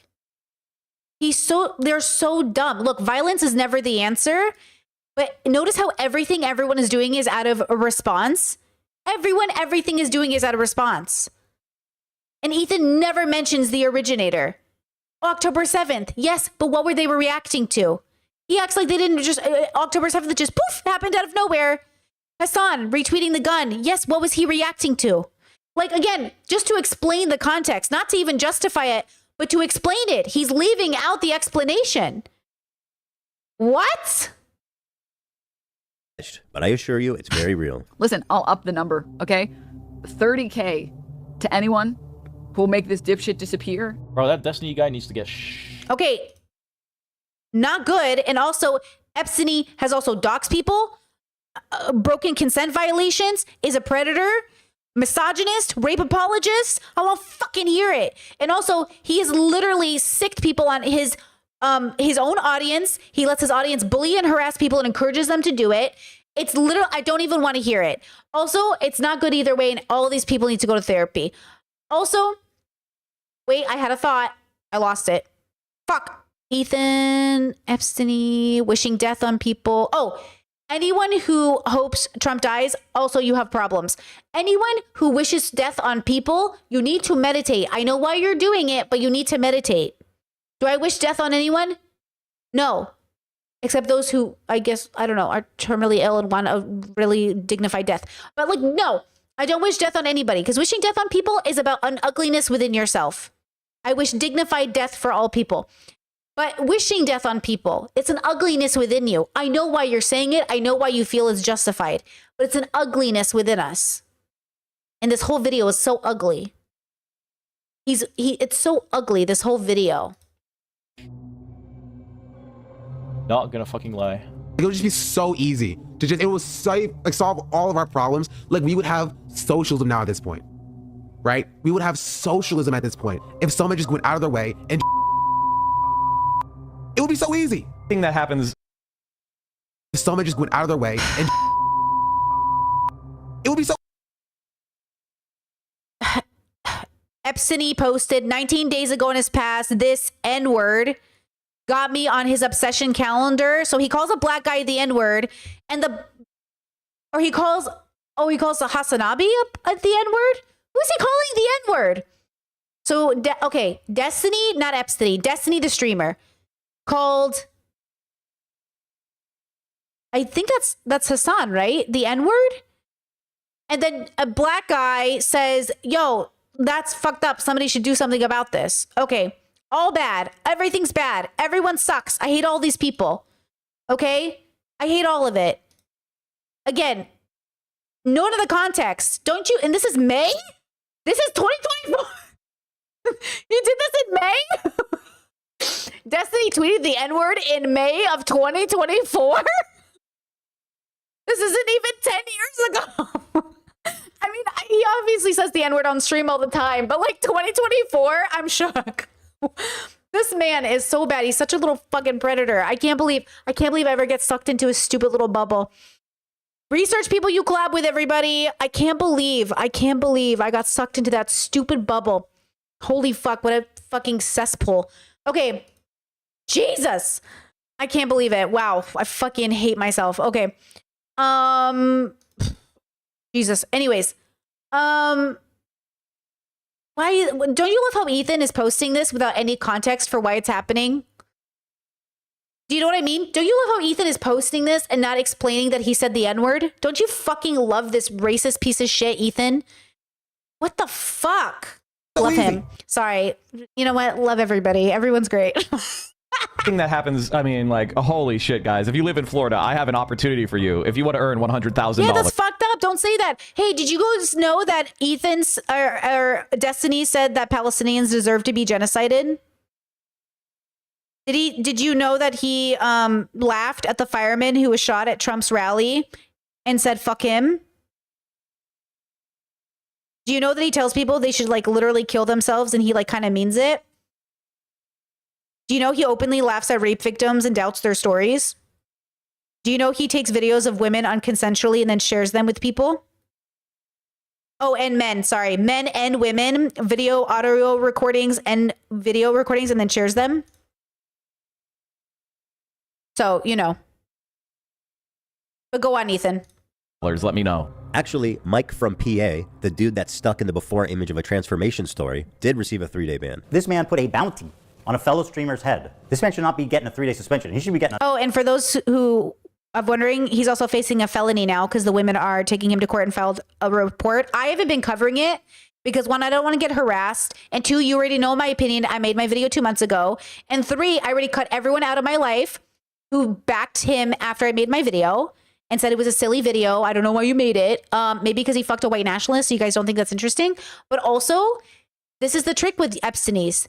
Behind closed doors, they tell you, I'm working on it. I'm going to therapy. Please, I need help. I need help.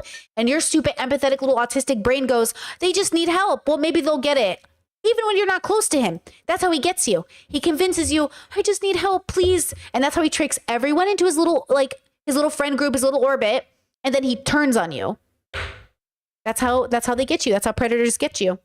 They play victim, and then you believe them, and then they fuck you over.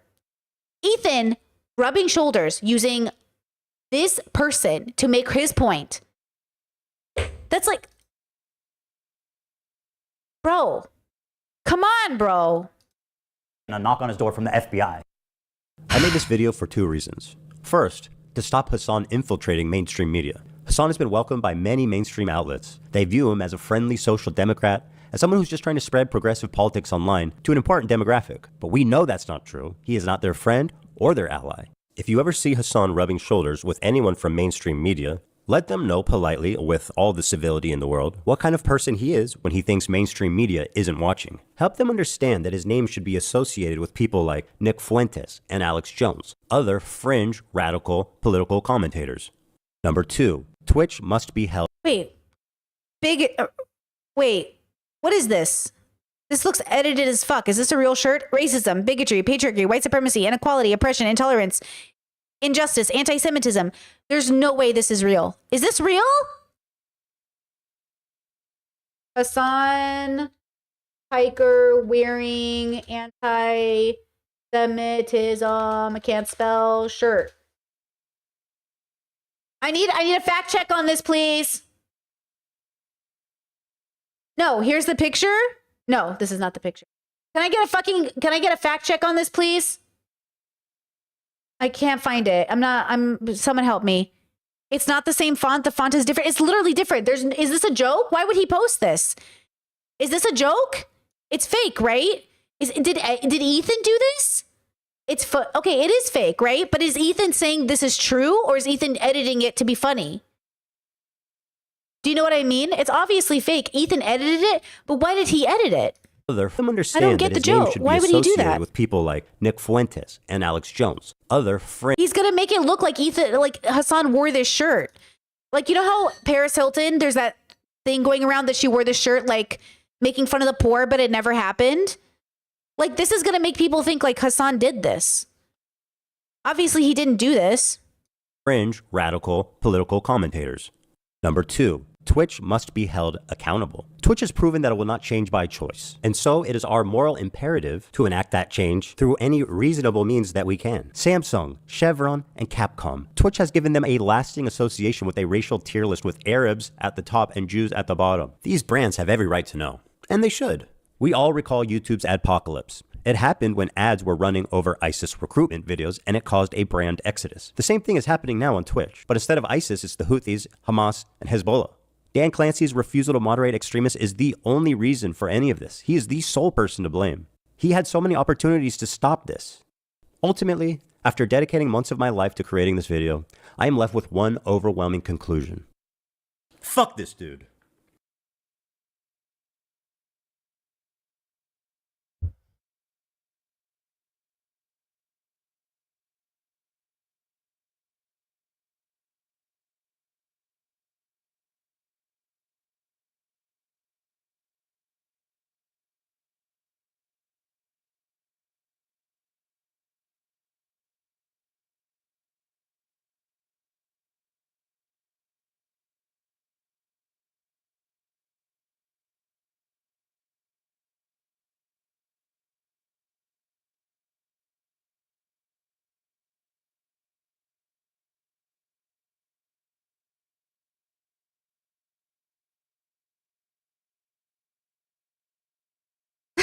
What was that? What did I just watch?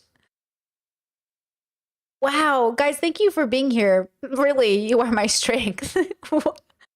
I'm gonna make some fucking pasta, tofu, fried fucking cheesy shit tonight just to give myself a midnight snack at 3 a.m. I'm gonna eat. I'm gonna binge. Holy shit, I'm gonna spoil myself. I'm gonna reward myself with a big ass dinner. I can't believe. Wow. Oh, wow. Wow. Wow. Okay. Well, thanks for being here. Jen, thank you so much for the super chat. Thanks for covering this. I couldn't have gotten through it without someone voicing my frustration. Bro, if I had watched this alone, I would have been screaming in my living room. Like, what? What is this video? Wow. Who is this for? Like, who is he? Do you think he's going to send it to people? You know? Final thoughts? Okay, final thoughts. We all are born into bubbles, and bubbles are perceptions. And we rely on those perceptions to be true, to know how to move forward.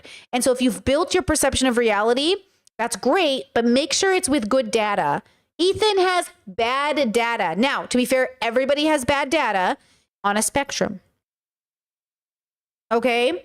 NB, thank you so much for the super chat. Says you're a saint. Thank you. Thank you.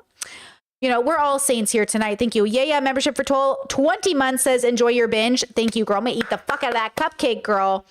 You know, look, Ethan believes what he's saying.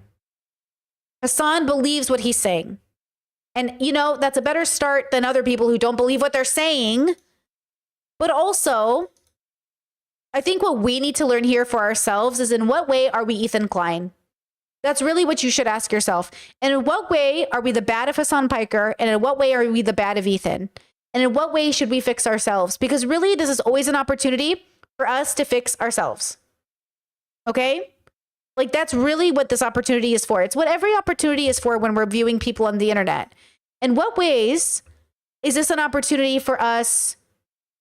My God, am I literally breaking out? I'm breaking out! This was not here earlier. Am I literally breaking out from the stress? Ethan Klein gave me a pimple. Ethan Klein gave me a pimple.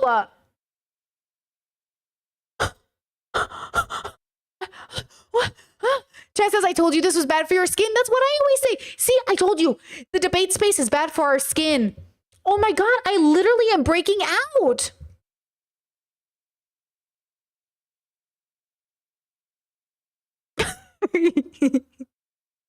What an opportunity. I need to meditate. We need to go meditate. This is a meditation stream, okay? Thank you guys for being here. I have nothing to say except humans are going to human. And Ethan Klein and Hassan Piker are very human. Aren't we all? All right. See you Monday for the pod. Sunday for Bell Hooks last chapter on the Discord. Tuesday for stream. And then we'll get back to frenemies. Don't you guys love me? You come here to see Ethan. We review Ethan. We go through Ethan. It's all about Ethan. Ethan's getting so much attention from us right now. Bro, I'm never rewatching frenemies again. This is it. Twice. That's it. All right. Talk to you guys soon. Bye.